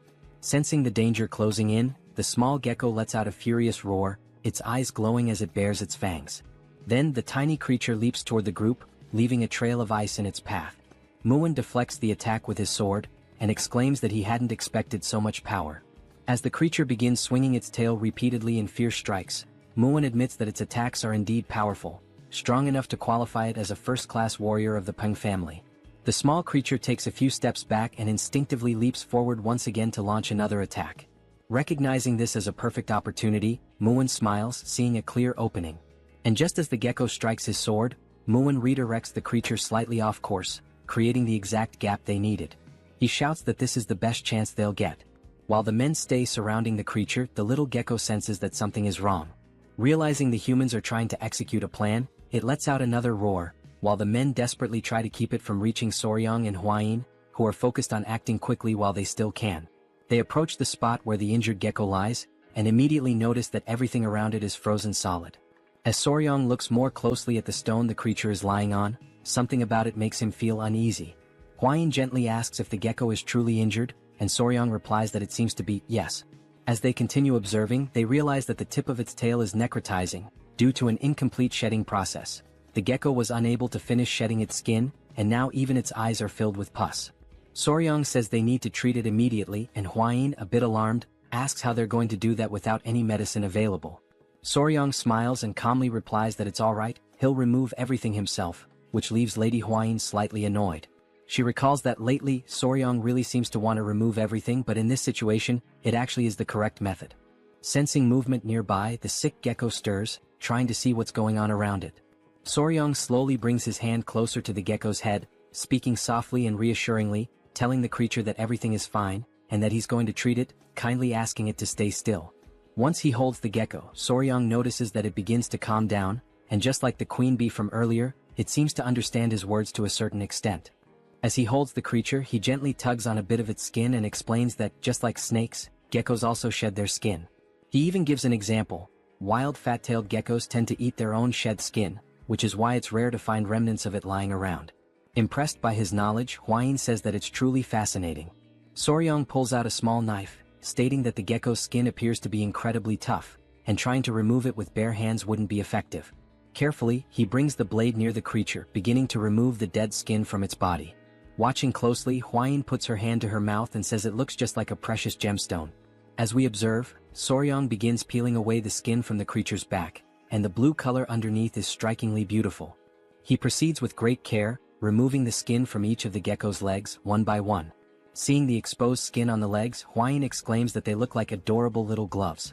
She's reminded of the time when she was a YouTuber, and even back then videos of peeling or removal like this were trending and popular. Looking at the creature again, Soryong says that the most important part is still left, the head and the tail. Once more, he gently holds the gecko and says he needs to be especially careful with the eyes. Just as he had predicted, pus had built up inside the creature's eyes, and because it hadn't been properly removed, the inflammation caused the eyes to swell badly. With deliberate, slow movements, he begins removing all of the dead skin, working patiently until he successfully peels the skin off the gecko's entire face. Once everything has been taken off, Soryong gently asks the creature how it feels now, wondering if there's any improvement. At that very moment, Hwayin gets visibly excited, because it's the first time she's seen the gecko open its eyes, and it no longer looks sick. Still holding the small creature, Soryong appears serious, and Hwayin asks if something is wrong. He answers that yes, there is. He points to the tail, saying that he's trying to figure out what to do about it. It's clearly necrotizing. He adds that perhaps the only way to stop the necrosis is to cut the tail off entirely, but in the gecko's current weakened state, amputating the tail could very well kill it. At that moment, as they silently consider their options, they suddenly hear the voices of the men nearby, shouting for them to be careful. The men yell that they've lost sight of the other gecko, and as the couple turns around, there it is, ready to attack. Seeing that the creature is even more furious than before, Soryong is startled and begs it to calm down. He shouts in desperation, explaining that he's trying to help and treat its injured friend, even going so far as to point the knife toward the oncoming gecko. But in that exact moment, Soryang realizes that pointing the knife may have been a critical mistake. The gecko is bound to interpret it as a threat. And that's exactly what happens. With a chilling roar, the blue fury of the lizard echoes through the cave. The small gecko let out such a powerful roar that bolts of lightning surged all around it, fueled by its overwhelming fury. The pressure in the air was so intense that it even caused Soryang to be pushed slightly backward. Only then did our young warrior realize that he was in serious trouble, because he was still holding the other gecko in his arms. The enraged gecko lunged in the couple's direction, and Hwayin quickly stepped forward, trying to shield her companion, urging him to be careful. At the very last second, to prevent them from being struck, she shoved him slightly to the side in an attempt to save him. The furious gecko then slammed into the ground with immense force, shattering a nearby rock on impact. Soryang was thrown to one side, while Hwayin was tossed in the opposite direction. After hitting the ground from the push, Soryang did his best to shield the weakened gecko in his arms from the impact, but the other gecko, still enraged, refocused its attention on them. Soryang tried to gather himself and asked the furious gecko to wait just a moment, but it began to roar once more, sending more lightning crackling through the air. Still holding the debilitated gecko, and remembering that they seemed to understand human speech to some extent, Soryang tried to explain that things were not what they looked like, pleading for a moment to speak with the furious little one. Right after saying that, he heard a strange sound, one he hadn't noticed before. The gecko in his arms began to emit a soft noise, and Soryang was completely stunned by what was happening right before his eyes. The furious gecko paused for a brief moment upon hearing the sound. Then, seemingly calmed, the anger began to fade from its expression, and it responded by making the same sound back to the other gecko. Both of the geckos began to exchange the sounds and even smiled, and in that exact moment Soryang realized that they were actually communicating with one another. Right then, Muin and his men came rushing over in a panic, trying to check whether Soryang was okay. Holding his sword, Muin commented that the slimy little bastard was fast, way faster than he expected, and that he hadn't anticipated it slipping through his legs like that. But when the small gecko saw the men again, it immediately began to growl, and its expression once again twisted into one of irritation. Soryang stepped between the gecko and the men while still holding the injured one, asking them to wait a moment, saying that there was no need to keep fighting. He assured them that he was fine and asked them to step back a bit, as he was going to try speaking with the geckos for a moment. Muin briefly wondered if Soryang had lost his mind trying to talk to that thing, asking if he really believed the creature could understand human words. Still observing the gecko, Soryang responded that yes, it seemed like the creature could understand human speech to some extent, and if so, it probably wouldn't attack again. He turned to Hwayin and asked if she could grab some of the dried grass he had seen nearby, and she answered that she could. Then she went off in a cute moment, appearing almost chibi-like, collecting the dry grass alongside a little centipede. Soryang arranged the dried grass so that the weakened gecko could lie on it, judging that it would be more comfortable than resting directly on the cold ground. The couple knelt down beside the geckos, and Soryang gently told them not to worry, that he wasn't trying to hurt them. He had only removed the stuck skin that wouldn't shed on its own and cleaned what was covering the sick gecko's eyes. Then Soryang reminded the healthy gecko not to forget to lick the eyes of the sick one, and immediately the small gecko did just that. Afterward, the young warrior stood up, crossed his arms and stated that there was only one problem, drawing everyone's attention back to him. He explained that the sick gecko's eyes would likely heal just fine, but her tail was already necrotized, so licking wouldn't help at all in that situation. The sick gecko seemed to finally realize that her tail was indeed useless. She couldn't feel anything from it anymore. So Soryang continued, saying that, in other words, the only way to improve the situation would be, and while making a cutting gesture with his hands, he implied that they might have to remove the tail entirely. At that moment, one of the geckos imagined his partner's tail being cut off, and the vision of her crying out in pain filled his mind. He began to roar once again, and Soryang, growing nervous, made a scissor shape with his fingers to try to explain. The fury returned to the little gecko, who suddenly leapt toward the young warrior, taking him by surprise with a sudden mood swing. Realizing he wasn't fast or strong enough to stop this charge, the only thing Soryang could do in that moment was scream in desperation. Several minutes later, the couple sat on a rock with Muin beside them, while the men prepared a campfire. Hwayin was tending to some kind of wound on her companion's face, and he kept complaining that it hurt every time she touched it with her fingers. Soryang becomes a little irritated with the ungrateful gecko, since he was only trying to help. Hwayin tells him to stay still as she's in the middle of applying a healing balm, and if he keeps moving it might leave a scar. Hearing this, Muin crosses his arms and starts laughing, saying that now Soryang is finally beginning to act like a real man. After all, he earned a glorious battle scar. Realizing that this was not the right moment for jokes, Huayin turns to Muin with a terrifying glare. Along with Huayin, the little centipedes also fix their gaze on him, trying to intimidate him, and without saying a single word, Muin understands the message loud and clear. Touching the wound on his face, Soryong can only think about how the misunderstanding had somehow been resolved, and as he looks at Huayin and the baby centipedes, he also considers how the centipedes aren't reacting to any killing intent, and maybe the small gecko never actually had the intention to kill. At that moment, Gu interrupts and calls out to Soryong to talk to him about something. He says it looks like the little creature wants to say something to Soryong, since it keeps trying to get over to him. Soryong gives an awkward smile and asks if the gecko is finally ready. The gecko responds by making the same sound as before and nodding its head. Tilting his own head slightly, Soryong says he'll do his best. But first, there's something he needs to ask, which makes the little gecko curious. So he asks what geckos usually eat, explaining that if they really do need to cut off her tail, she'll need to eat something nutritious to recover properly. Before Soryong can even finish speaking, the small gecko quickly leaps away to show what they usually feed on. Soryong follows him, asking him to wait up since he's way too fast. The gecko stops in front of a small plant and begins making some sounds. Soryong realizes that with these sounds, the little one is definitely trying to communicate something. The gecko then picks the plant up with its mouth and lifts it, clearly wanting Soryong to see it. Soryong takes the plant from the gecko, and Huayin arrives shortly after, asking if she can take a quick look at it. She takes the plant and carefully examines it. Then she says it's weak, but she can still feel a bit of chi coming from it, so this little plant is definitely a seed of a spiritual herb that used to grow there.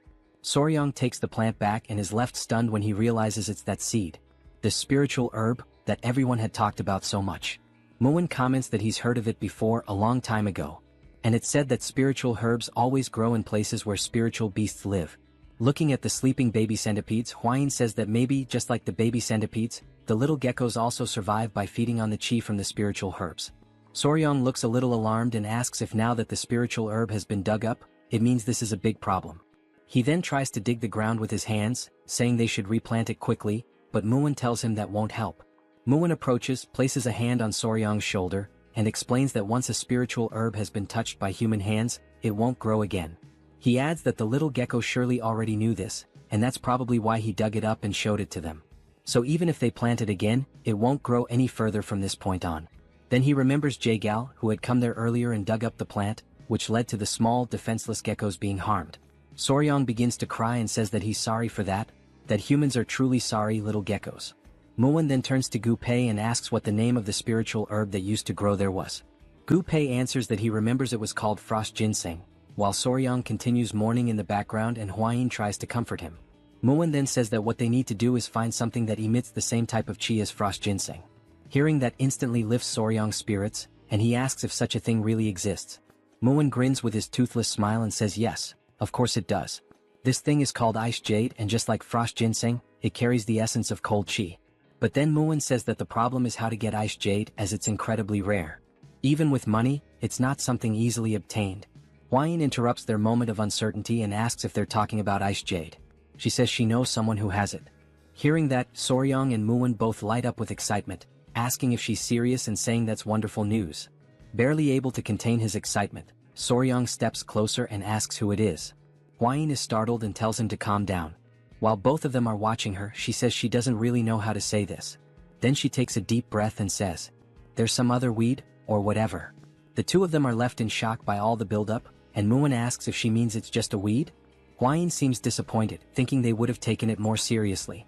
Then Soryong shouts, completely confused, "What?"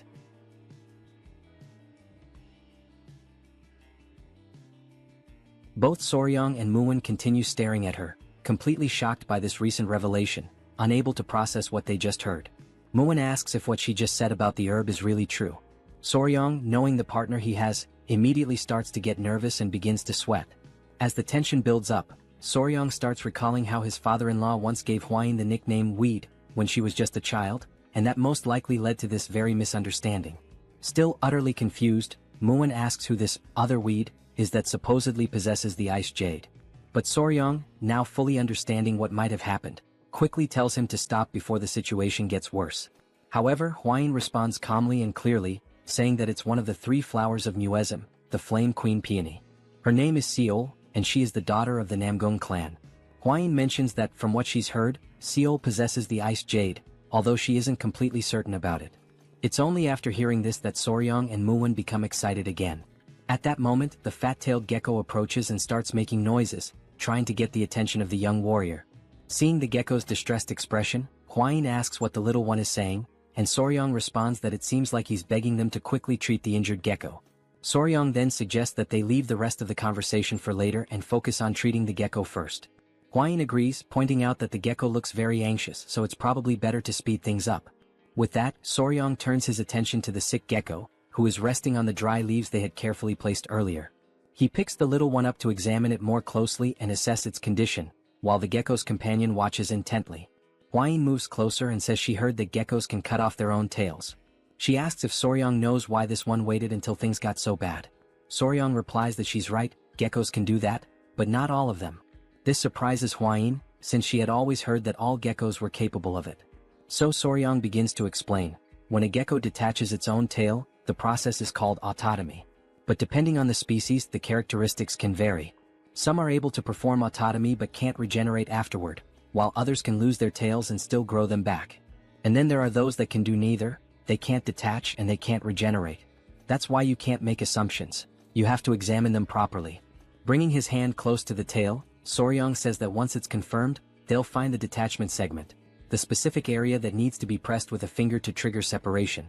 Hwain asks what the detachment segment means, clearly confused by the term. So Soryong explains again, saying that while it might seem like a gecko's tail can be cut off anywhere, in reality, the spot where it actually breaks is predetermined. And that particular point is called the detachment segment. Once again amazed, Hwain admits that she doesn't know much about geckos since they're not venomous, and then she asks how Soryong knows so much about them. Holding the sick gecko gently in his hands, Soryong realizes that he sounded quite confident when he explained all of that, but the truth is, because the tail is already in such a deteriorated state, he's not sure if the procedure will go well. But regardless of the uncertainty, he knows he has to try. With determination in his voice, Soryong says that he will succeed, otherwise he doesn't deserve to be called Spicy Fabre, his former YouTuber name. Sometime later, Muwon is left alone with the little gecko while the couple is working in the background, focused on the procedure. The small gecko starts making some sounds, and Muwon realizes that it wants to say something, so he turns around. Watching the cheerful couple in action, Muwon asks what happened to the injured gecko.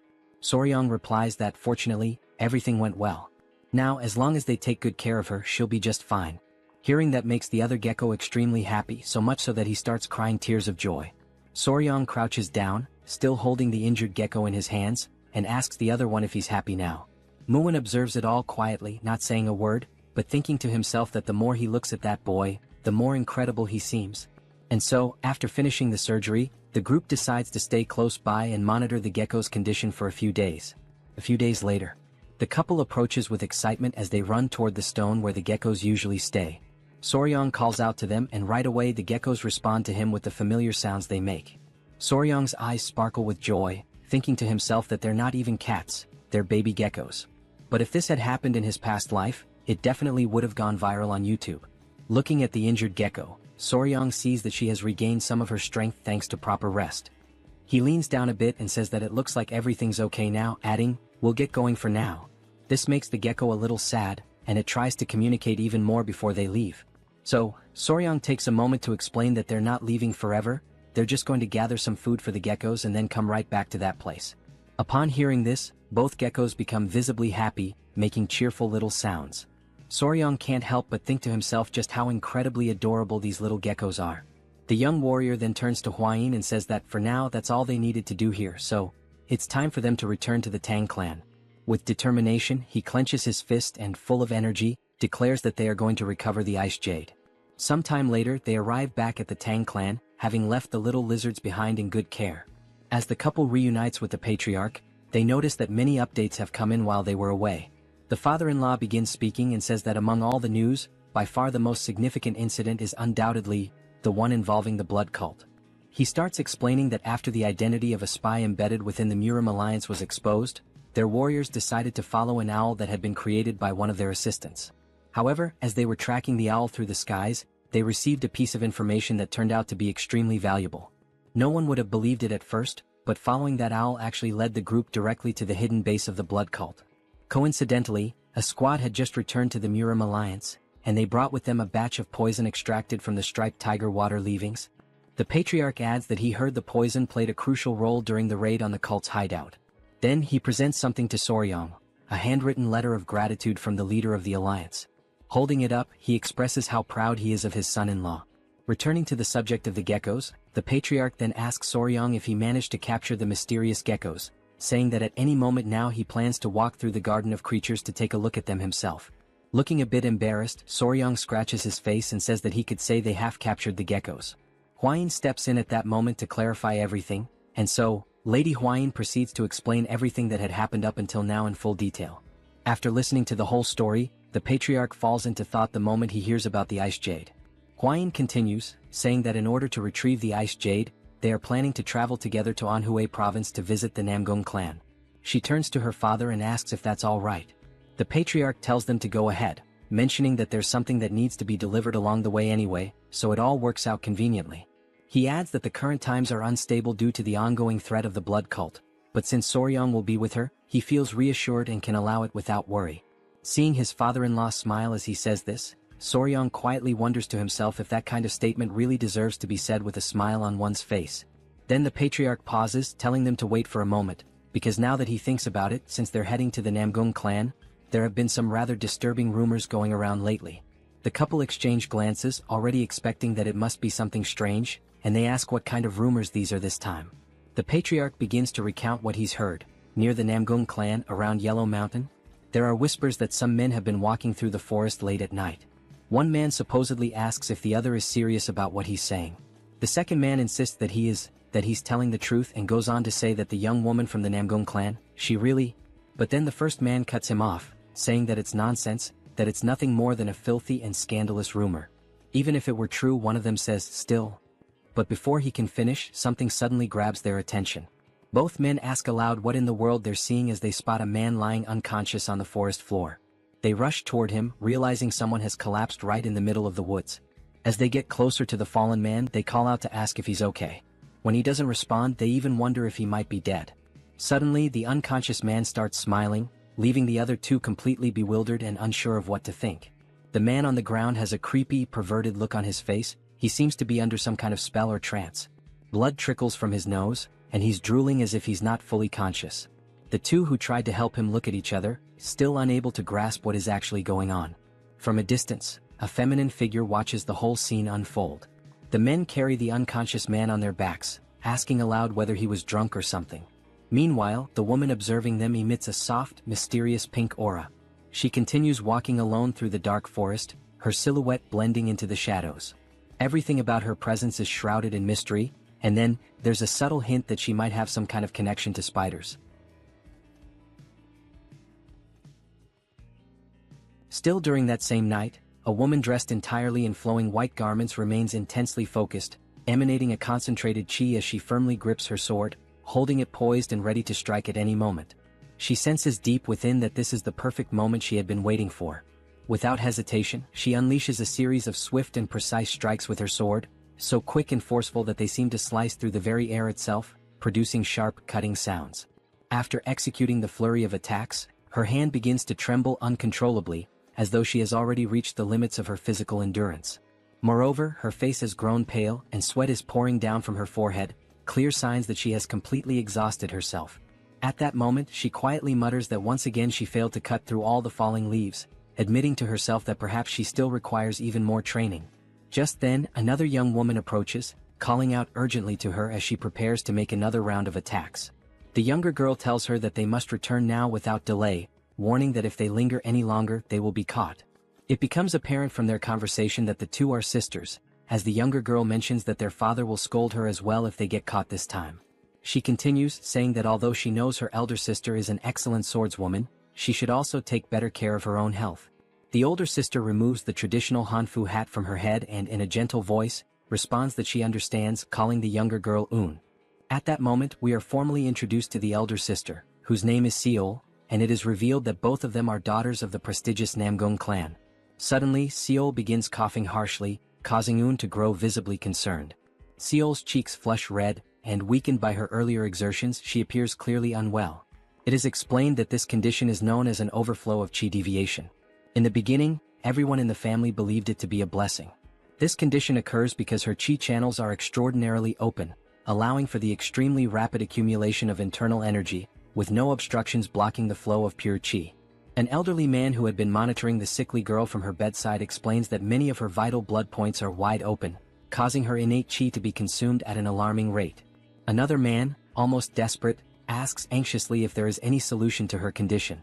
The elderly man contemplates deeply before speaking again, stating that what the girl truly needs is yin energy, a strong, pure form of yin energy that must be supplied before her innate qi is completely depleted. If not, he warns gravely, her life will be tragically short-lived. Returning to the present moment, Seol is still coughing heavily, and her younger sister anxiously asks if she is truly all right. Seol, trying to smile reassuringly, insists that she is fine and suggests they head back immediately. Un, not fully convinced, hesitantly asks if she is sure about that. As they walk together under the night sky, making their way back home, Seol's gaze falls upon the lantern that Un is carrying in her small hands. Seol makes a quiet analogy in her heart. She likens herself to the flickering oil flame inside the lantern, a fragile existence destined to vanish the moment the oil is exhausted. In that bittersweet realization, Seol understands that she must hurry and master at least the basics of the Emperor's sword style as quickly as possible. Lifting her eyes to the pale moon overhead, she reflects silently that under this frail body, she will simply burn away and vanish. The scene shifts to the Yangtze River, where a small boat is calmly gliding across the wide, shimmering waters. Aboard this modest vessel are Soryang, Huayin, Gu Pei, and the commander in charge of steering the boat. Gu, knowing well that Soryang has a deep love for animals, excitedly calls him over to witness something incredible, the sighting of a baiji dolphin. Soryang immediately thinks to himself that he has read about this creature somewhere before, in an old book perhaps. As they watch the rare dolphin swim gracefully through the river, a wave of excitement spreads among them. Soryang exclaims that he can hardly believe he is seeing with his own eyes a species that had once been declared extinct. Although he usually prefers insects and reptiles over mammals, even he has to admit that dolphins are truly magnificent beings. Huayin, smiling, points out that if they continue following the flow of the Yangtze River, they will soon reach Wuhan, where the headquarters of the Murim alliance is located. Soryang recalls aloud that his father-in-law's orders were to make a stop in Wuhan to deliver the keelback red-necked snake venom. After completing that task, they will then be free to sail downstream toward Angyang, which has been designated as a safe zone. As they navigate the waters, they realize with growing excitement that at this speed, they might arrive much earlier than they had originally anticipated. The couple then sits down together, seeking a moment of calm, and Soryang calls Huayin over, telling her that there is something weighing heavily on his mind. Curious, she immediately asks what it is. He then poses a question that has been bothering him. If the ice jade is truly so valuable, would the Namgung clan really be willing to hand it over as easily as she had claimed earlier? He admits that he has thought long and hard about this issue, and no matter how he reasons through it, it continues to trouble him. In response, Huayin simply smiles warmly and urges him to trust her. She reminds him that the ice jade was intended for a very special use, to help Namgung Seol, and apparently Seol needs something she can actually consume, but the ice jade itself cannot be eaten. Pointing directly at Soryang, she explains that since they possess this, implying whatever they are carrying, then they will be able to negotiate. Surely in exchange the Namgung clan will be willing to give up the ice jade. After all, this can be consumed unlike the ice jade. Adjusting his clothes or whatever precious item he is guarding beneath them, Soryang agrees that she is not wrong. However, he confesses that he still cannot shake the feeling of uncertainty about whether the ice jade is truly safe. He explains that since the geckos already have cold blood, they naturally hate anything that is too cold. He tells her plainly that he feels uneasy about feeding them something when he is not entirely sure of its effects. Then he adds that he actually has another question forming in his mind. Soryang then says that she had mentioned before that the jade possesses a cold-yin energy, and he asks her what exactly she meant by that. He admits that although he has heard about yin and yang energies before, he still finds it very difficult to fully understand them. She becomes visibly excited at the opportunity to explain, knowing how important this knowledge is for martial arts cultivation, and she asks him to listen carefully and to remember everything she is about to say. She begins her explanation by saying that yin qi is the qi that generates yin fire. Among the qis of heaven and earth, yin qi refers specifically to the qi that sinks and gathers. Normally, she continues, yin energy suppresses the activities of living beings. Things that are dark, cold, and frightening, all of these are manifestations of different types of yin energy. She goes on to clarify that the expression cold yin energy simply refers to a specific variety of yin energy, emphasizing that it is still a part of the broader concept. Soryang is completely captivated by her explanation, but more questions start to arise in his mind. The first question he asks is whether yin energy, then, should be considered a bad or negative energy. She quickly responds that it is not exactly the case. In contrast to yin energy, yang energy creates yang fire, but too much of it can accelerate the activities of living beings, leading to faster aging and rapid depletion of energy. She explains that the reason why the two geckos need cold energy is because their bodies are inherently composed of cold energy themselves. Therefore, they grow stronger by absorbing yin energy, almost as if they were recharging their inner reserves. Scratching his head in confusion due to the increasing number of questions piling up in his mind, Soryang asks whether yin and yang are not supposed to be in balance. He then wonders out loud how they can achieve that balance when they are dealing with pure yin energy. Knowing that he is intelligent and endlessly curious, she begins to blush, her cheeks turning a soft pink. Then, awkwardly and still blushing, she starts to stammer and admits that she actually does not know how to explain it properly. A little flustered but gathering her courage, she raises her voice slightly and says that they will figure it out together later, how to find that balance between yin and yang. Soryang also blushes slightly upon seeing her so shy, but deep down he knows that he himself has absolutely no idea how they are supposed to discover that balance either. He tries to comfort her, but just at that moment, Gu suddenly shouts loudly that they have arrived and that everyone should prepare to disembark. They have just reached Wuhan. The boat is anchored there at the bustling port. As the couple steps off the boat, Huayin immediately introduces herself as Huayin of the Tang Clan from Sichuan, and she announces that she has brought what was requested. The man who came to greet them informs them that the general is already waiting for them. As they follow the man through the streets, Soryang carefully observes everything around him, taking in the atmosphere. This is the famous Murim alliance, and it is even larger and more imposing than he had imagined. Glancing backward, he notices three figures, a group composed of two men and one woman. The woman is tugging sharply at one of the men's ears while he protests, asking her to let go. The man pleads for her to release him, calling her Sword Phoenix, and insisting that he had been just about to teach someone an important lesson. The woman sternly responds that he cannot duel against allies. The other man watching the scene, comments that indeed, their companion acted too rashly without verifying the facts first. The man whose ear is being pulled argues that he was simply trying to defend the honor of the young lady. At that moment he suddenly notices something, or someone, that captures his full attention. He immediately calls out to Huayin, using her well-known nickname, the Poisonous Flower. Huayin instantly recognizes the three individuals. The first is the Slaying Dragon, the woman is the Sword Phoenix, and the third is the Spear Dragon. Huayin remarks that it has been a long time since they last met, not since the Dragon Phoenix gathering, and she asks how they have been doing. The man, visibly excited, responds enthusiastically that it is a great occasion to see her again, the Poisonous Flower herself. Watching them interact, Soryang realizes that only those with truly exceptional skills are allowed into the Murim alliance, and that many of them earn prestigious titles like Dragon or Phoenix. All those gathered here are elite martial artists. The woman then says that there is something she would like to ask Huayin and mentions that a strange rumor has been circulating about her lately. Huayin asks if the rumor is truly about her, and the woman confirms it with a nod. The rumor, she says, is absurd, a ridiculous claim that Huayin has a lover. Hearing this, Huayin is left momentarily speechless, caught completely off guard. Soryang, overhearing the entire conversation, simply listens in silence, not uttering a single word. Lady Huayin then asks, seeking confirmation, if the rumor really is about her having a lover. The man immediately steps forward and, with visible agitation, says that all the warriors had been gossiping about it, and that he had been just about to challenge them to a duel to defend her honor. Soryang, silently observing the situation, begins to realize that this man is clearly in love with Huayin. Huayin withdraws slightly, and with a somewhat shy and embarrassed expression, she softly says that indeed, the rumor is incorrect. The man responds energetically, saying that he already knew it was false, and declares that he will now return and teach a lesson to the warrior who dared to spread such false gossip. At that moment, Huayin decides to settle the situation once and for all.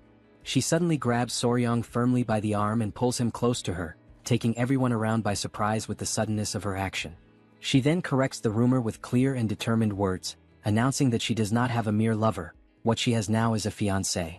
She officially introduces Soryang as her fiancé.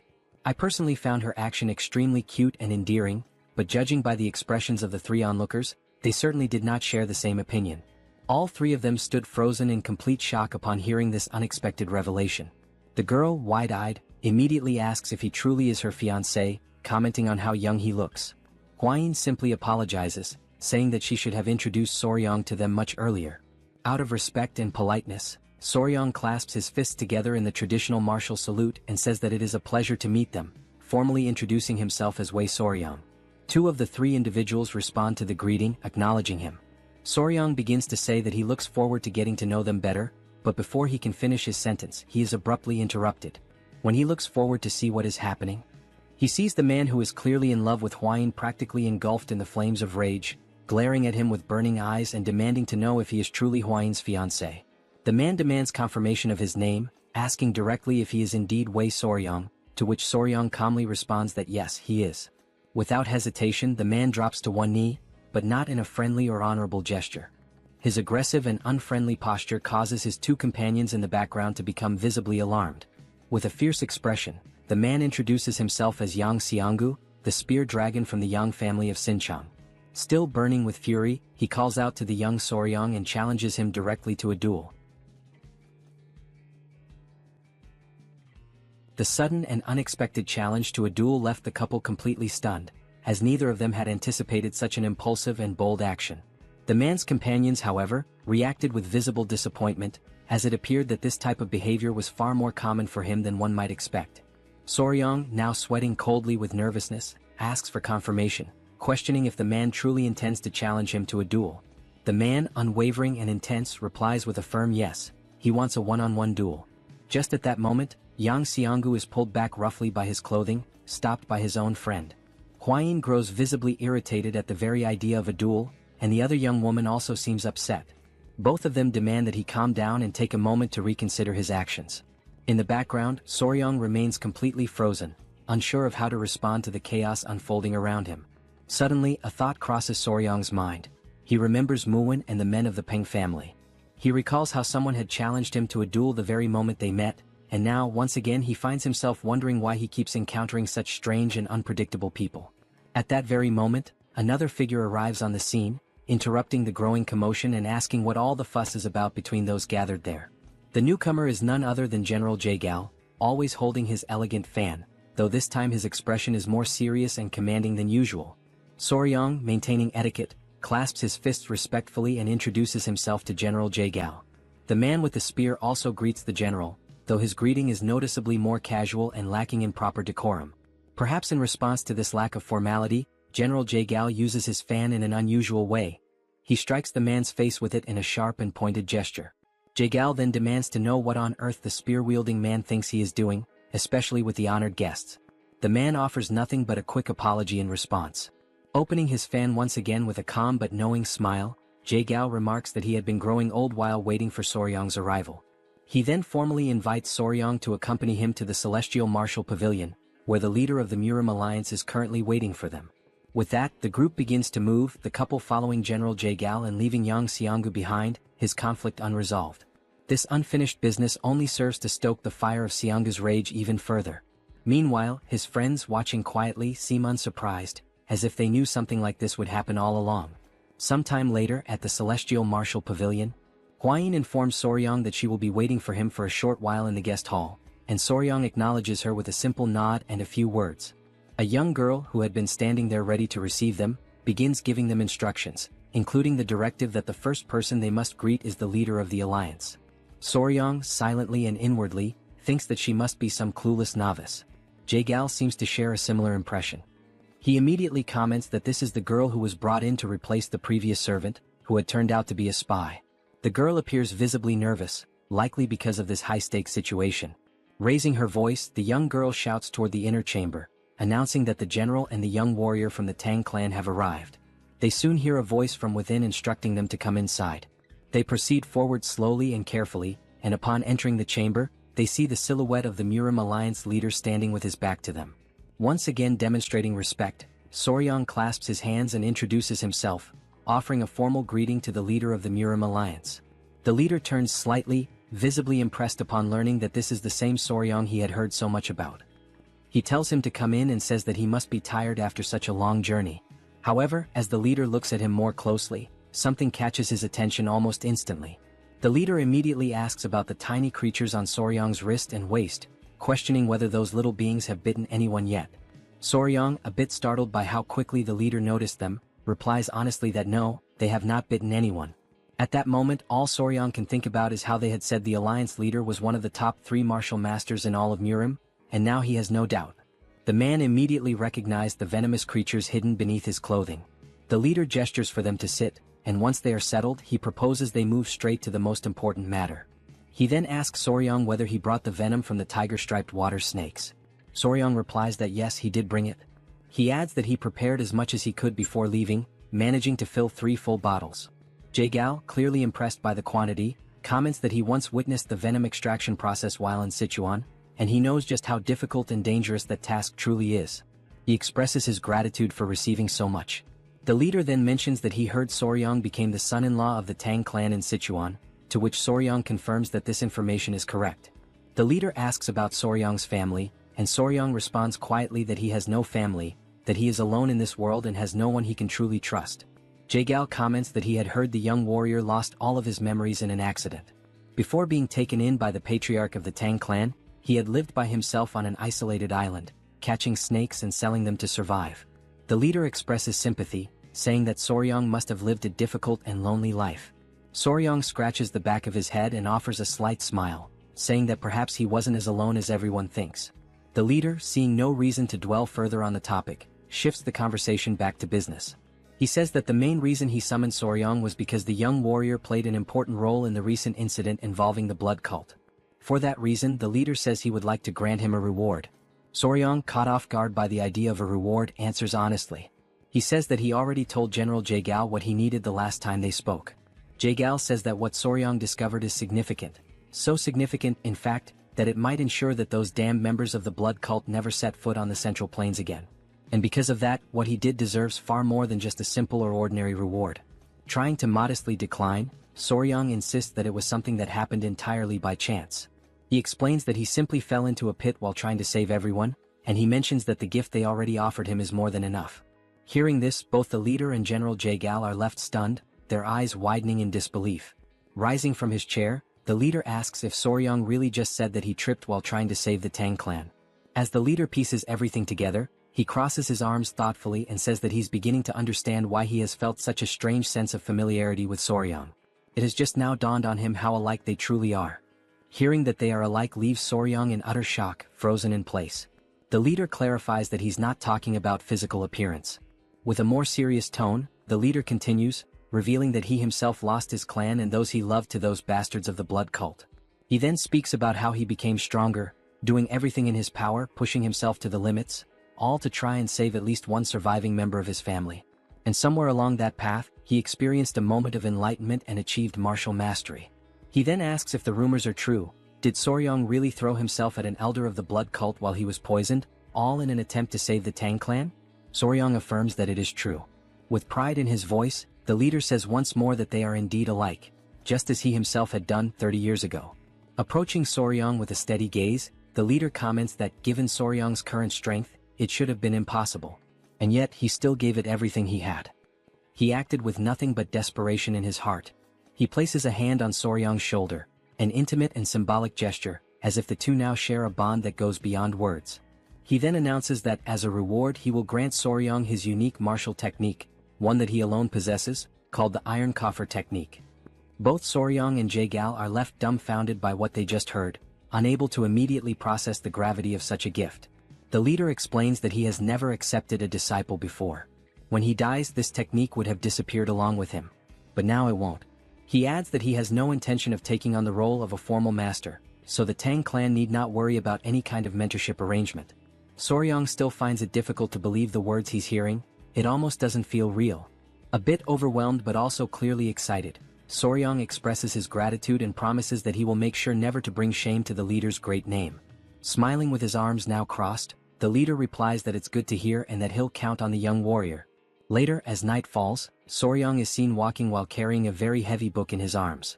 He can only think about how unbelievable it is that the leader of the alliance actually granted him his personal martial technique. He remembers how Jae-gal instructed him to keep this a secret from everyone, except for the elders of the Tang clan, because if this information spreads, it could easily make Soryang a target of the blood cult. While walking and thinking about returning to the guest hall, because if he tells Hwain what he received, she'll likely be overjoyed, someone suddenly calls out to him from behind. As Soryang turns around, he sees the spear-wielding man from earlier, still burning with the fury left over from the events of that afternoon. The man declares that they have met again due to fate, which only makes Soryang feel even more unsettled and anxious. He explains that he heard Soryang had left the Celestial Martial Pavilion, so he came looking for him. He says he still hasn't received an answer to his earlier challenge for a duel. Soryang can only think about how incredibly persistent this man is. Clutching his spear, the man says that he needs to know whether Soryang is truly a man worthy of Lady Tang Huayin, the poison flower. He insists that Soryang must prove himself. Soryang replies that it's too dangerous and that they really shouldn't. But before he can finish, the man interrupts and gestures to his spear, saying there's no need to worry because he'll remove the tip and only use his hands gently. Soryang responds that this isn't what he meant. He explains that the danger isn't to himself, but rather he's afraid that the spear warrior Yang might actually die. For a moment, the area falls into complete silence. The two men simply stare at one another. This only serves to infuriate the spear-wielding man even further. Grabbing Soryang by the collar, he demands that Soryang repeat what he just said. At that moment, something completely unexpected happens. The three tiny centipedes leap from Soryang's body, instantly preparing to attack the man. But Soryang quickly reacts, managing to hold them back. He tells them that everything is fine, that he is not in danger, and pleads with them not to attack the man. The man, now breathless and clearly terrified, is left wondering what the hell those creatures even are. After partially calming the tiny centipedes, Soryang apologizes to the warrior Yang. While the man remains on the ground, still shaken with fear, Soryang states that this is exactly what he meant. It really is too dangerous. Soryang steps closer to him and kneels down. The man's breathing grows heavier with each passing second. Then, with a devilish expression on his face, and the centipede still wriggling ominously, Soryang places a hand on the man's shoulder and says that he has just spared his life, for now. After that bold declaration, the man is left completely speechless, unable to process what just happened. Only then does he truly realize that this is no joke. If Soryang had not intervened in time, he would genuinely be dead. It finally dawns on him that Soryang is, in fact, a terrifying man. In his mind, Soryang appears more like a monstrous figure than a mere human. As Soryang checks if the man is okay, someone else arrives at that very moment. It is Huayin calling out to both of them, her voice carrying an intimidating aura that sends shivers down Soryang's spine. With a murderous intent evident in her tone, Huayin demands to know if the dragon spear wasn't once again trying to cause trouble for Soryang. Realizing the dangerous path this could take, Soryang quickly makes up a story, saying it was just a misunderstanding. He lies, claiming that he got lost and that the dragon spear showed up to guide him back. Huayin, still suspicious, asks if that's really the truth, and then questions why the tiny centipede seems so lively and animated.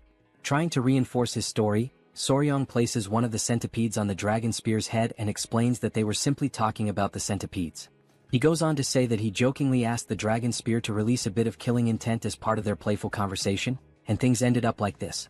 Continuing his improvisation, Soryang insists that it was just a harmless prank, but it seems like the dragon spear genuinely got scared. The man, still visibly shaken, gets up and awkwardly agrees with Soryang's fabricated version of events. Although Huayin doesn't seem entirely convinced, she remains silent, merely observing them. Then, she thanks the dragon spear for guiding Soryang and calls the young warrior to return to the guest hall. Soryang quickly dashes to follow Huayin, leaving the man behind, still in shock and disbelief. With a long, deep sigh, the man can only think about how that situation almost escalated into a far greater disaster. While running, Soryang calls out to the dragon spear and reminds him that he has saved his life twice now.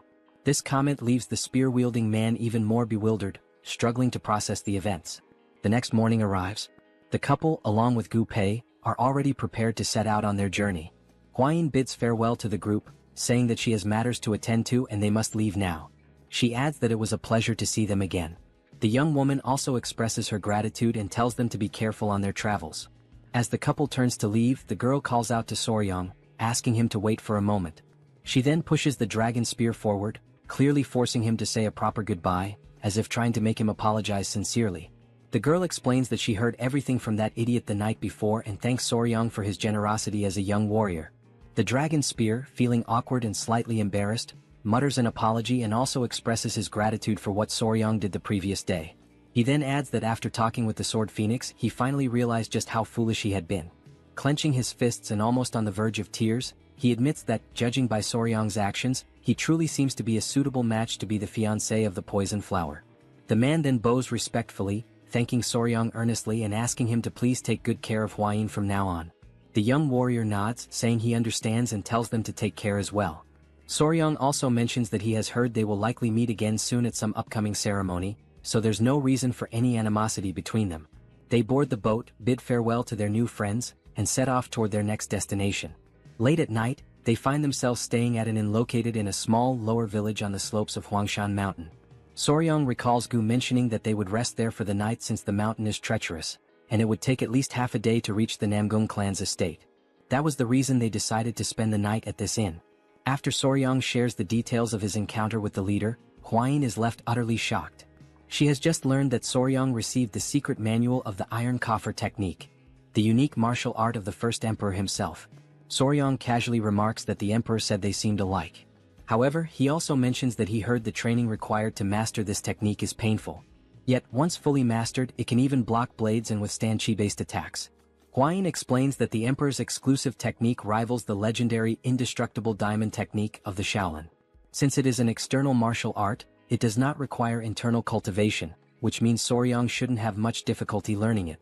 Realizing this, Soryong understands that, essentially, mastering it would be like gaining bulletproof protection. He truly inherited an incredible technique. Then Hwain offers to help him train in the new technique. She mentions having heard that the emperor used to whip his own body every morning as part of his rigorous practice, and she enthusiastically volunteers to assist him with that. Soryong is left utterly speechless, his jaw dropping as he processes what Hwain just said. He then asks in disbelief if it's really true that the emperor used whips as part of his training. Hwain, still excited, firmly confirms it, explaining that hardening one's skin through repeated whipping is an essential part of mastering the technique. Soryong, who has a vivid imagination, suddenly envisions Hwain wielding a whip while wearing a more daring outfit. This mental image makes him hesitate for a moment, but then he rationalizes that if it's for the sake of cultivation and becoming stronger, he would be willing to accept it. Just then, an elderly man who works at the inn interrupts their conversation. Apologizing for the intrusion, he asks if they are planning to climb Mount Huangshan. Hwain responds affirmatively and inquires why he's asking such a question. The old man explains that he is the owner of the inn, and judging by their appearance and equipment, it seems that they are heading towards the Namgung clan. Rising from his seat, Soryong cautiously asks if there is any problem they should know about. Before the old man can respond, Hwain recalls that her father had mentioned some unsettling rumors circulating lately. Curious, she asks if those rumors are related to what he's about to say. The elderly man then reveals that, in truth, over the past few months, people who have ventured up the mountain have mysteriously disappeared. Fortunately, those who went missing were later found safe, but something disturbing had happened to them. They had their yang energy completely drained. Both Soryong and Hwain feel a slight chill at this revelation. Hwain, clearly puzzled, remarks that it sounds rather strange and questions what this has to do with the Namgung clan. Blushing slightly and appearing somewhat embarrassed, the old man hesitates before confessing that all those who regained consciousness after the incident said the same thing. The person they spent the night with was none other than Lady Namgung Seol. This shocking statement leaves both Soryong and Hwain completely stunned. Hwain immediately questions whether this could possibly be true. Outraged, she continues, asserting that this is clearly a malicious trap, a vile and baseless accusation. Seeing that she is becoming increasingly agitated, Soryong gently urges her to calm down. The old man, equally taken aback, reassures them that, naturally, everyone reacted the same way at first. However, before he can finish his sentence, the scene transitions to the Namgung clan. Inside the clan's estate, Lady Seol is meticulously practicing her manual skills when she hears approaching footsteps. A young girl pushes the door open and calls for Lady Seol's attention. The girl informs her that the patriarch has summoned her to the hall immediately. Curious and slightly apprehensive, Lady Seol asks what her father wants. As she hurries toward the hall, she wonders what could be so urgent and also worries whether her father has discovered that she has been secretly practicing sword techniques at night. Arriving at the hall, Lady Seol is met with an unpleasant surprise. Her father is there, surrounded by several men kneeling on the ground, while another man holds a spiked mace. The patriarch gestures for her to come closer, and Lady Seol hesitantly steps forward, questioning the meaning of this gathering. The patriarch commands the kneeling men to lift their heads and look at her, instructing them to say whether the woman they saw was indeed his daughter. The trembling men, filled with fear, profusely apologize to the elder, some even breaking into tears. Annoyed by their hesitation, the patriarch firmly demands that they speak the truth at once. Turning his attention to Lady Seol, the patriarch pointedly asks if she has been sneaking out to the mountain at night. Stunned, she remains silent, unsure of how to respond. He presses on, stating that these men claim she drained their yang energy. Lady Seol, completely taken aback, repeats the accusation, trying to comprehend how such a rumor even started. Frustrated by her silence, the elder insists that she speak up and give a clear answer immediately. Finally gathering her thoughts, Lady Seol admits that it is true she has been training with the sword on the mountain recently, but she swears that aside from her training sessions she has done nothing else. The patriarch shifts his gaze back to the men, stating that his daughter has declared her innocence, and therefore they must present concrete evidence to support their accusations. One of the men, clearly fearful for his life, insists that they only reported what they saw with their own eyes and had no intention of disrespecting the young lady. Another man, his voice quivering, suggests that maybe they all went mad or were possessed by spirits, as nothing else could explain their experience. Realizing the dangerous implications of their statements, one of the men nervously backtracks, admitting that it might indeed have been some sort of hallucination. Then, one of the men hesitantly mentions something peculiar, a distinguishing mark. The patriarch, curious, demands more details, asking what kind of mark he is referring to. With great reluctance, the man explains that the woman they saw had a mole on her chest, pointing to the approximate location. The patriarch, increasingly skeptical, calls the claim absurd and immediately questions Lady Seol to see if there's any truth to it. This unexpected accusation leaves Lady Seol in utter shock, her mind racing with confusion and disbelief. For a few moments she is completely paralyzed by the implication. Her father, growing increasingly irritated, raises his voice, demanding to know whether she truly dared to do something so reckless and dishonorable. In her mind, Lady Seol desperately searches for an explanation, bewildered by how such a situation could have come to pass. The next morning the couple is walking together, and Hwain seems to be in a somewhat gloomy mood. It's quite evident from her expression that something has deeply bothered her. Soryong, noticing her demeanor, moves closer and gently asks if she is still upset about the story the innkeeper told them. She quickly denies it, but Soryong knows she is not good at lying, and her reaction only confirms his suspicions. Suddenly Hwain stops walking, her frustration finally breaking through. She vents her anger, firmly stating that the idea of Lady Namgung draining the yang qi from men in the middle of the night is an absolutely absurd and ridiculous rumor. Soryong can clearly see that she is deeply irritated and tries to think of a way to calm her down. Realizing that her anger is getting the better of her, Hwain takes a deep breath, visibly trying to regain her composure. After a moment of silence, she seems more relaxed and even apologizes to Soryong, admitting that she didn't want to get so angry. However, she can't help but express how incredibly unbelievable the rumor is, and she feels the need to explain herself. Hwain then elaborates, revealing that Lady Namgung Seol is actually unable to come into contact with men. Soryong, taken aback by this unexpected revelation, listens attentively as Hwain continues. She explains that Seol suffers from a condition where, without sufficient yin energy, her life would be significantly shortened. Consequently, yang energy acts almost like a poison to her, making it unimaginable that Seol would be involved in any nightly escapades with men. Being so careful around men, the thought of her doing such things night after night is simply inconceivable. Soryong, after hearing this, can't help but associate the whole story with tales of fantasy heroines. The entire situation seems too bizarre to be true. As they finish discussing, they finally arrive at the Namgung family palace after climbing the mountain together with Gu. One of the guards stationed at the entrance stops them, asking why they have come to the Namgung family estate. Hwain subtly leans towards Soryong and whispers that the atmosphere within the Namgung family seems tense. She warns that if they mention they are there to see Lady Seol, they might be turned away. Understanding the delicate situation, Soryong quickly thinks of something plausible to say.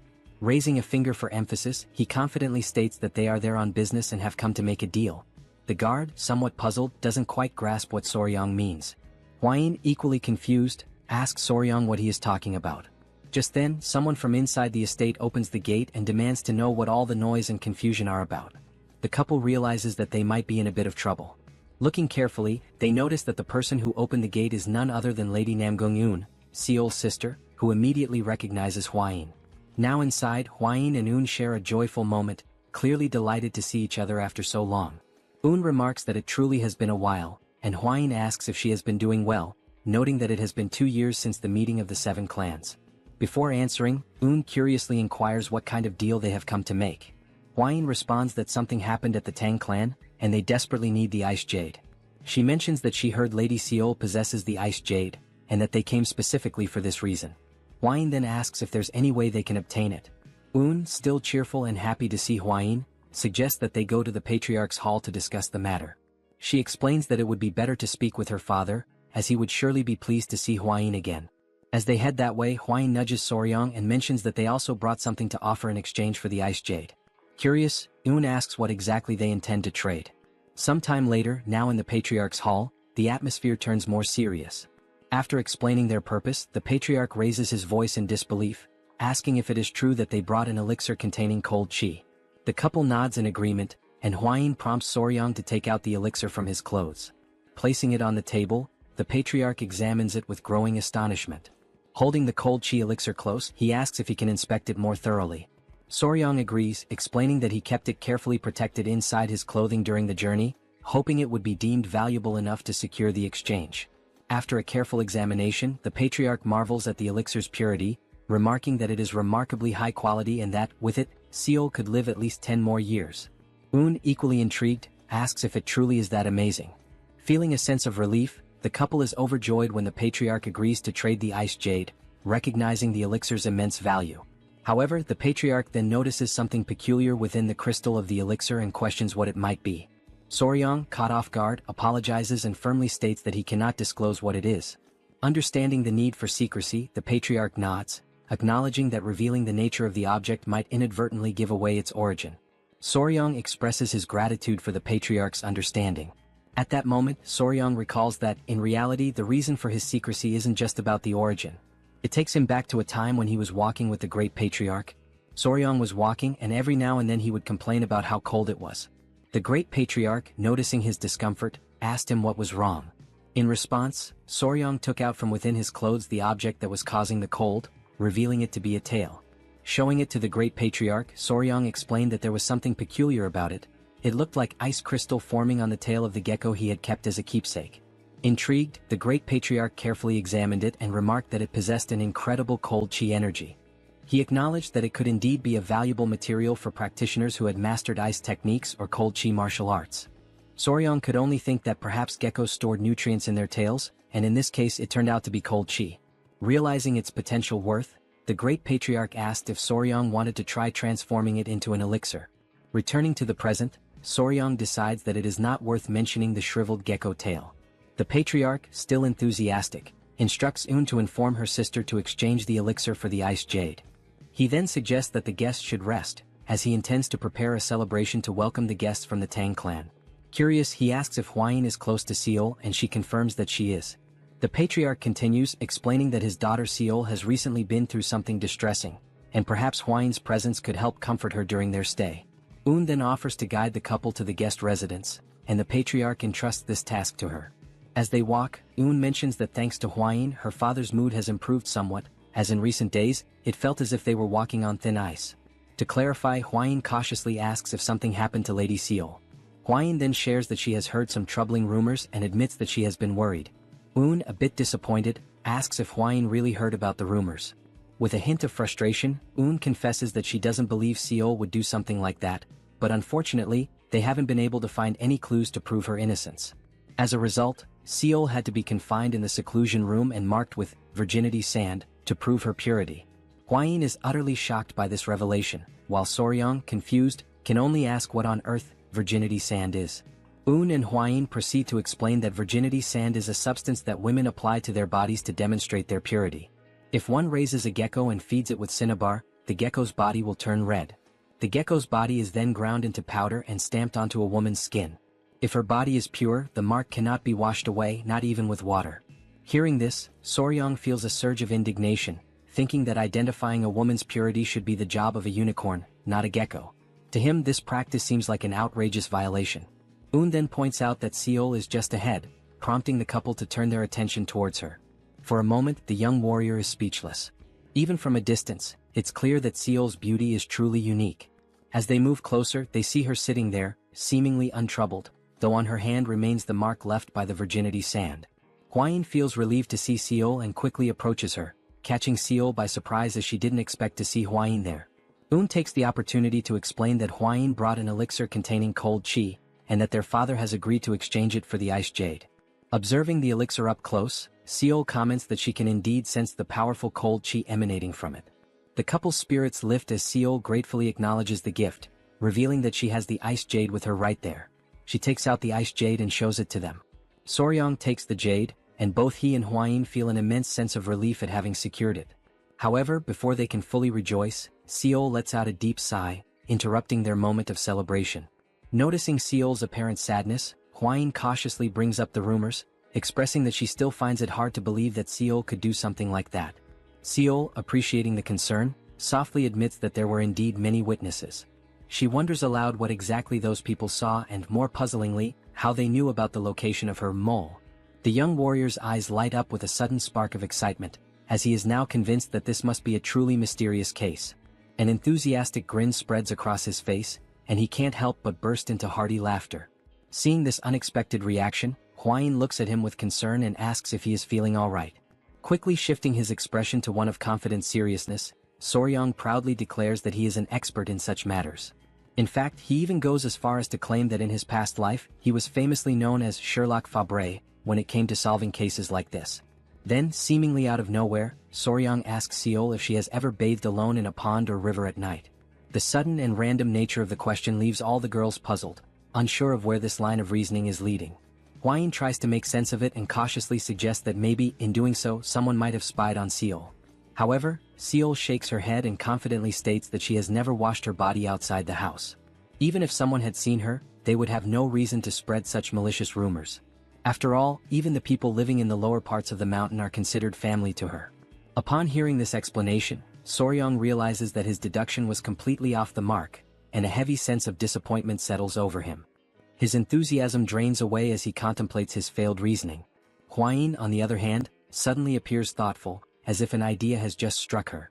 She confidently says that maybe she has figured something out and asks if there could be another, more plausible explanation for this entire situation. Still sitting on the ground and lamenting his lack of deductive prowess, Soryong lifts his head and notices that Hwain is speaking with a renewed sense of determination. It seems she might have a clearer idea of what could have actually happened. Hwain begins to create an air of suspense, building up the moment with dramatic mystery, leaving everyone tense and curious. Then, with a serious tone, she finally reveals that the most likely identity of the culprit is a ghost. Hearing such a declaration leaves the two sisters wondering, exchanging uncertain glances as they question whether it really could be a ghost. Soryong is left speechless, completely stunned, his mouth slightly agape, as he had been expecting her to say something far more profound and grounded. Instead, she comes up with the idea of ghost. Bringing one hand thoughtfully to his chin, he reflects for a moment and says that perhaps it might make some sort of sense.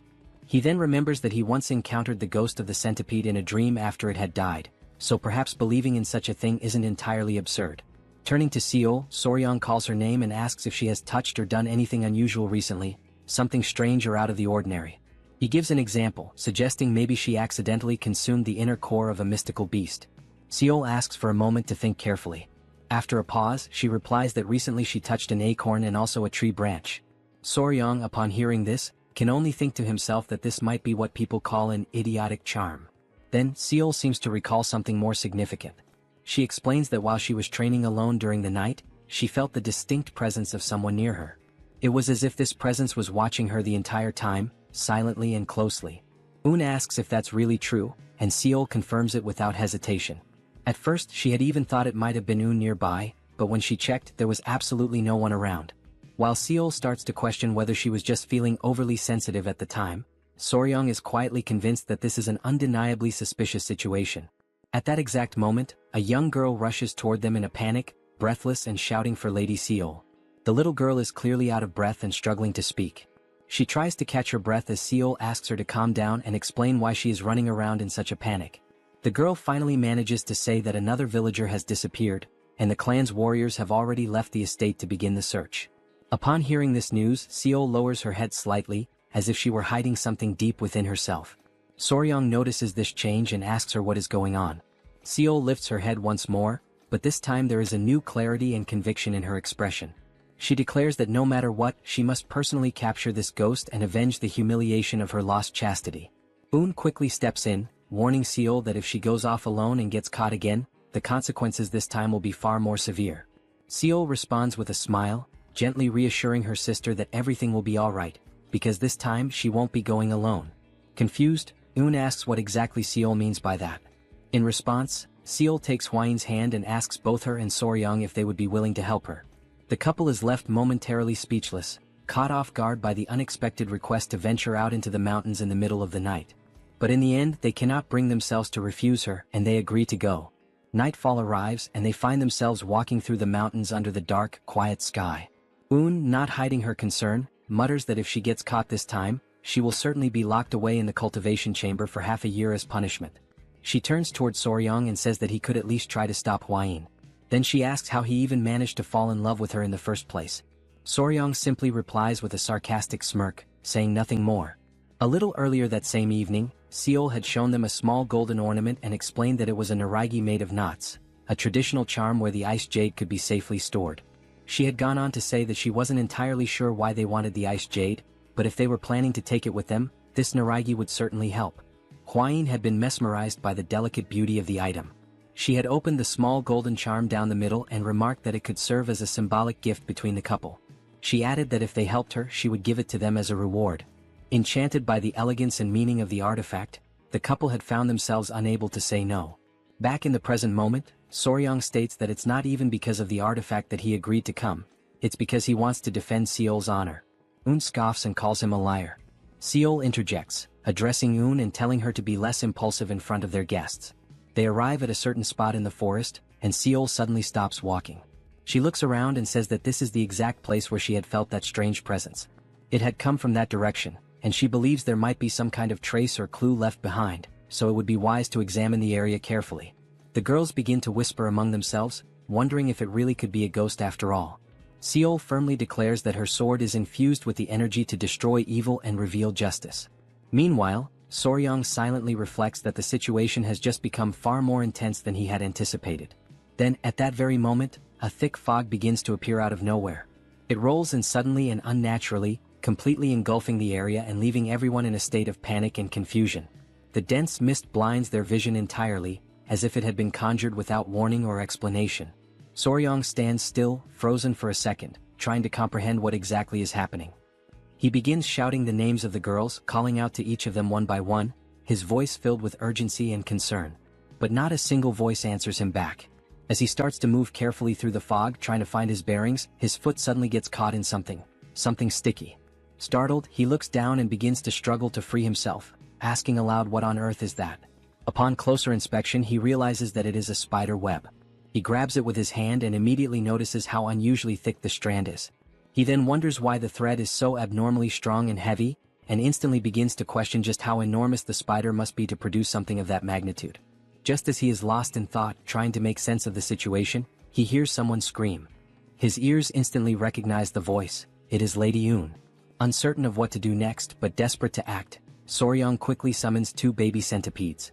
He crouches and asks them if they can locate their mother, Hwain. The tiny centipedes jump up with energy, and Soryong instructs them to find and protect Hwain without delay. With that, Soryong starts to run in the direction from which he heard Un's voice, calling out to her, urging her to respond. As he keeps moving forward, he gradually realizes that he is getting deeper and deeper into the forest, farther away from where they began. Soryong, being someone knowledgeable in these matters, reflects on a basic principle about spiders. He knows there are generally 2 types, the sedentary ones and the wandering ones. The sedentary spiders like to stay in their nests or homes, while the wandering ones tend to roam and explore. However, in either case, no spider spins flat webs laid out along the ground like this. That means, whatever kind of spider this is, it is definitely not a normal one. He soon notices that the fog is beginning to lift slightly, the visibility improving just a bit. He says to himself that he needs to hurry up and find the girls before something worse happens. But then he suddenly stops running. In front of him, every single tree is covered in spider webs, woven thickly between branches and trunks, forming a ghostly maze of silken traps. Now walking slowly and cautiously, he looks around and asks himself what in the world all of this could possibly be. He lifts his gaze upward, and what he sees there, high above him, is something he never expected. It is Lady Un, suspended and entangled in spider webs, stuck to the side of a tree. She appears to be unconscious, her body limp and unresponsive. Just then, a strange and eerie sound catches his attention, something moving nearby. Emerging from the mist, he sees a woman sitting atop a gigantic spider, a creature so massive and unnatural that it radiates a terrifying aura. The woman lets out a chilling, almost gleeful laugh that echoes across the webbed forest. As he focuses his eyes more clearly, Soryong sees the woman's face, and he is taken aback. She looks strikingly similar to Seol. She is sitting proudly and ominously on the back of a ground spider, her entire presence sending a shiver down his spine. Soryong stands completely paralyzed, overtaken by sheer shock, unable to tear his eyes away from the bizarre and unsettling scene unfolding right in front of him. The woman sitting atop the massive spider grins with twisted delight, her smile dark and malicious. She calls him a bastard, making it clear that she recognizes exactly who he is. His eyes widen with unease, and sweat begins to drip down his face as tension rises within him. Despite the insult, he remains strangely unfazed, his attention drawn instead to something peculiar. He suddenly notices that the spider she is riding on is a type of terrestrial creature he has never encountered before in his life. As they continue to stare each other down, locked in this eerie confrontation, Soryang carefully observes that the spider is weaving its web on the ground rather than suspending it in the air, an unusual trait that confirms beyond any doubt that this is indeed a new species, unfamiliar and possibly undiscovered. Then, at last, with a steady and determined look crossing his face, he begins to put the puzzle pieces together. In a rare moment of mental clarity, everything starts to make sense. He realizes, almost with a jolt, that the being before him, though it has the physical appearance and mannerisms of Seol, is not Seol at all. What he's seeing is actually a pedipalp, an arachnid creature, disguised as a spider.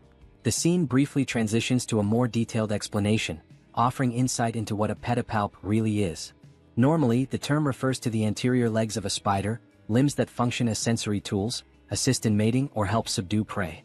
Despite being labeled as legs, pedipalps are far more than simple limbs. They are sophisticated appendages connected directly to the creature's head, serving unique and specialized purposes. For instance, even the sharp pincers of a scorpion are actually modified pedipalps, highlighting how diverse and functionally advanced these structures can be. Back in the present moment, Soryang becomes increasingly aware that this pedipalp disguised as a spider is attempting to seduce him. It subtly exposes its shoulders in a suggestive manner, likely a calculated move to attract male prey. Blushing slightly, with his cheeks now tinged red, Soryang declares aloud that such efforts are unnecessary, because he is already completely captivated. Suddenly, in that very instant, Lady Yoon regains consciousness. Her eyes blink open in disbelief, and as she sees Soryang approaching the terrestrial spider, her expression quickly shifts to rage. She clenches her teeth furiously, consumed by frustration at the sight. Soryang moves closer, much closer, to the pedipalp now disguised as Seol. With his hands gently interlocked and a flushed face, he begins to sing praises of how astonishingly beautiful she is.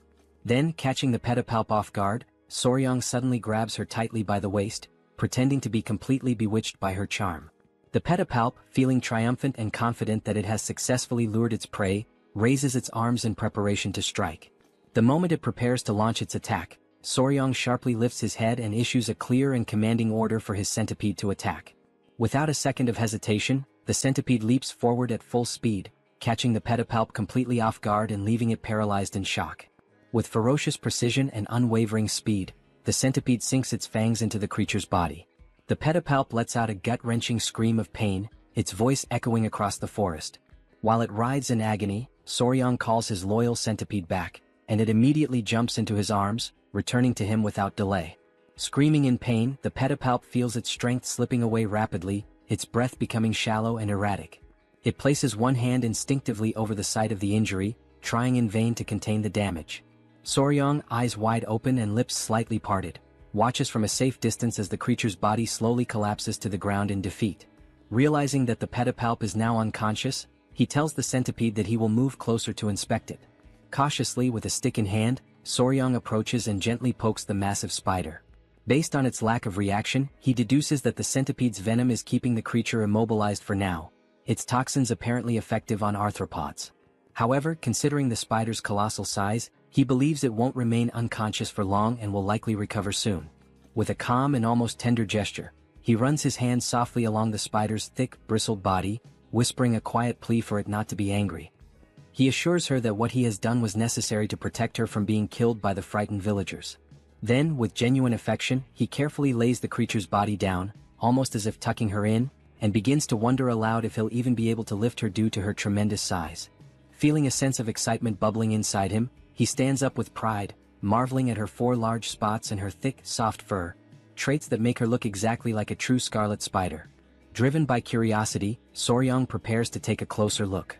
With trembling anticipation, he reaches out, eager to uncover what the pedipalp's true face really looks like beneath the disguise.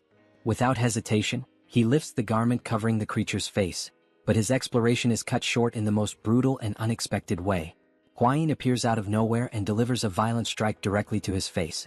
The force of the blow is devastating, knocking Soryang to the ground with intense impact. He crashes down as Hwayin screams in panic, yelling that the creature is a monster. Realizing that he is momentarily dazed and gasping from the shock, Hwayin urgently tells him to regulate his breathing and try to steady his internal energy technique. But to her surprise and growing concern, she notices that he is completely incapable of doing so. He has entirely lost control of both his energy and his breathing. He is left utterly disoriented, mentally adrift and physically overwhelmed. After what feels like a long moment, he finally manages to recover his senses and slowly rise to his feet. Hwayin, looking deeply worried, asks if he's all right. But Soryang seems confused, unsure of what exactly she means. Stunned by his response, Hwayin suddenly realizes the grim truth. The thick fog that had enveloped them earlier was not natural, it was created by the spider. A fog deliberately meant to heighten and distort desires in a surreal, overwhelming way. She told Soryang that when she inhaled just a small amount of the mysterious fog, she immediately felt a strange and unfamiliar sensation creeping over her body. She had to summon her power and channel it with great focus in order to expel whatever it was that she had breathed in. Only after doing so was she finally able to escape from that place. On the other hand, Soryang stated, with a calm and almost puzzled demeanor, that he had not felt anything at all. With one hand resting under his chin and his lips slightly parted in contemplation, Soryang begins to reflect. It suddenly dawns on him that the villagers who had been pretending, or perhaps truly believing, they were possessed, were likely behaving that way because of the effects of the fog. Silently, within his own thoughts, he questions whether this strange mist might actually be some kind of pheromone emitted by the spider. Shortly afterward, Hwayin becomes visibly upset as she watches Soryang gently stroke the spider, his hands running carefully across its body, all while speaking to it in a soft voice about the origin of the fog and its unusually large size. Time passes and the couple remains in the forest, lingering together in that strange and tense environment. Eventually Hwayin, her cheeks tinged with embarrassment, gathers her courage and apologizes to Soryang. She admits that for a while she genuinely believed he had fallen under the spider's seductive spell. Embracing the spider with visible tenderness and affection, Soryang explains that all he was trying to do was uncover the creature's true form, to understand what lay beneath the disguise. Hwayin nods, saying that she understands now, but her emotions quickly shift. With a burst of frustration, she yells at him to stop hugging the spider. Moments later, Hwayin appears startled. Her eyes widen as she expresses an odd sensation. She feels as though there's something important she's supposed to remember, something lingering at the edge of her memory, but she just can't grasp it. She confesses that she still hasn't memorized all the known venomous creatures. Meanwhile, Soryang remains trapped in his own uncertainty, still trying to understand what exactly is causing such deep frustration and agitation within Hwayin. Suddenly, something grabs both of their attention. A faint but unmistakable sound rises in the stillness of the forest. Soryang immediately turns toward the spider, wondering aloud whether it could be the source of the strange noise. With his mouth open and his expression full of suspicion, he finally realizes that the sound is not coming from the spider, it's coming from behind him. It is Un. Still tied to the tree, she is the one producing the sound. Without hesitation, Soryang calls out, admitting that in the midst of all the chaos and confusion, he had completely forgotten about her. Now, with Un lying on the ground, the couple stands over her, unsure of what to do to wake her. They soon notice that Un is still breathing, albeit with difficulty, which brings them a small measure of relief. It means that she is not dead but only temporarily paralyzed. Time continues to pass and the dense fog around them thickens, sinking even lower into the forest floor. The strange atmosphere compels Hwayin and Soryang to resume their search for Seol. But just before they leave, Soryang announces that there is something he must do first. His tone piques Hwayin's curiosity. He then begins using the spider's own silk to tie it up carefully, wrapping it methodically while holding the other end of the binding securely in his hand. Before long, Soryang starts dragging the large creature along behind him, telling Hwayin that he intends to take it back to the clan. He believes it is not just any ordinary venomous beast, and therefore should not be treated like one. Suddenly, a scream cuts through the air, and Hwayin immediately spins around, alarmed and tense. It is Seol, her voice hoarse but forceful, calling out to her sister with every last ounce of strength she can muster. The fury in her voice is unmistakable, and it freezes both Soryang and Hwayin in place, leaving them momentarily paralyzed, unsure how to react. Seol continues shouting, declaring that the creature has dishonored her, and vowing that she will never allow it to do the same to her sister. Without hesitation, she draws her sword, her determination carved into every movement. Her eyes blaze with resolve and she prepares herself to strike. At that exact moment, Soryang cries out desperately, begging her to wait, just for a single second. But nothing could stop her now. Unshaken and unwavering, Seol rushes forward, aiming directly at the creature with relentless momentum. In a flash of motion, Soryong throws himself in front of the creature, spreading his arms wide open in a protective gesture, trying with everything he has to block her attack. Seol, still unwilling to stop, points her sword at him, ready to strike, and commands him to move aside. But Soryong stands firm. He doesn't move an inch. With clear conviction in his voice, he declares that he will not move under any circumstances. Remaining solid and unyielding, he points to himself and states that he is the one who captured the creature. Therefore it now belongs to him. Hwain's eyes go wide, stunned and speechless at the gravity of what he just said. Then Soryong's expression hardens. He clenches his fists tightly, bracing himself for whatever may come next, ready to face any threat head-on. At that moment, a sinister and intense aura begins to radiate from Seol. Her eyes gleam with burning fury and her voice, dripping with hatred, demands that he repeat himself. She wants to hear it again to be absolutely sure she hadn't misheard. Soryong continued staring directly at Seol. Once again, Seol demanded that he repeat what he had just said, if he had the courage to do so. In Soryong's mind, the memory of the gecko with the poisonous chant resurfaced, one that Seol had already killed before. He wondered, filled with indignation, if now she also intended to kill the spider. At that moment, Hwain suddenly shouted, urging Lady Seol to wait before doing anything drastic. She firmly stated that Un was only paralyzed, not dead. Upon hearing those words, Seol froze in shock as the realization struck her that her sister was still alive. To remove all doubt, Hwain assured her again that Un was truly alive. Understanding how Seol felt, she explained that if the host were to be killed and the body's clone were undone, the imitation would simply revert into something else. This process in turn would serve to clear Lady Un's name. Hwain implored Seol to think calmly about her actions before acting on impulse. She questioned whether, by taking the host and exposing it before the entire family, Seol would actually feel that her anger and sorrow had been resolved. Finally, directing the attention of everyone present, Hwain brought the focus back to the essential point. It was Soryong who had discovered and captured the host, and beyond that he was also the one who saved Un's life. Upon hearing everything, Seol appeared visibly embarrassed by the way she had behaved at the beginning. She turned to Soryong and offered an apology, admitting that she had failed to consider his kindness and had acted too hastily in judging him. Soryong, relieved by her words, accepted the apology. Wasting no time, he turned to Hwain and sincerely thanked her for clarifying the entire situation so smoothly and effectively.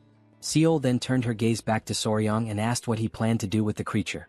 Excited, he declared that, before anything else, he intended to take it to the Tang clan. Swept up in his enthusiasm, he commented to Seol that he actually thought the creature was cute. Seol, now entirely frustrated, asked in disbelief whether he seriously found that thing cute. As she mulled over the deeper meaning of the word cute, Seol began to panic and, driven by impulse, asked if Soryong didn't already have Lady Hwain. Hwain let out a sigh upon hearing the question and replied that Seol was completely misinterpreting Soryong's words. Annoyed, Soryong clarified that he had referred to the spider as being cute, not in the sense of it being charming like a person, but because it was red, covered in soft fur, and had unique abilities. Seol tried to understand, though she still appeared somewhat skeptical. At that moment, Soryong looked at both of them with curiosity and asked what exactly they had been discussing. Flustered, both women quickly replied that it was nothing important. With the break of dawn, the spider and Lady Un were safely escorted back to the Namgung family. As soon as the Namgung patriarch laid eyes on the creature, he immediately drew his sword, consumed by fury at the thought that the creature had stolen his daughter's appearance and dishonored her in the process. Soryong, realizing the danger, pleaded with him to remain calm. He assured the patriarch that all misunderstandings regarding his daughter would be thoroughly explained.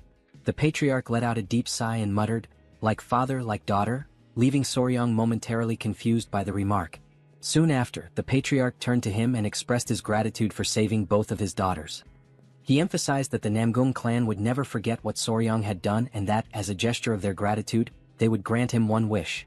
Without hesitation, Soryong pointed to the spider, declaring that he wished to take it with him. The patriarch, without the slightest objection, granted his request. Before ending the discussion, however, the patriarch brought up something that still bothered him. Curious, Soryong asked what it was. The patriarch referred to his daughter Seol's appearance. She still wore an expression of stiffness, completely unlike her usual demeanor. Concerned, he posed a new question. Just as the creature had stolen the image of his daughter, was it possible for it to do the same with anyone else? Soryong became thoughtful. Although he was now the spider's owner, he didn't exactly possess the image rights of the patriarch's daughter. He began to reflect deeply on what might be done regarding this particular issue. Suddenly, interrupting his train of thought, something drew Soryang's attention. It was a restless crowd of people, completely agitated. Concerned about the commotion, Soryang rushed over to Commander Gu Pei and asked what was happening. The commander replied that it was a group of angry citizens. Many among them were outraged that the creature had stolen the appearance of young Lady Seol. They shouted loudly, questioning why it hadn't simply been killed. These comments infuriated Gu Pei. He sternly declared that the spider was now the property of the clan and that they were being far too bold by insulting it. Alarmed by the commander's fierce reaction, the crowd quickly backed down and retracted their statements.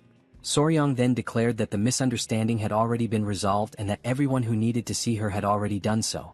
Concerned about the creature's safety, he stated firmly that no one else should be allowed in.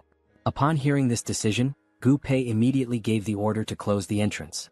At that very moment, quite unexpectedly, someone appeared. It was an elderly man leaning heavily on his staff. Coughing lightly, he asked if he could just take a quick look. The guard at the entrance, following the orders from above, replied that he could not allow him to pass. The old man insisted, saying it would only take a moment, but the guard repeated that it simply wasn't possible. Soryang stepped in and argued that, given the elder's frail health and the long journey he had clearly undertaken, the least they could do was allow him a brief visit. With permission granted, the old man walked through the entrance and made his way directly toward the creature. With misty eyes, he recognized her in a strange, almost mystical way. She turned to Soryang and asked what her fate would be. With excitement in his voice, he answered that she would live, for she was a precious creature and would be raised within the Tang clan. Still enthusiastic, Soryang emphasized that, despite her unusual appearance, she was simply a spider, nothing more. The old man was visibly moved upon hearing such kind words about the spider for the very first time. Feeling relieved, he stated that he could trust Soryang, though the young man did not quite understand what he meant. Suddenly, the elder began untying the creature, leaving everyone nearby utterly stunned by the sight. Soryang shouted, urging him to wait before doing anything further, warning that the situation could be dangerous. But the old man ignored the warnings, gently placing his hand on the spider's head. As he caressed her, the creature's eyes lit up, and her expression took on a newfound calmness. Soryang remarked that he had felt a familiar energy in the elder from the very beginning. The old man then revealed that the spider's name was Yowa. With a nostalgic gaze, he began to recount the story of how they had met. The encounter had taken place more than 20 years ago, just after he had lost his entire family to a devastating plague. It was during that period of despair that he found Yowa, still very young and small. At the time, while he still had vitality in his body, he had fed her with his own qi-yang. However, as the years passed, his strength waned and he could no longer sustain her. Back in the present, the old man admitted, filled with regret, that Yowa had done terrible things, and he blamed himself for them. Soryang tried to console him, speaking firmly that it had all simply been an accident. The elder then said that Soryang, as a kind-hearted knight, would now care for Yowa in his place, and that he could finally rest in peace, asking that he take good care of her. Without hesitation, Soryang responded immediately, promising that she would be in good hands. With a warm, loving look, the old man told Yowa that he was far too old to continue accompanying her, but he trusted that she would be well cared for. He advised her to follow the knight and live a long and happy life. The old man and the creature embraced in a heartfelt farewell. Soryang observed that, for a spider to understand a human so well, they must have spent a great deal of time together. He imagined that their journey had been one filled with affection and deep companionship. Moved by this sentiment, Soryang invited the old man to come with him to Sichuan, but the elder politely declined, explaining that he no longer had the strength for such a long journey. Understanding, Soryang shifted the topic and asked the elder to share his experience with Yowa, since it would be his first time caring for a creature like her. The old man agreed, assuring him that he would explain everything in detail. Somewhat embarrassed, Soryang posed his first question. How exactly does one feed a creature like Yowa with qi-yang? The old man explained that one must place a finger into the creature's mouth to transfer the qi-yang. He then added, with a curious note, that even by sleeping beside her, a transfer of energy could occur. He revealed that, upon receiving qi-yang, the creature would begin to transform, shaping itself into whatever form it believed to be most beautiful in the eyes of the one feeding it. As the transformation unfolded, Soryang asked who the young woman before them was. The old man replied that it was his deceased wife and that he was grateful to see her one last time before his own death. Then, turning to Soryang, the old man invited him to try feeding Yowa himself. Soryang took a deep breath and agreed to give it a try. Without delay, he began transferring his qi-yang. Almost immediately, the transformation began. Filled with anticipation, Soryang wondered what form Yowa would take. Deep down he imagined that, naturally, she might transform into Lady Huayin. But when the final form was revealed, Soryang was utterly stunned. He couldn't hide the shock on his face. Those nearby, watching with curiosity, didn't let the moment pass. Without hesitation they began asking aloud whether that was really his type. Then the old man explains that he had only seen that particular form once before, long before the creature ever assumed a human shape for the first time. Completely stunned, Gu Pei questions what exactly is happening and why the creature doesn't look anything like Lady Huayin. However, Soryang, visibly confused, admits that he is not entirely sure what is going on. As he reflects, a thought resurfaces in Soryang's mind. Perhaps the creature had maintained Seol's appearance because, in the eyes of the villagers, she was considered the most beautiful woman in the region. But now they were speaking of Huayin, who was hailed as the most beautiful woman in all the Central Plains. Suddenly, overwhelmed by panic, Soryang dashes off, running in desperation, his mind clouded by the fear that the clan might see this as a sign of betrayal. As he races away, a wild thought crosses his mind. Could the creature have believed that he preferred poisons over Huayin? Is that why she had taken on such an unexpected form? Elsewhere, in a quiet room, Un rests peacefully with Soryang keeping her company in silence. But suddenly the door bursts open. Soryang enters abruptly, calling out Huayin's name, startling her completely. Frightened, Huayin immediately asks what happened and why he's so out of breath. Without wasting a second, Soryang blurts out that it's sudden, but he needs a favor. Soryang approaches Huayin and, his voice slightly hesitant, asks if he can hold her in his arms. The unexpected request catches her entirely off guard. Confused and scared, she doesn't understand what's going on. Seeing her reaction, Soryang quickly tries to reassure her, insisting that she shouldn't interpret it the wrong way. But hearing that only throws Huayin into a state of panic. Overcome by anxiety, she exclaims that he must have discovered the truth. She scrambles to explain, saying she never meant to keep anything from him deliberately, she only knew what she knew from reading about it in books. As she speaks, Soryang watches her, completely puzzled, having no idea what she's referring to. With her panic mounting, she finally yells out that the spider is one of the 10 great venomous creatures of the Central Plains. Soryang is left speechless. In his mind, an image of the spider flashes and shock floods his thoughts. He cannot believe what Huayin has just revealed, that Yowa is, in fact, that very creature. Huayin swears that she never meant to deceive him, but chose to remain silent until she could be sure, because of a promise she had made. Still frozen in place, Soryang begins to understand. That was why Huayin had been so hesitant. The revelation had taken him completely off guard. Huayin, overcome by emotion, gives in. In an unanticipated move, she throws herself into Soryang's arms. The gesture flusters and embarrasses him entirely. But suddenly, while still holding Huayin, something catches Soryang's attention. Un had woken up. Sitting upright in bed, she silently watches the scene, clearly uncomfortable and embarrassed. Panic overtakes Soryang the moment he realizes that Un is, indeed, awake. Days later, Soryang waves farewell to the Namgung clan. The incident had been resolved, and fortunately, Yowa had assumed the form of Huayin after absorbing Soryang's qi-yang. Aboard the boat, Soryang walks over to Yowa to inform her that, once they reach their destination, he will release her from the cage. Shortly after, Gu Pei asks if Soryang has any idea about the next leg of their journey. Soryang explains that after acquiring the ice jade, he plans to head directly for Mount Gonga, home of the fat-tailed geckos. However, he admits that he is uncertain whether he should stop by the Tang clan first, as he doesn't know if Yowa can handle such a long journey. Upon hearing this, Yowa raises a hand toward Soryang, who immediately asks if she's feeling well. She smiles gently, a clear reflection of her recognition of his kind spirit. Soryang understands the gesture and thanks her sincerely, promising that they will get there as quickly as possible. Without further delay, Soryang turns to Gu Pei and informs him that they will head straight to Mount Gonga as originally planned. As they travel toward their destination, Soryang takes the opportunity to quietly enjoy the scenery around him, allowing himself a rare moment of peace amidst the gentle sway of the journey. Suddenly, something captures his attention. He overhears two young men talking nearby, their voices animated. One of them says that the leader of the alliance had personally led the Azure Dragon unit on an expedition, and that captured prisoners from the Blood Cult had begun to reveal crucial information about the locations of other strongholds. Right after that, the boy with yellow hair adds with excitement that there are rumors going around about someone who managed to create a poisonous mist that only affects members of the Blood Cult. Instantly, Soryang turns toward them with enthusiasm written all over his face, realizing that they were talking about something he himself had accomplished. The scene shifts back to the boys and Soryang, now clearly intrigued, asks them who was responsible for creating such a thing. One of the boys replies that the alliance hadn't disclosed the identity of the person involved. but insists that whoever did it was truly a hero. Soryang is left stunned by the praise. As the words sink in, his mind drifts back to his days of uploading videos, and for a brief moment he relishes the feeling of having once again made an impact, albeit from the shadows. Eventually they arrive at Mount Gonga. Soryang admits, somewhat embarrassed, that since he's not particularly skilled in the art of lightness techniques, he won't be able to climb the mountain himself. Because of that, he suggests that Huayin and Gu Pei go instead to retrieve the fat-tailed geckos. However, Gu Pei raises a valid concern. Would the geckos even respond without Soryang present? Huayin agrees with the reasoning, suggesting that it would be best if Soryang could go himself. Then, out of nowhere, something draws their attention. It is Yowa, gracefully ascending the mountain on her own, while Soryang shouts desperately for her to come back down.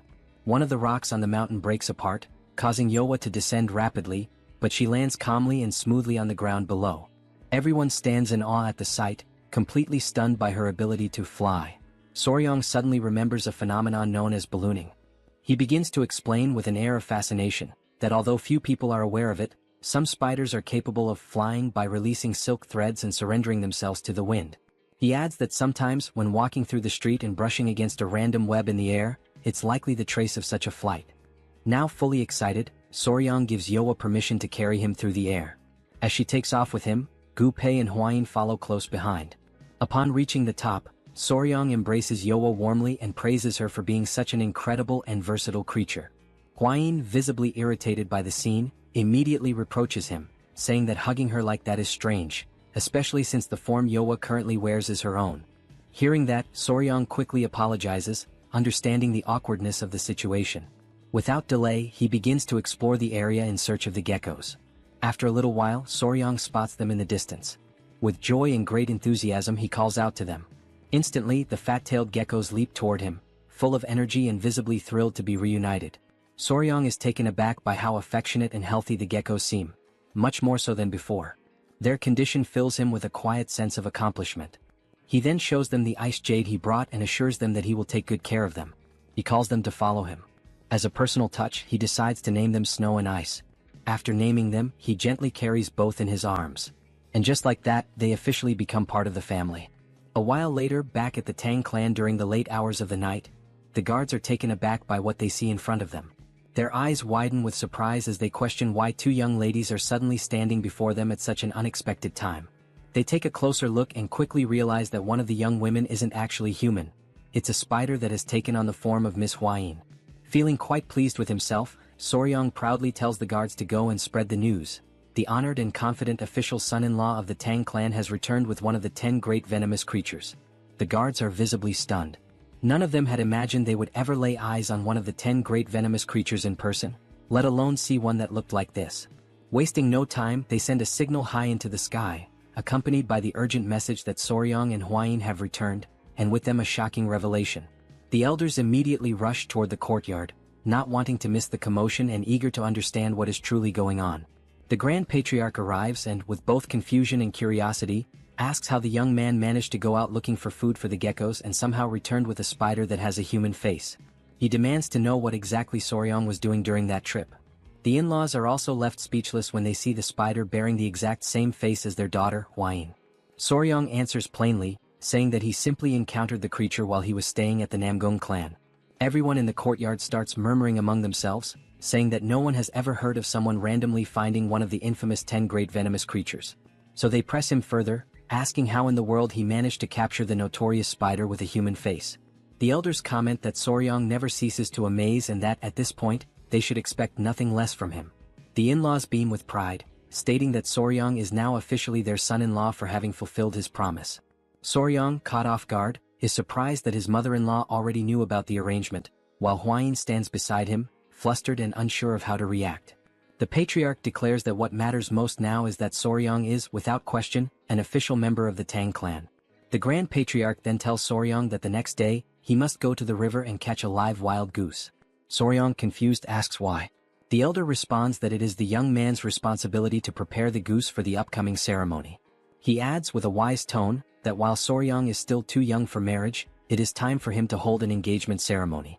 His father-in-law, with a teasing grin, jokes that after this ceremony, if Huayin still doesn't want to marry him, she won't have any more chances to run away. At that, everyone present bursts into warm laughter and smiles, the mood light and cheerful. Soryong then steps forward, takes the initiative, and calls for everyone's attention. He clasps his fists together in a respectful gesture and in the name of the Tang clan of Sichuan, and now as an official son-in-law, he expresses heartfelt gratitude for all the support and kindness he has received. After the formalities and celebrations, the very first thing he does upon arriving home is to decide where the children will live. Yowa, the spider, chooses a tree near a well as her new residence. As for the geckos, which behave much like loyal puppies, instead of placing them in the creature courtyard, Soryong decides for the time being to let them stay in his own room. Once everything is set up and organized to a reasonable degree, Soryong gathers them all and asks if they're happy with their new home. He tells Yowa that if she ever feels hungry, she should go straight to her chosen tree. Yowa, pointing at something that resembles a spider sneaker, seems to want to communicate something important. No one quite understands, but what she is trying to say is that if bad people come to that place, she will personally teach them a lesson. Soryong and Hwain pretend to understand what she means. Then, to confirm, Soryong asks her if that's really what she's trying to say. Yowa lights up with joy, thrilled that he understood her message. The geckos also begin trying to express themselves, and Hwain smiles warmly, realizing that they too are attempting to say that they will help protect the place. The new little family begins to settle into their lives, bound by trust, loyalty, and a deepening sense of belonging. Soryong feels genuinely joyful and deeply moved, so without hesitation he runs forward to embrace his children with warmth and affection. With their new home now secured and their small family settled in, the engagement ceremony is held later on, attended by the elders of the Tang clan. It is a simple and modest affair where the couple exchanges heartfelt vows, and only the ceremonial offerings are presented as part of the tradition. However, before all that, a minor confusion arises during the preparation of the offerings. The young warrior is caught completely off guard when Hwain declares that she wants the geckos as her engagement offerings instead of traditional jewels. Soryong stands there stunned. Out of all the discussions surrounding engagement gifts, she wants the geckos? He reflects to himself that for quite some time now, he had noticed how her eyes lingered fondly on the geckos, but never did he imagine she would openly say something like that. He calls her young miss, and trying to remain composed, tells her that what she is asking will be difficult. Stepping closer, he grabs her gently by the arm and explains that traditionally, engagement offerings are meant to symbolize a promise of eternal love. He adds that while the geckos are indeed wonderful and dear, the offering should be something unchanging and enduring, like the ice jade. He continues, emphasizing that once the engagement ceremony concludes, everything he owns will naturally be considered hers as well.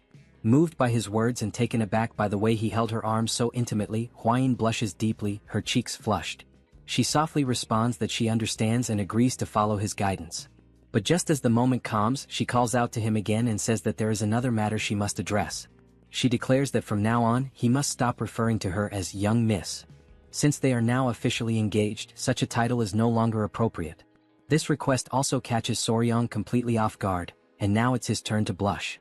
As the geckos snuggle adorably in her arms, he manages to nod and replies with a simple affirmation that he understands. Shortly after, in the patriarch's main hall, the father-in-law greets them and casually asks whether they slept well the previous night. Soryong, however, can only think about why exactly he has been summoned. The father-in-law soon clarifies that the reason for calling him in is to speak about Soryong's great art. Hwain elaborates, explaining that this great art involves learning a chi cultivation technique unique to the Tang clan, one that involves internalizing poison. Soryong then asks whether they're referring to the ritual of taking the 10 poisons that had previously been mentioned. The Grand Patriarch confirms this and comments that it was fortunate Soryong captured the human-faced spider, as her venom is considered the weakest among the poisons from the 10 great venomous creatures. Soryong then asks whether he should begin immediately, but his father-in-law replies that the time hasn't come just yet. To his surprise, the elder reminds him that he had previously said he would prepare the 10 poisons on his own. However, the patriarch now presents him with a new proposal. He explains that when he observed the creatures Soryong has raised, and those he is still destined to raise, he remembered something long forgotten within the Tang clan's legacy. Then he asks whether Soryong has ever heard of the exact significance of the 5 poisons. Soryong, thinking carefully, asks if he is referring to the art of the returning 5 poisons. The elder confirms, saying yes, and then proceeds to list them: centipede, gecko, scorpion, snake, and toad. These 5 deadly creatures form the foundation of the ancient 5 poison technique. Finally, the patriarch looks directly at him and asks whether Soryong would be interested in attempting to cultivate the divine art known as the returning 5 poisons. He explains that, within the Tang clan, venomous creatures are divided into 2 distinct categories: common beasts and spiritual beasts. The common animals can be found almost anywhere in everyday places, but spiritual beasts are different. They possess mystical powers, higher levels of intelligence, or even internal cores. Soryong, curious and eager to learn more, asks whether the bee, the gecko, the centipede, and the human-faced spider are considered spiritual beasts. His father-in-law affirms that they are indeed spiritual beasts, and precisely because of that, he is going to propose something different. The Grand Patriarch begins to elaborate, explaining that the traditional 5 poisons technique is limited, as it only allows for the absorption of venom from common creatures. However, its true and complete form, the returning 5 poisons divine art, goes far beyond that, granting the ability to absorb venom from spiritual beasts. With the fat-tailed geckos and the centipede already in his care, 2 spiritual beasts are secured.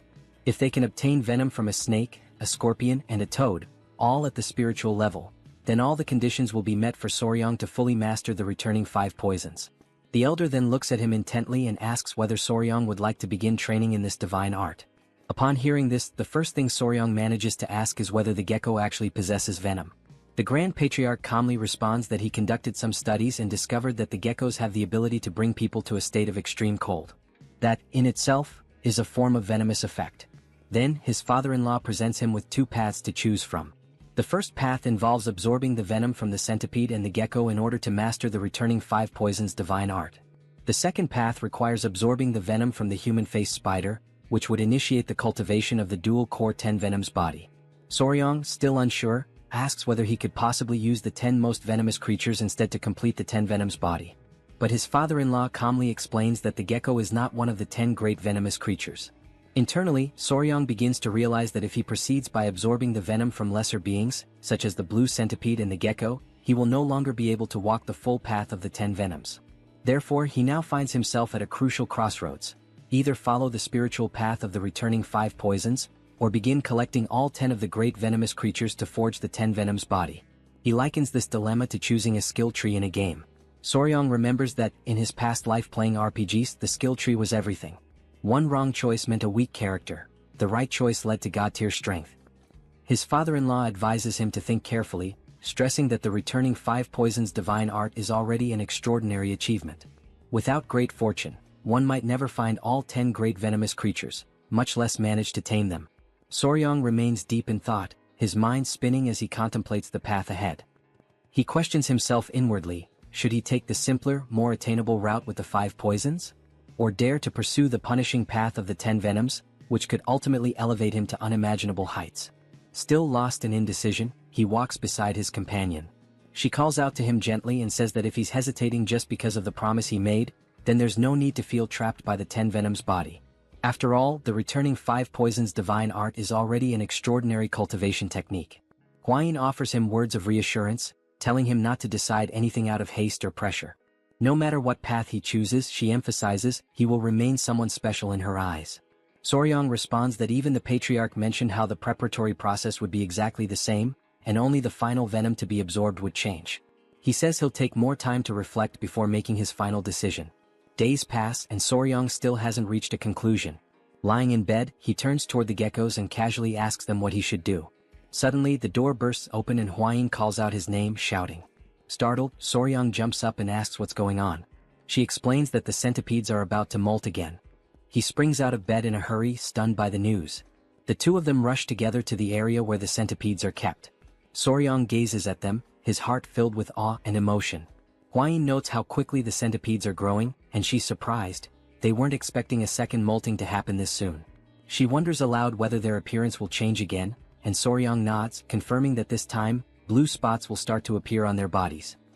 He recalls their mother and, filled with excitement, wonders aloud whether they might begin to resemble her. Hwayin says she's excited too, and Soryong confidently declares that they'll definitely become even cuter. But suddenly in that very moment his expression freezes. Soryong realizes he shouldn't be celebrating just yet. If the centipedes don't properly dry their bodies before the grand technique is performed, it could lead to serious problems. Desperate, he reflects that even ordinary centipedes take an entire day to dry after molting, and considering the timing of the previous molt, this current one is bound to take even longer. Deep down, he knows that the gecko's venom is something truly special. It requires a careful preparation process before it can be safely extracted.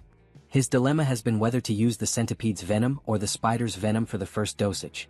But now, with the molting in progress, he isn't even sure if the centipede's venom will still be viable once the process is complete. Soryong realizes that forcing the extraction of venom at this stage could bring about serious complications. Yet, at the same time, he is fully aware that he cannot afford to wait until their bodies have fully recovered and strengthened after the molt. After all this reflection, he silently wonders why on earth he's been torturing himself so much over this decision in the past few days. Several days later, Soryong stands firm in his decision. Inside the Hall of Grand Techniques, the complex and meticulous preparation of the Great Technique has finally been completed. Though Soryong had considered delaying the ritual for the sake of the centipedes, the intricate nature of the process made postponement virtually impossible. Divided into multiple stages, the preparation begins with hundreds of cauldrons boiling various herbs, each selected to extract a specific medicinal essence.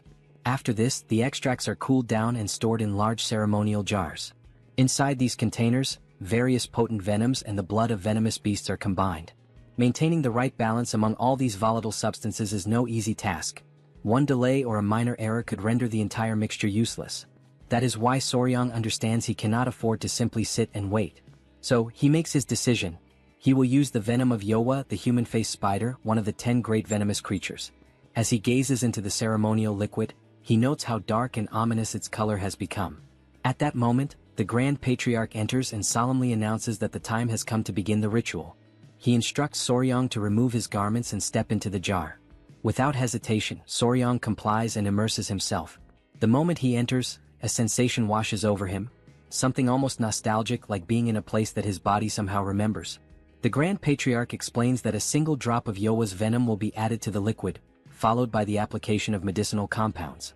This combination will initiate the absorption process, causing Soryong's body to begin merging with the venom. He also mentions that, under normal circumstances, this would be an excruciatingly painful process. But given that the spider's venom is paralyzing by nature, Soryong should only feel a minimal amount of pain. The elder then says he will step out briefly to gather the remaining ingredients, asking Soryong to stay where he is and wait. Suddenly, the door bursts open and Hwain enters excitedly, bringing Yowa, the geckos, and the freshly molted centipedes with her.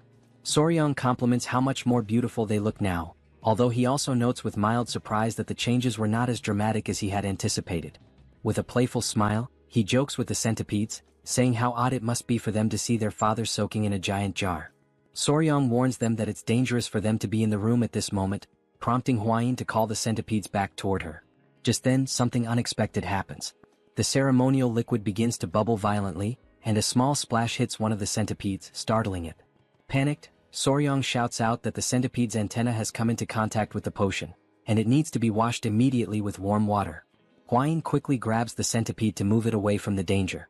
But in that chaotic moment, a tiny amount of saliva escapes from the centipede's mouth and falls into the ceremonial jar.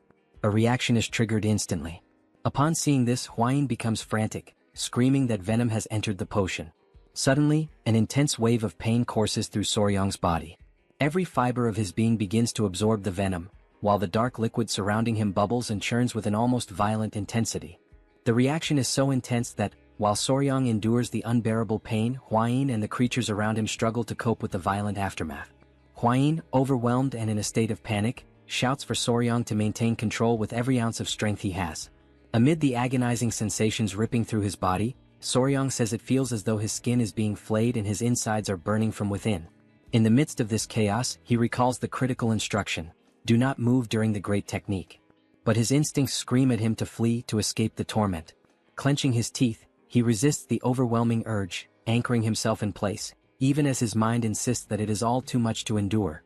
Hwain, stunned by his condition, desperately wonders what she can possibly do to help him. Her heart pounds in helpless fear. Suddenly, his father-in-law and the Grand Patriarch return to the chamber. They both freeze, momentarily paralyzed by the scene before them. As they hurry closer, Hwain hurriedly explains that the centipede accidentally spilled a small amount of venom into the solution. Right then, Soryong collapses against the edge of the ceremonial jar, his strength failing. With a trembling voice, he pleads for someone to save him. The Grand Patriarch quickly urges Soryong to stay conscious. At the same time, the Patriarch instructs him to calm his breathing and focus his mind, warning that losing consciousness now could be dangerous. Suddenly, Soryong coughs up a thick, dark liquid. His body begins to convulse and he feels his control slipping away. Around him, familiar voices call out his name, desperately trying to pull him back, but everything becomes distorted. His vision blurs, the faces around him twist into indistinct shapes, and the words melt into unintelligible echoes. His awareness drifts into darkness, dragged deep into the recesses of his own subconscious. When he opens his eyes again, Soryang finds himself face to face with the centipede. Unexpectedly, an intense, radiant light bursts forth from the centipede's body, leaving him in a stunned trance. Back in the real world, Hwayin cries out in relief the moment she notices Soryang regaining consciousness. Slowly, Soryang's eyes flutter open. His vision stabilizes, and he sees the Grand Patriarch and Hwayin standing before him, watching intently, visibly filled with anticipation and hope. Without delay, Hwayin asks if he's all right. The Grand Patriarch explains that fortunately he was able to guide Soryang's chi flow in time, and that the great technique appears to have completed successfully. He notes that Soryang's body has now accepted the centipede's venom. Then, with a soft chuckle, he remarks that perhaps the centipede wanted its father to understand the essence of the 5 poisons. Soryang quickly asks if the centipede is okay, visibly concerned that it came into contact with the volatile substance. Hwayin reassures him gently, saying she washed the affected area as quickly as she could. But her expression shifts to a somber one, and she admits she had no idea whether he would survive or not. She turns her head away, unable to look him in the eye. At that moment, Soryang recalls how, after returning from the wedding ceremony, the very first thing he did was rush to check on the centipedes, before even turning to see his bride. He raises a hand to his forehead and lets out a groan. Hwayin immediately asks if the pain is coming back, her worry returning. But with a resolute expression, Soryang looks up and asks again if the centipede is safe, taking both Hwayin and the Grand Patriarch by surprise. Noticing this shift in his behavior, Hwayin comments that it seems like he still hasn't fully recovered his senses. The Grand Patriarch quickly calls for the physicians. Meanwhile, Soryang realizes this moment of confusion was a perfect opportunity to play things to his advantage. Days pass, and only after every drop of medicine in the jar has dried does the great technique finally come to a proper end. The Grand Patriarch once again checks on Soryang, asking if he truly feels well, and suggesting they may still need to examine him in more detail. But Soryang assures them that he feels perfectly fine. The Grand Patriarch declares that Soryang has now officially set foot on the path of the 5 poisons and has begun to cultivate the divine art. For that reason, he says it is time to hand him the appropriate martial arts manual. Startled, Soryang asks what kind of manual. The Grand Patriarch explains that there are 5 manuals in total. Each one corresponds to a venomous creature and a specific technique. The venomous fang claw of the centipede, the venomous snake-grasping hand that seizes life itself, the fast-legged scorpion tail technique, the wall-climbing gecko step method, and lastly the exploding toad palm. He adds that each technique governs a different discipline: claw technique, hand technique, leg technique, movement technique, and palm technique, respectively. Soryang becomes visibly excited upon hearing that this martial art allows its practitioner to become one with poison, forming a true unity between body and venom. The very idea stirs something deep within him, igniting his curiosity and determination. The Grand Patriarch notices Soryang's reaction and remarks that he seems enthusiastic. Soryang confirms that he is indeed excited, but also admits that he's surprised.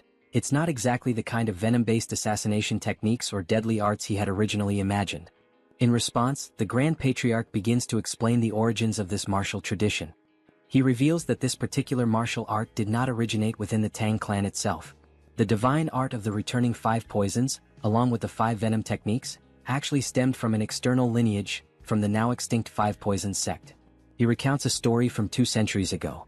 Back then there was a second son of the Tang family, known far and wide as a prodigy of his generation. That young man fell in love with the daughter of the lord of the southern barbarian Beast Palace. Despite fierce opposition from both powerful clans, the 2 lovers defied their families and fled together. In exile they founded the 5 poisons sect. The couple went on to create an entirely new martial art, one that fused the venom arts of the Tang clan with the beastly fist techniques of the Beast Palace. This fusion led to the birth of a unique and powerful martial system. However, because they incorporated forbidden techniques into their new style, they attracted the wrath of the martial world. The sect became a target of persecution and was ultimately annihilated around 100 years ago in the depths of the jungle. The Grand Patriarch concludes by explaining that after the sect's fall, both the Tang clan and the Beast Palace reclaimed fragments of the lost arts. The 5 poisons and the 5 venom techniques were eventually restored. Although tensions still lingered between the clans, the Tang clan managed to retain most of the art. He adds that the masters of the 5 poisons sect held out against overwhelming force, proving the extraordinary strength of their style. The Grand Patriarch emphasizes that he has always believed this martial path would be a perfect fit for someone like Soryang. someone with a natural inclination and affinity for poisons. In that instant, Soryang realizes this was the Grand Patriarch's plan all along. He expresses his sincere gratitude and assures them that from this moment on, he will commit himself fully to training. The Grand Patriarch nods, stating that as long as he remains dedicated, greatness is destined to follow. And so, with resolve burning in his heart, Soryang takes his very first step onto the path of the divine art of the returning 5 poisons. Elsewhere, he strolls quietly, suddenly noticing how long it has been since he last felt sunlight on his face. Just then, much to his surprise, a centipede comes crawling rapidly in his direction. It's Nova, the same centipede that had spilled the venom into the ceremonial jar. Soryang wonders aloud if she had been waiting for him all this time. He looks at her gently and says he understands everything she went through, urging her not to blame herself. None of what happened was her fault.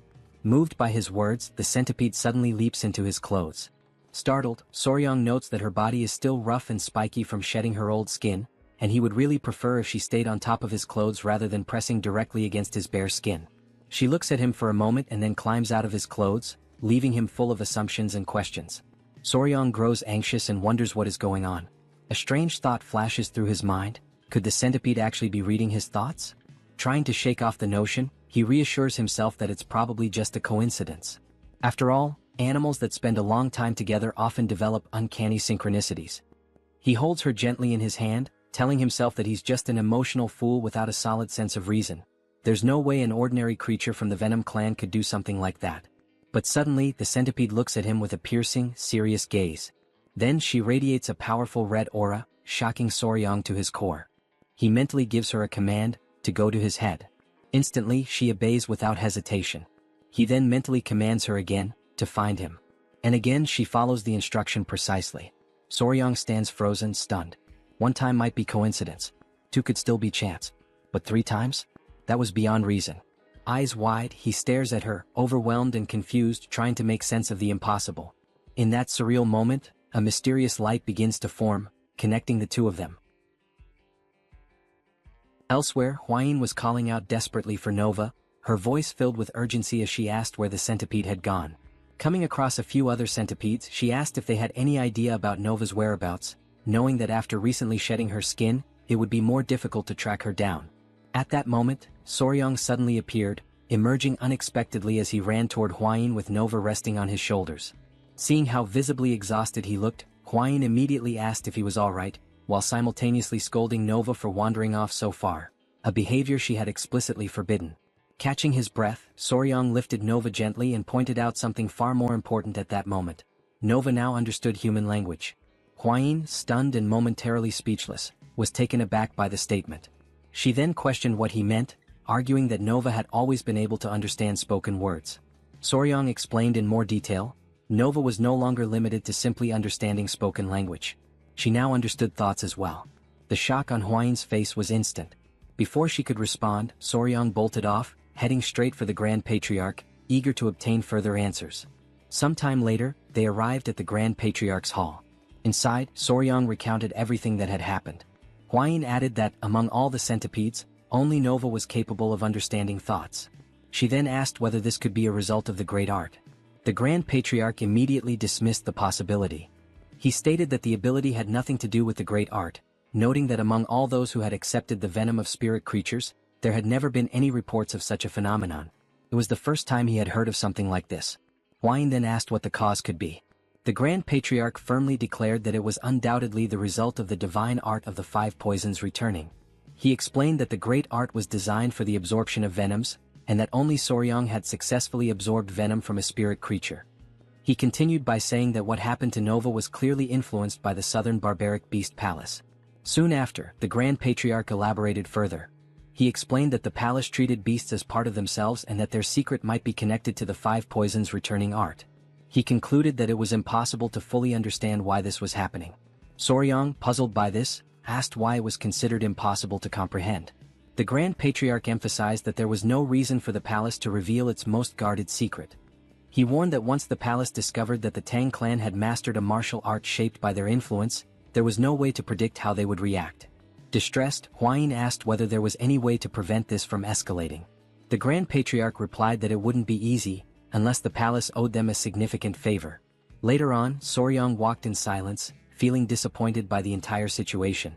He thought back to his original hopes of gathering his animals and forming something like the Brementown musicians. Suddenly, his thoughts were interrupted by someone calling out to him. It was Commander Gyupi, who greeted him warmly, expressing how glad he was to see Soryang in better health.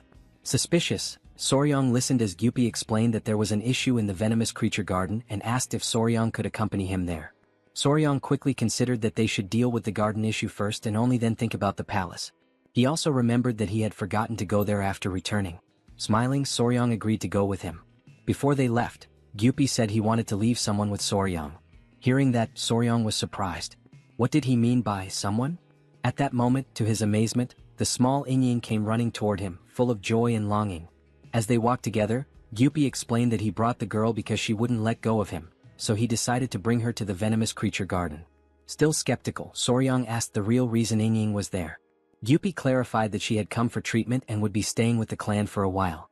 Interrupting, Inying asked why Soryang hadn't visited her yet. But Soryang only noticed that she was missing a tooth. He apologized, saying he didn't know she had already returned. He guessed she must have been bored being alone, but she denied it. To prove it, she smiled with her toothless grin and raised her click, the creature she had been playing with. Seeing it in her hands, Soryang was surprised. It was a click beetle. Click beetles are known for the snapping sound they make when they flip over. Though considered a crop pest, they're adorable in the eyes of children. Surprised, Gyupi asked if that really was a click beetle. Inying, slightly upset, insisted that it was much more than that. It was click. Soryang recalled that when he was younger he used to call them click insects, and this one was the very first he had ever raised in his past life. Then he asked Inying if she truly liked bugs. She enthusiastically replied that she did, especially the rage bee and the click. Upon hearing those words, Soryang couldn't help but think that the little girl seemed like a smaller version of himself. The idea crossed his mind to teach her how to handle venomous creatures. He then invited her to explore and learn more about insects, and to his delight she absolutely loved the idea. However, Gyupi could only think about how he would explain Soryang's decision to Patriarch Peng. Later that day in the Garden of Venomous Creatures, little Inying watched with curiosity as a snake slithered inside a glass container. Meanwhile, Soryang and Gyupi were discussing the colony of rats they were raising, which would soon exceed 1,000 in number. During their conversation, Soryang inquired about the water snakes, having heard there was an issue, and wanted to understand what was going wrong. While the two men talked, Inying remained preoccupied with the surrounding animals. Gyupi explained that while the snake's diet had been stabilized, the number of crickets was falling short, causing some creatures to go hungry. Soryang then reflected that, in truth, no matter how many crickets they had, it would never be enough, and the only real solution was to find an alternative food source. Suddenly, Inying let out a loud scream and burst into tears, drawing both men's attention instantly. Soryang quickly asked what had happened, but before the girl could explain, he noticed an unfamiliar smell. Through her sobs, Inying raised her hand and said she was sensing a strange odor. Soryang immediately realized something and gently asked her to show him what she had inside her bag. As he inspected the contents, he recognized that the little girl had made the exact same mistake he once made as a child. With patience, Soryang invited Inying to come with him and see something different from the click beetles she had collected. He showed her a red flower beetle. In fact, its real name was the tenebrio beetle, and once it reaches adulthood, it releases a foul odor through glands, which was the source of the smell. Because of their similar appearance to click beetles, it was easy to confuse the two. Soryang explained that only click beetles make a sound by snapping their abdomens. Tenebrio beetles do not. Still, he praised the girl for her efforts, saying she had done a good job because, coincidentally, he actually needed those very beetles. Gyupi then asked him why he would need them. With excitement, Soryang said he planned to raise all the beetles Inying had gathered. He explained that, although it might not seem like it, tenebrio beetles were actually one of the most common foods used for feeding both insects and lizards. Confident in his plan, Soryang declared that if they could replace the crickets with tenebrio beetles, their food supply would finally be sufficient. He told Gyupi that, thanks to Inying, they might have just found the solution to their problem, and invited him to accompany him to the cricket breeding area for further inspection. After some time they arrived at the breeding facility. At first glance, Soryang didn't notice anything obviously wrong. He opened one of the containers to investigate more closely and immediately realized that the crickets' legs were falling off. Startled, Soryang concluded that the crickets were turning to cannibalism, which explained why their population wasn't increasing. Hearing this, Gyupi assured him that they had been fed adequately, but Soryang reassured him, mentioning that he had experienced the same issue back on Hainan Island. He added that, sometimes even when food is available, cannibalism among crickets still happens. He admitted that he didn't know much about crickets, and that ignorance was frustrating, especially since the problem was so serious and so far they hadn't been able to identify its cause. Just then someone arrived, politely asking for permission to speak. Awkwardly, the man said that if the issue was about crickets, he knew the right person to consult. Gyupi introduced the man to Soryong, explaining that, aside from him, this man was the only other volunteer in the poison division. Wanting to be honest, the man then admitted that he occasionally visited cricket fight rings for entertainment. Not knowing what a cricket fight ring was, Soryong asked for clarification. The man explained that they were gambling events where crickets fought one another, and bets were placed on the outcomes. He further added that the strongest and largest crickets were sold at high prices, usually raised in the very homes of those who ran the rings. The man then mentioned that there was a woman who raised crickets and lived nearby. He had heard rumors that she knew absolutely everything about them. After some time had passed, during the evening, a crowd of people had begun to gather in a bustling and lively area. Among them were Soryong, Hwain, Gyupi, and Wangyan.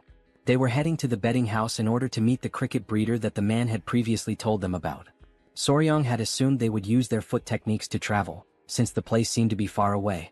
However, they were instructed to dress properly and ride in a carriage, given that the location was part of a gaming district. After a while on the road, Hwain informed him that they had arrived at the well-known betting house. Gyupi approached a man and informed him that Hwain, a direct descendant of the Tang clan, was present there with her fiancé. He then asked if the man could guide them to the gaming house. The man was startled upon hearing that members of the Tang clan were there. But he quickly composed himself, respectfully greeted them, and thanked them for visiting the establishment, of which he was the owner. Wangyan then asked if they could see the crickets. Excitedly, the owner confirmed and informed them that on that particular day, there would be a match between general crickets. He promptly invited them to come inside. Once inside, Soryong was stunned by the sight. A group of men were gathered around a table, eagerly waiting for the match to begin. They shouted loudly, urging the crickets to fight, while one of them remarked that he had bet everything he had during the last match. On the table, the crickets were already getting into position for the duel. Very quickly they began clashing with each other. The men grew wild with excitement as they watched the intense battle, each one hoping that the cricket they had placed their bets on would emerge victorious. Watching the scene unfold, Soryong was left amazed to witness such a spectacle, while Wangyan, clearly thrilled, explained that the cricket that turned its back would be considered defeated. On the table, one of the crickets took a hit to the back and was defeated instantly. One of the men confirmed the end of the round. Wangyan went on to explain that the victorious general cricket would now go to auction, and it was said that such crickets could be sold for as much as 30 taels of silver. Hearing this, Soryong briefly considered the idea of selling crickets himself. But before he could entertain the thought further, Hwain interrupted him, calling him over to meet the breeder.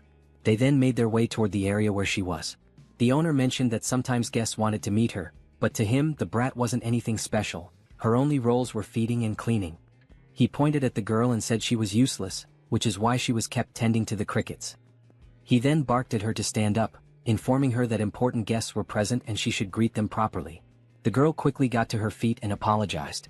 Upon seeing her face clearly, Soryong was completely taken aback. She was in fact a woman. The group now stood facing her directly. Still stunned, Soryong introduced himself and explained that they were members of the Sichuan Tang family. He then said he had some questions about how to care for crickets and asked if she could assist them. In response, the breeder simply gave a faint nod of her head. Soryong then explained that he had been raising a large number of crickets in a certain place, but they continued to eat each other. With few words, she replied that they were craving meat. She explained further, saying that they were probably only feeding the crickets grass, but crickets are omnivores. They need meat. Otherwise they'll devour each other. Soryong was stunned. Inwardly, he realized that he had completely overlooked the possibility that a lack of protein was causing the cannibalism. Right then, Soryong began to question if this was what a true cricket specialist looked like, and he concluded that he needed to keep a close eye on her. Then, without saying a word, he subtly turned toward Hwain, who immediately understood the signal. She, in turn, asked the owner if it would be possible to buy the breeder. He was confused at first, not understanding why someone would want to purchase her. But without hesitation he agreed, shoving the girl forward and saying they could take her right away. However, to everyone's surprise, the breeder refused. Her reaction irritated the owner, who yelled at her, demanding to know what she thought was so special about herself and if she even understood who she was refusing. Then he orders her to shut her mouth and go, but once again she refuses to obey. Soryong steps in at that moment, interrupting the tense situation, and firmly demands that they stop with that behavior immediately. Following his lead, Huayin walks over and gently says that the girl will be treated well and can even bring her family to live with the Tang family. But the woman responds firmly that she will not go. Once more, the owner asks in frustration if he's going to have to fight with her again. Before he can do anything further, Soryong cuts him off, asking him to calm down. Soryong then asks if she is working there on behalf of someone else, but the man shakes his head and denies it. He recalls that 5 years ago she came forward offering to work for free, and so he took her in and gave her the task of feeding the crickets. Soryong, visibly disappointed, wonders why she refuses to leave that place. Meanwhile, Gyupi, deep in thought, asks Soryong for permission to speak. He says that she reminds him of himself, back before he was taken in by the Tang family shelter. Then he turns to the owner and asks if he can take her with them for just one day. The man replies indifferently that he can do whatever he wants with her. So Gyupi gently invites her to come out with them for some fresh air. She hesitates for a moment, clearly lost in her own thoughts, but soon nods her head in agreement. Soryong and Huayin are relieved and happy, even though it's only for a single day. A little later, inside the Tang family guest residence located in the capital city, Soryong and Huayin are seated at a table along with the guest. Soryong comments to Gyupi that he had no idea the Tang family owned a building in the capital. Gyupi explains that this is actually just a branch of the Sichuan Tang family. He adds that in addition to this building there are also inns, pharmacies and restaurants all along this alley, every one of them owned by the Tang family. He emphasizes that later on he will also show them the trading company and the escort agency. Astonished, Soryong asks if the entire alley belongs to the family. In silence, he reflects on the patriarch, his father-in-law, who spends his days practicing martial arts. He never quite understood how the family managed to sustain itself, but now, finally, everything makes sense. Then Gyupi asks the caretaker why she refuses to leave and says that if she's going through any kind of hardship, they can help her. But she gives no reply. Soryong leans over and whispers to Huayin that she's still not saying anything. Huayin observes that the woman hasn't even touched the food or tea placed in front of her. Gyupi notices that she seems to be harboring some kind of resentment. He kindly tells her not to worry and assures her that she can trust them. In that exact moment and quite suddenly she rises from her seat. She kneels down, bowing her body and lowering her head until it is almost touching the floor. She introduces herself, saying that her name is Song Naok and that she comes from a village called Song. Huayin is visibly surprised, and Soryong asks her if there is a reason why she refuses to leave the betting house. Instead of answering directly, she reaches up and pulls her hair away from her face, and what they see leaves everyone utterly stunned. Soryong is deeply shaken by the sight. The cricket caretaker's face is covered with the visible scars of severe burns. Outraged and unable to comprehend, Gyupi silently wonders how anyone could have done something so cruel to a woman. At the same time, Soryong asks her directly who was responsible, but she only replies that it was someone, and she declares that she must take revenge no matter what it costs. Through the tears streaming down her face, she firmly states that until she resolves that matter, she will never leave that place. Then she remembers the Song village, the place where she once lived peacefully with her younger sister, Nian. After losing their parents, it was Song Naok who raised her sister with care and devotion, and together they grew up, becoming rather well known in the village for the striking beauty that both of them possessed. One day her younger sister asked if Song Naok could skip work. She answered that she needed to work during the festival but reassured her that she would return quickly, since the neighboring village was not very far away. Nian grew irritated by the reply and cried out, saying that she did not want to be left alone on that particular day. After all, it was her birthday. Trying to soothe her sister, Song Naok apologized and reminded her of the promise she had made to their parents, the promise that she would never let Nian suffer. She suggested that even if the loneliness felt heavy, her younger sister could stay there and pass the time playing with the crickets until she came back. Hearing that, Nian answered sadly that even the cricket fights were better when shared by two people. Yet Song Naok insisted that there was no other choice for her. At that moment, she took out a small incense pouch, which was meant to be her birthday gift to Nian. Surprised, the younger sister remarked that such a pouch was expensive, but Song Naok explained that she had received it as a reward for helping during the last festival, and asked her sister to wait for her that day. So she left for work, while Nian thanked her warmly, promising that she would keep the pouch safe until her return. Smiling, she asked her sister to hurry back soon, for she would be waiting eagerly. At her workplace, more guests arrived than had been expected, which forced Song Naok to remain there longer than she had planned. Later, at the end of her shift, a man warned her to be careful because of the darkness outside. She replied that such a thing was not a problem, since her sister must already be hungry, and she needed to rush home quickly. She set off at once, without even carrying a lantern, because her only thought was to celebrate her sister's birthday with the food she had brought from the festival. As she was running, someone suddenly appeared in her path, and unexpectedly they collided. Without hesitation, Naok apologized, but the man scolded her, complaining that she should watch where she was going. Yet in that instant, something caught Song Naok's attention. It was the scent of the incense pouch, coming from him. But she decided to ignore it and hurried on her way home. When she finally arrived, she called out for her sister, announcing that she had returned. The silence unsettled her, and she wondered if Nian had grown tired of waiting and gone to sleep. So she lit a candle. And as she opened the door, she asked softly if her sister was there. To her shock, Nian was lying on the ground, injured, bruised, and covered with wounds. Terrified, she dropped the saucer that held the candle, letting it fall. She ran quickly to her sister's side, crying her name in despair. Dazed and trembling, she asked what had happened, and as she held her in her arms, she failed to notice that behind them the house had begun to catch fire. Outside, two men from the village saw the flames and worried, began asking each other if that burning house was not Song Naok's. At that very moment, someone stumbled out. It was Naok herself, clutching her sister tightly in her arms despite the fire raging around them. With all her remaining strength, she tried to explain to the men what had happened to her sister, but before she could finish, she collapsed to the ground, unconscious.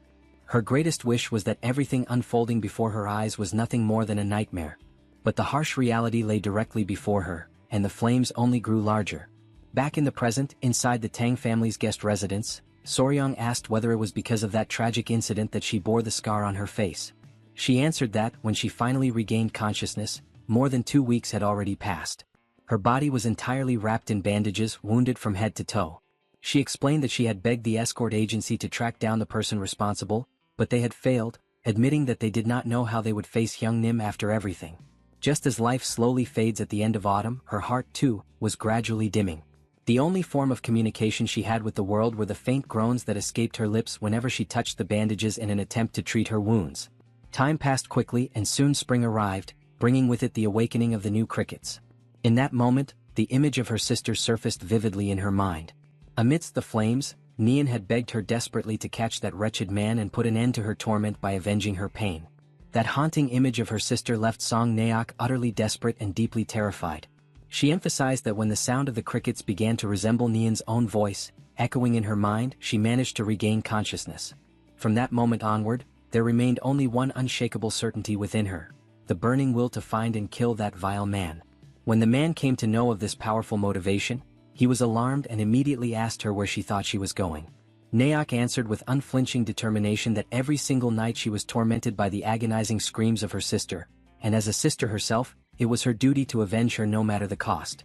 The man then questioned how someone like her could possibly take revenge, since she did not even know who the culprit truly was.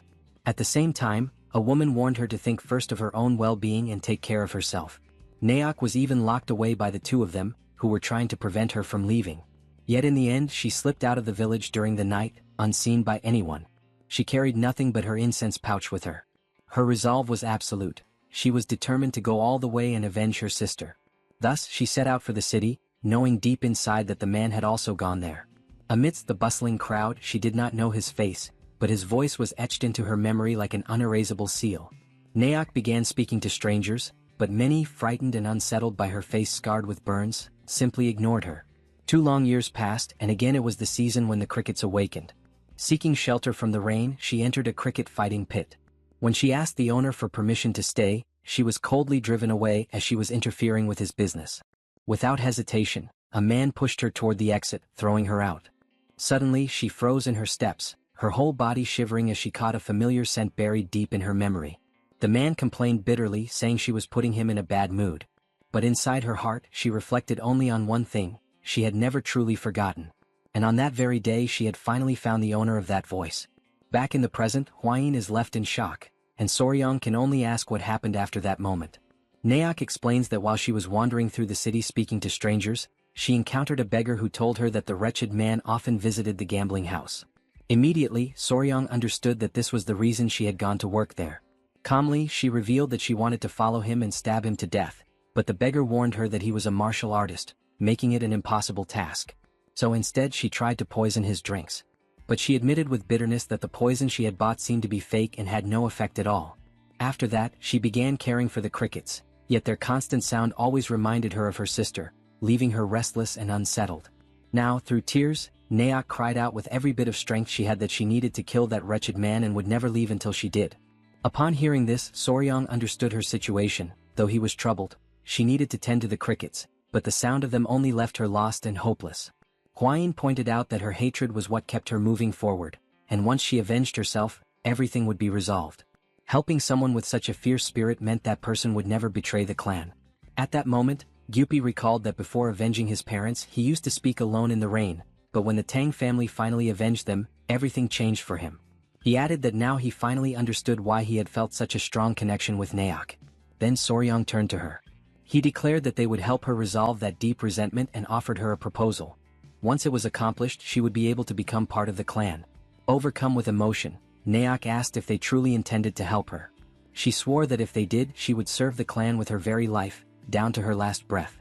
With gravity, strength, and unwavering determination, Soryang finally asked her the crucial question. Who was that wretched man? For a brief moment, she hesitated to reveal the truth about who she truly was. But soon after, she confessed that it was none other than the third son of the Great Harmony sect, Jim Dizung. Upon hearing those words, Soryang grew excited, almost eager, as if ready to confront him immediately, while Hwayin was struck with astonishment at such a revelation. Still suspicious, she sought confirmation, and Suk's response once again reinforced the certainty that it was indeed Jim Dizung. Soryang, intrigued and unsettled, could not understand why it should be a problem for him to belong to such a lineage. At that point, Gyupi explained that the Great Harmony sect belonged to the same orthodox faction. In Sichuan, this clan held immense influence, surpassed only by the Tang sect, the Amei sect, and Qin Guixiang. The magnitude of such power left Soryang alarmed. Even so, Hwayin clarified that regardless of the family's weight or prestige, that was not the central issue. She stressed that the true problem lay in the past. The Tang had once promised the Great Harmony sect to forgive a single offense, in return for a favor they had received. This information horrified Soryang, leaving him unable to believe in the burden of such a binding promise. Hwayin then added that, in the Murim world, oaths sworn upon martial arts, the family name, or an inherited title could never be broken. Meanwhile, Suk, who had been watching from behind, asked if there was some kind of problem. Soryang denied it, explaining that he simply had not expected that individual to turn out to be such a significant figure. Hwayin then declared that the wisest course of action would be to begin the fight first, and she advised Suk to rest without worries, assuring her that they would take care of the matter. Soon after, Suk expressed her gratitude for the support she had received. But without warning, her body weakened, and she suddenly collapsed to the ground, fainting before everyone's eyes. Hwayin immediately concluded that the fall was caused by the strain she had endured and decided it would be best to take her to the Tang residence so she could rest properly. Still, Gyupi perceived the seriousness of the situation, and Soryang insisted that they needed to report the matter both to the Patriarch and to the Great Patriarch. Sometime later, in the main hall of the Tang family, everyone was gathered. The Great Patriarch spoke of the prestige of the Great Harmony sect, but he lamented the disgrace brought by the son who now stained its lineage. At the same time, Soryang's father-in-law expressed sorrow for the circumstances, yet he reinforced that the vow once made by their ancestors was deeply tied to the honor of the Tang family. He emphasized that if actions were to be taken out of mere pity, then no one would ever again trust the word or future agreements of their family. For this reason, he decided to forbid the use of poison or the direct lineage of the Tang in helping Suk. This decision left Soryang shocked and desperate. He tried to persuade them otherwise, but his father-in-law remained firm and unshaken. Hwayin quickly held Soryang's hand, urging him to respect the Patriarch's will. She explained that as long as neither the Tang poison nor the direct lineage was involved, and as long as the clan itself did not interfere officially, it was still possible to help, since Soryang was not part of the direct line of the family. Then the Patriarch questioned him directly, asking if the young warrior would truly give up.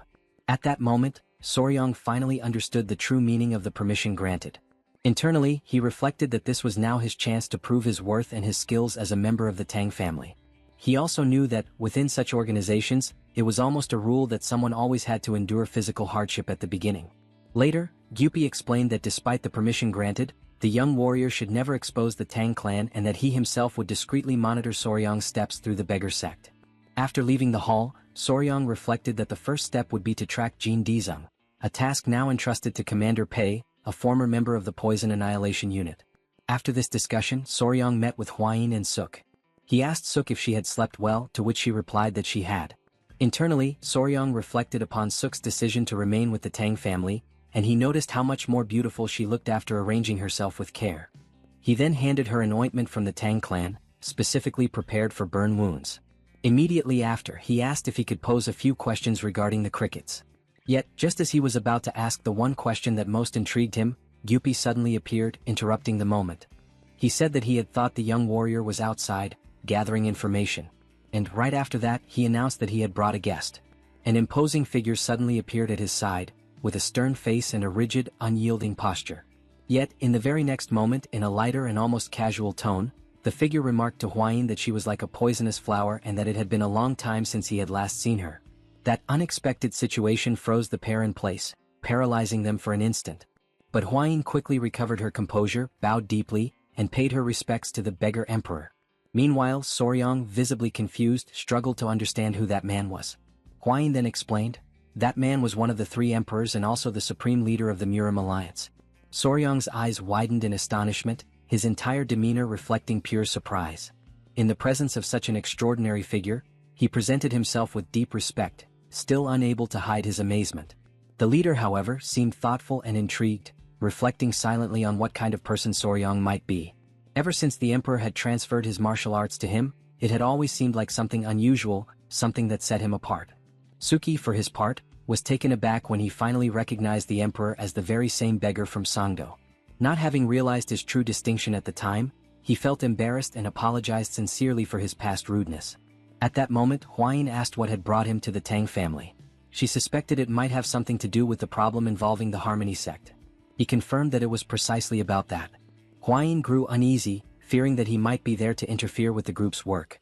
But he reassured her, stating clearly that he had no such intention. He added that he could not stop them anyway, since he fully understood their circumstances. Even though he could not act openly, he had come to offer whatever help he could. Soryang, still suspicious, questioned how someone could truly help without even taking a single step forward. In response, the beggar lightly pressed his index finger against his forehead and murmured a single word: information. He explained that what truly drove him was his curiosity. He wanted to see how the successor of the first emperor would handle such a difficult situation. He then revealed that he had lost his own team in events that had taken place years earlier. When he mentioned Jim Dizung, he could not hide the disdain in his voice. He described Jim as vile and corrupt, a man shielded by the power of his family, with 2 cases involving the deaths of women tied to his name. Upon hearing these revelations, Soryang concluded that, even for the Great Harmony, Jim was an even greater headache, perhaps an even more disgraceful piece of filth than he had imagined. The emperor then stated that, ever since the incident in Song Village, Jim had kept a low profile and limited his movements, only visiting the gambling house. That was why the emperor had recommended poison to the young woman. Soryang then observed that the only possible way to confront Jim would be within the gambling house itself, though he wondered whether it would be necessary to stage the poisoning, as Suk had once done. Huayin reminded him that they would not be able to use the Tang family's poison this time. Turning to Naoki, he asked her how she was able to identify Jim's food or drink among so many different choices. She explained that Jim always made complicated and highly demanding requests, and the kitchen would receive a special message for each one of his orders. Soryang, curious, pressed further, asking what kind of complicated orders these were. Naoki detailed that he always requested his meals without certain ingredients, specifically crab and shrimp. At that point, the leader remarked that he had heard something unusual happen to Jim's body whenever he consumed such foods. Internally, Soryang immediately realized it was most likely a severe seafood allergy. Sensing a golden opportunity, he wasted no time. He immediately called for Commander Gupai and instructed him to go to the garden of venomous creatures to bring back flower beetles. Gupai, puzzled by the sudden and unusual order, asked why. Soryang then explained calmly, yet with a hint of grim determination, that his plan was to provide Jim with a death that would be both pleasing and delicious. At that moment, he named the plan Operation Tasty Death.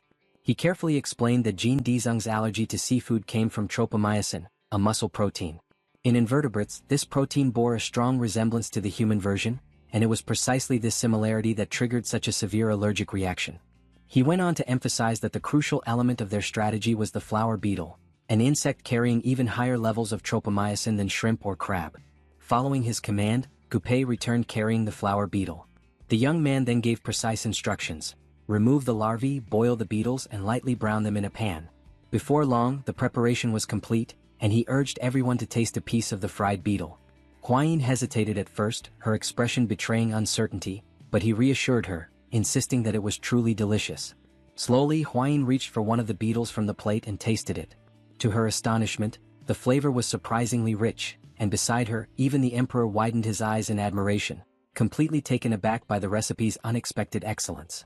Soryong remarked with a faint smile that it was indeed delicious, which was precisely why the beetles had earned the nickname Crazy Larvae. The leader praised the remarkable taste, though he quickly raised the question of how such a delicacy could possibly kill Jin Dizung. Soryong explained patiently that, for Jin Dizung, the flower beetle functioned as nothing less than poison, since it contained the same allergenic component as shrimp and crab, just as Ying Ying was dangerously sensitive to bee venom. He then suggested grinding the beetle thoroughly into a fine powder and mixing it into another dish, adding only a faint nut-like flavor, subtle enough that no one would ever suspect a poisoning. Upon hearing this clever stratagem, the emperor laughed heartily and immediately understood why the operation had been given the name Tasty Death. Soryong added that the more powder they used, the more certain the result would be, and he asked directly in which dish it should be placed. Naoki raised her hand and proposed adding the beetle powder into a recipe called ladagum, a delicacy served at the gambling house. She explained that ladagum was made of glutinous rice stuffed with sweet bean paste, then covered with syrup and a coating of bean powder, and that with the addition of beetle powder, no one would ever notice the difference. Soryong reflected inwardly that such a glutinous rice cake, cloaked in beetle powder and syrup, would be the perfect trap, ensuring death through an inevitable choking reaction. Without wasting a moment, Naok demanded that she herself be the one to prepare the recipe, stressing that she would not feel truly free until she had taken her vengeance with her own hands. The leader accepted her determination, convinced that revenge could only hold true meaning when carried out by one's own blade. With the plan set in motion, Soryong arranged to negotiate with the owner of the gambling house. He would bring him a courtesan in exchange for a single day of access to the kitchen. To reinforce the plan, the allies would disperse among the gambling tables, blending in with the crowd and keeping the entire environment under control. In his mind, the scheme was flawless, nothing could possibly go wrong. Several days later, inside the bustling gambling hall, two men entered together. One of them was the very target of Naok's vengeance. The establishment's owner welcomed them with reverence, but the demand of the newly arrived guest was firm: wine, women, and his usual reserved seat. Not long after, the owner returned, visibly uneasy, explaining that the seat had already been taken by other special guests. The young master was utterly taken aback, surprised by what he considered an unforgivable affront. From across the hall, Naok's eyes immediately spotted Soryong and Hwayin seated at one of the tables. The unmistakable presence of the feared venomous flower drew Jin Dizung's attention at once. He approached with confident ease, his voice carrying the tone of someone impressed to find such a distinguished figure in that place. The young woman, however, looked at him with puzzlement, not recognizing right away who he was. He soon introduced himself as the third son of the Great Harmony sect, reminding her that he had visited her once before, though he doubted she would recall. Soryong, sharp-eyed, recognized the plan unfolding step by step, while Hwayin marveled at his composure and resourcefulness.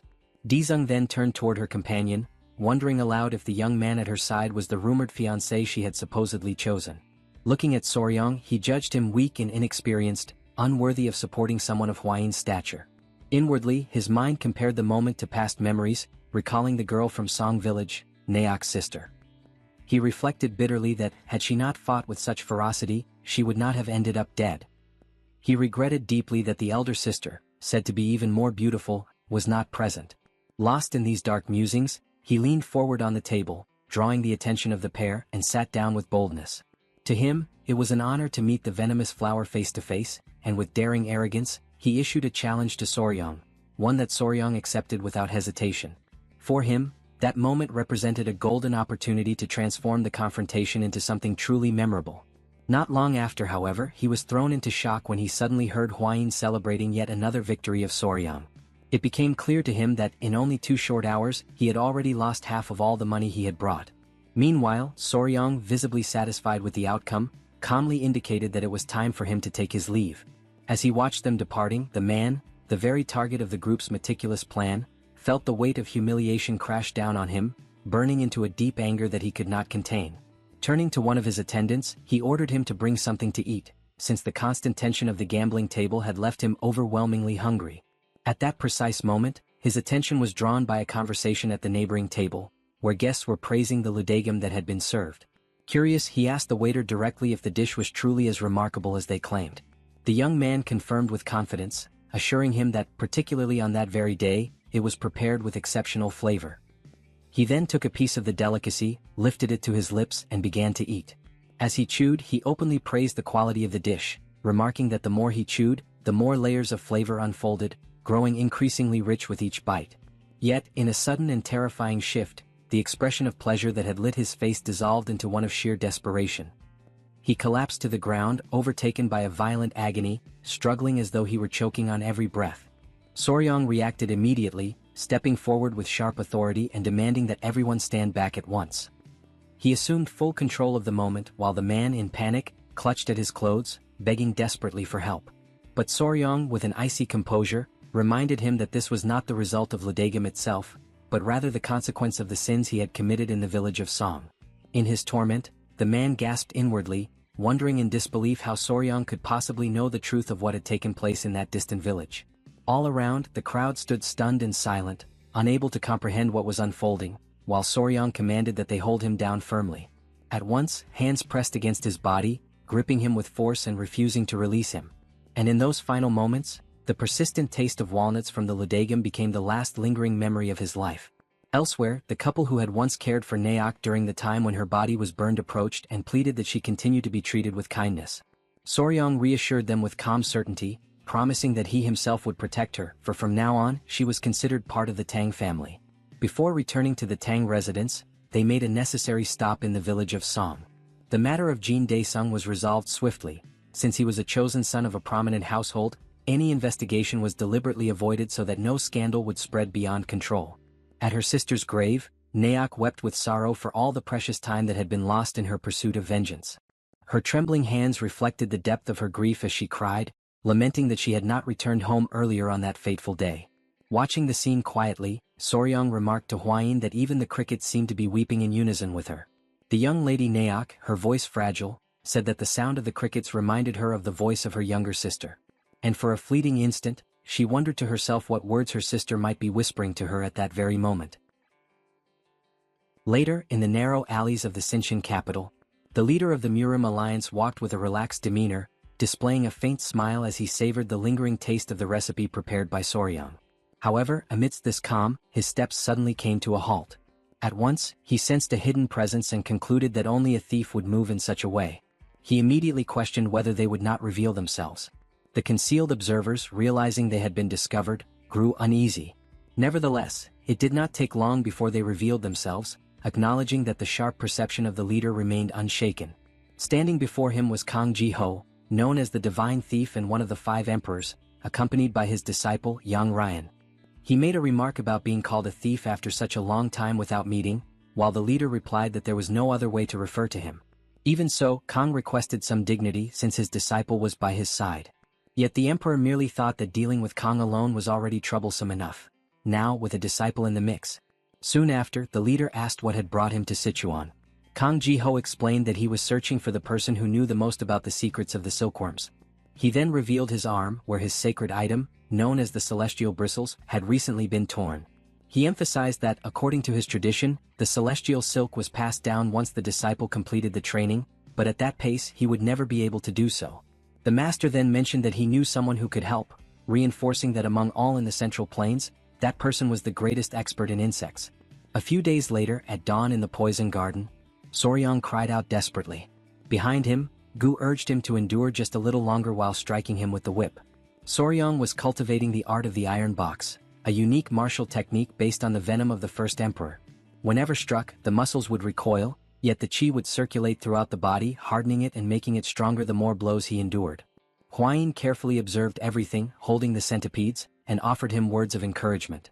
One of the centipedes, not understanding anything, became fascinated by the whip in Gu Pei's hand. In an impulsive leap, it hurled itself toward him. But Soryong intervened. He held it in his arms, only to be struck again by another lash on his back. The impact drove him to his knees, yet he still playfully spoke to the centipede about the danger it had nearly faced. Hwayin complained that Hyanga, the centipede, was so energetic that she could never stay still. Whenever she opened her eyes, she was already causing trouble. She recalled that, on the last occasion, Hyanga had chased after a butterfly and triggered complete chaos. Soryong reflected that each animal possessed its own personality, and Hyanga was both curious and spoiled. Since the recent incident caused by Cho, she had maintained the informal title of the resident troublemaker. He also remarked on Cho, the eldest, who kept the younger ones in line and showed sternness whenever necessary. Bin-ah, on the other hand, was usually the quietest and the one who showed the most affection toward him, although she slept a great deal. Despite their similarities, each of the three centipedes had a personality of her own, and Soryang sincerely hoped that they would grow to be strong and beautiful, following the example of their mother, Hwain. At that moment, Gu Pei appeared, looking for Soryang, accompanied by Suk, who carried a jar.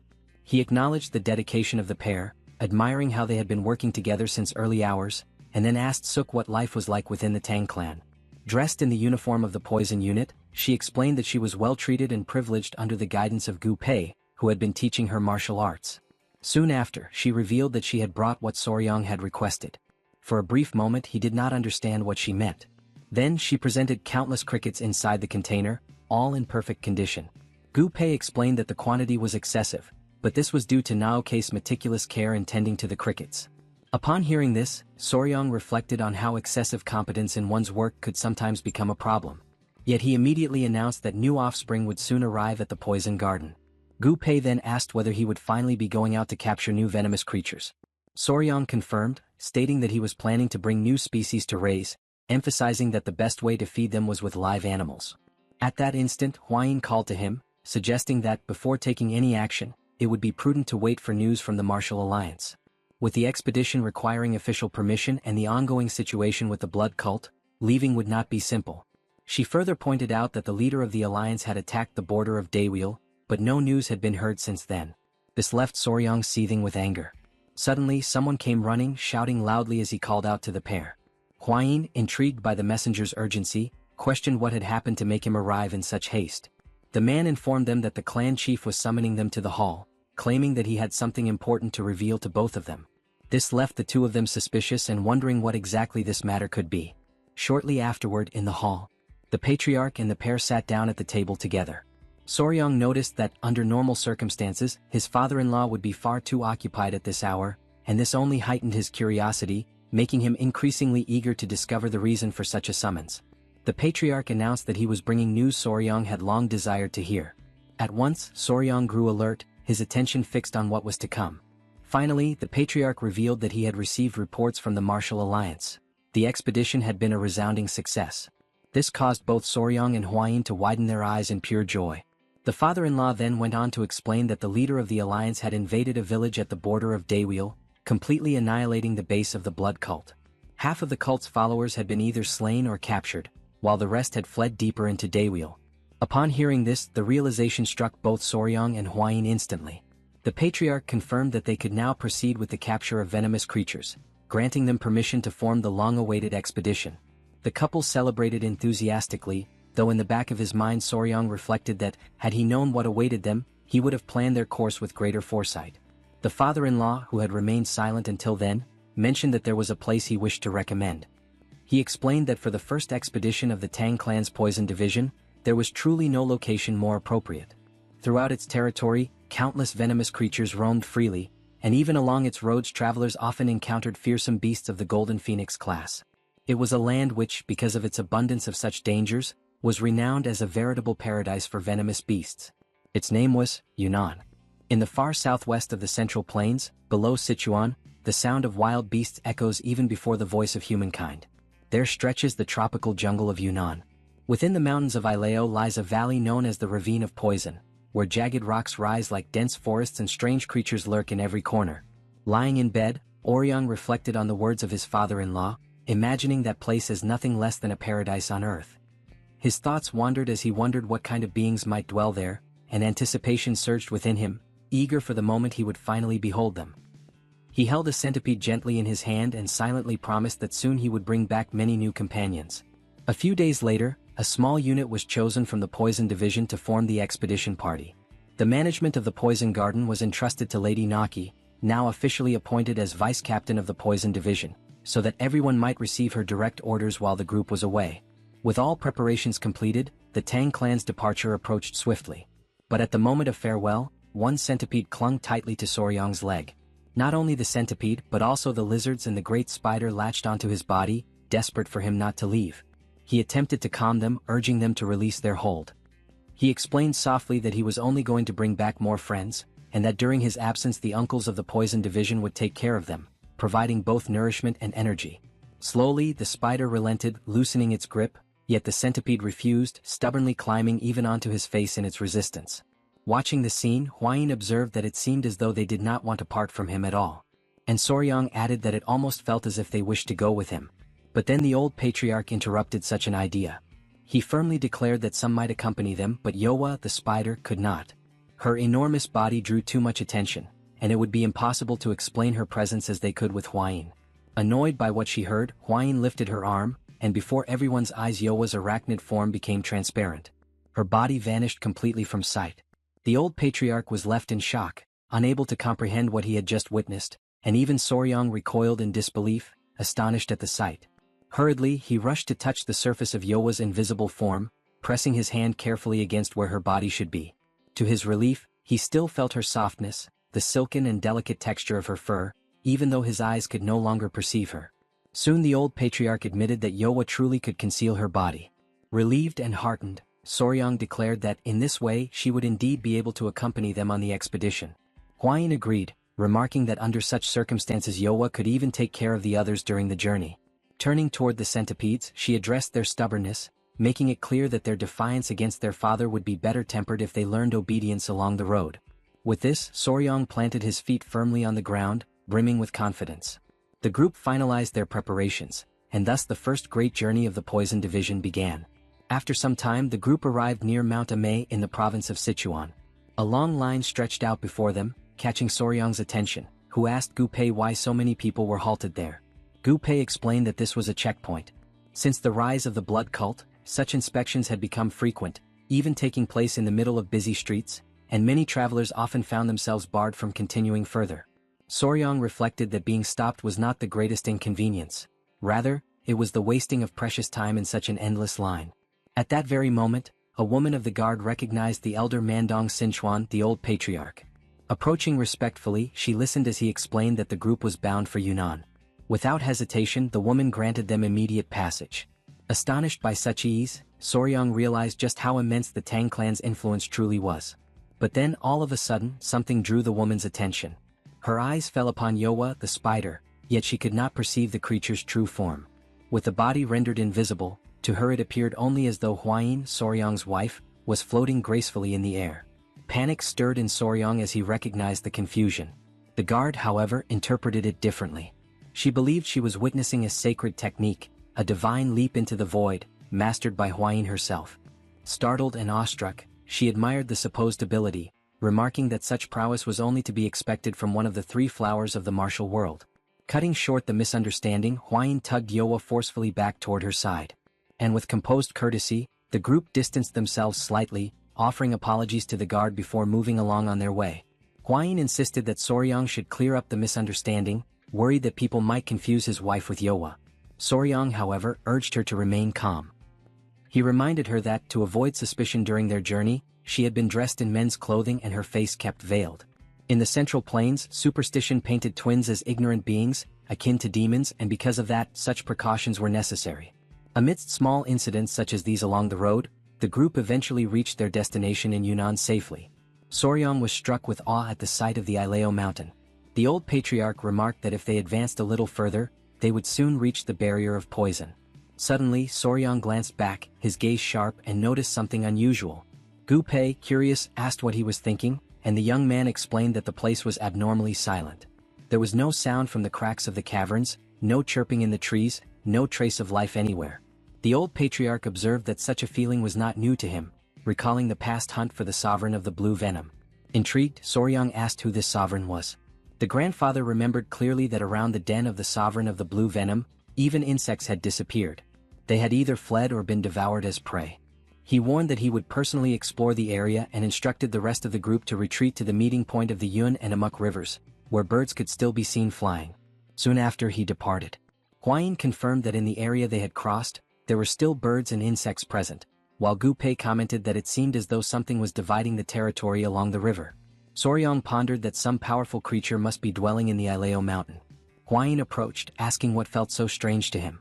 Soryang explained that, for a beast to occupy such a vast expanse as its lair, it would have to be enormous, comparable to the sovereign of the blue venom. He reflected further, noting that the absence of all signs of life, save for the river, raised troubling questions. How could such a creature hunt in an environment seemingly incapable of sustaining enough prey? Gu Pei agreed, remarking that now that Soryang had pointed it out, the situation was indeed concerning, and he hoped fervently that the old patriarch would return with answers. Not long after, the elder did return, accompanied by 2 men from the area he had gone to investigate. The grandfather declared that the situation was truly problematic, for even at the entrance of the Ileo mountain they had found nothing at all. Soryang was shaken by this report. The patriarch continued, warning that the ravine of poison was likely in the same state. He emphasized that the sun was nearly setting, and they would do best to stop for the day and resume the search on the following morning. Inwardly, Soryang thought to himself that they could not return empty-handed. Whatever was there, they had to uncover it. As night fell, the group sat around a blazing campfire, while Soryang, positioned a little further back, tended to the beasts. Hwayin arrived carrying a dish of food, insisting that he eat, and gently asked the creatures to allow their father to rest. Curious, she asked what Soryang had been working on, and he explained that he had been measuring the extent of the area, convinced that the creature's lair was likely at its center. As he spoke, a centipede settled into his hair, only to suddenly leap at a nearby beetle, catching it in its many legs. The unexpected movement startled the couple, causing Soryang to scold the centipede, complaining that it had frightened him and warning it not to repeat such behavior. Hwayin wondered aloud if the centipede had been trying to catch the dragonfly that was hovering in the air, while the young master reasoned that it was likely because they were now close to the river, where dragonflies gathered in great numbers, something they had not seen before. All at once, Soryang rose to his feet, alarm flashing across his face, his thoughts racing about the dragonflies. He quickly called for the old patriarch's attention, urging that they return to the site they had examined earlier and count how many dragonflies were flying now. The patriarch appeared confused, asking what he meant by this. Soryang explained that creatures on the ground could easily hide, but dragonflies flew freely in the air. If something had threatened them, they would have fled for a time, but once the danger had passed, they would return. From this reasoning, he concluded that the reason they had not encountered any living creatures earlier was not because the territory was truly empty, but because something had already swept through the area before their arrival. The group realized the gravity of the situation and immediately broke into a run. The old patriarch emphasized that there was a dense jungle ahead and warned of the poisonous creatures that might appear, urging everyone to remain vigilant. Inwardly, Soryang reflected that, if what he suspected was truly happening, then he had to capture the creature before it moved farther and farther away. The grandfather asked whether Soryang was growing tired from all the running, but the young man denied it, insisting he was fine. Yet, in his thoughts, he admitted that under normal circumstances he would have been complaining for quite some time already. Suddenly, something drew his attention. He stopped in his tracks, his ears catching a faint sound. Gu Pei noted that the noise resembled bamboo swaying in the wind, which was strange since there were no bamboo forests in the area anymore. Swiftly, the old patriarch moved ahead and warned that a cliff lay before them, and that there was something unusual at the bottom. Soryang and Gu Pei peered down into the ravine and saw countless creatures moving across the ground. In shock, the patriarch wondered aloud if the entire surface was covered by ants. Gu Pei observed that, judging by their size, they did not appear to be ordinary insects. Intrigued, the grandfather declared that he had never seen anything like them, not even in the ancient records of the Tang clan. He quickly asked Soryang if he recognized such creatures, and the young man admitted he had never witnessed anything so massive, but confirmed that they bore a striking resemblance to legionary ants. The mention of the name left the patriarch frozen in place, for he knew that legionary ants were a species native to Africa and the Americas, nomadic and feared for moving in overwhelming swarms. Unlike most ants that built fixed nests and led sedentary lives, these migrated when food became scarce, advancing like an organized army. Beyond that, they were naturally aggressive, and to confront them recklessly meant courting disaster. The group remained hidden among the trees, watching in silence, while Soryang urged them all to stay quiet. Then one of the Tang clan men accidentally stepped on a dry branch, producing a sharp crack that echoed through the forest. The group turned instantly, alarm flashing across their faces. And in the very next moment, the inevitable unfolded. Countless ants surged toward them, advancing with terrifying speed. Fear paralyzed them for a heartbeat, but Soryang commanded them to flee. Without hesitation, everyone dashed away, desperate to escape the oncoming threat. Amid the frantic escape, an unfortunate animal lingered behind. The ants swarmed it mercilessly, tearing it apart within seconds. Witnessing the sight, Soryang realized that the creatures tracked their prey through vibrations, and if they continued moving in such a manner, they would certainly be attacked as well. The old patriarch urgently asked what they should do, since running alone was no longer enough to save them. At that moment, Soryang's mind sparked with an idea. He remembered the river and declared that they needed to cross it, for the ants would be unable to pass through water. Upon hearing this, the grandfather pointed out the direction of the river, guiding the group toward the banks. They ran with every ounce of strength that remained, plunged into the rushing waters, and struggled across to the other side. Once they reached safety, they turned back to see the ants massing along the riverbank, watching them without moving any further. Slowly, the swarm began to retreat, incapable of advancing past the barrier of water, and a wave of relief washed over the group. Soryong checked on Nova, the centipede, and promised to dry her quickly. The old patriarch, meanwhile, admitted that the ants had truly unsettled him, confessing that although he was used to never fearing any adversary, even he had trembled before them. Soryong then recognized that such creatures devoured every living being without distinction, and that this explained the absence of animals throughout the region. The grandfather agreed, concluding that, in the face of such an immense population, everything they had experienced now began to make sense. Looking around, he declared that, for the time being, the area appeared safe and instructed the group to take advantage of the moment to rest. Excited, Soryong moved closer to Gu Pei and suggested that, once darkness fully cloaked the forest, the two of them should approach the ants in order to observe them more closely. Gu Pei was astonished and questioned whether Soryong truly wished to return so close to the creatures. Without the slightest hesitation, Soryong responded with certainty, affirming that of course he wanted to see them up close. The proposal left everyone utterly bewildered, for they were still carrying the weight and shock of having barely survived only moments earlier. Gu Pei, still shaken, reminded him that they had just managed to escape and asked whether Soryong intended to capture the ants in the same manner he had once done with the bees.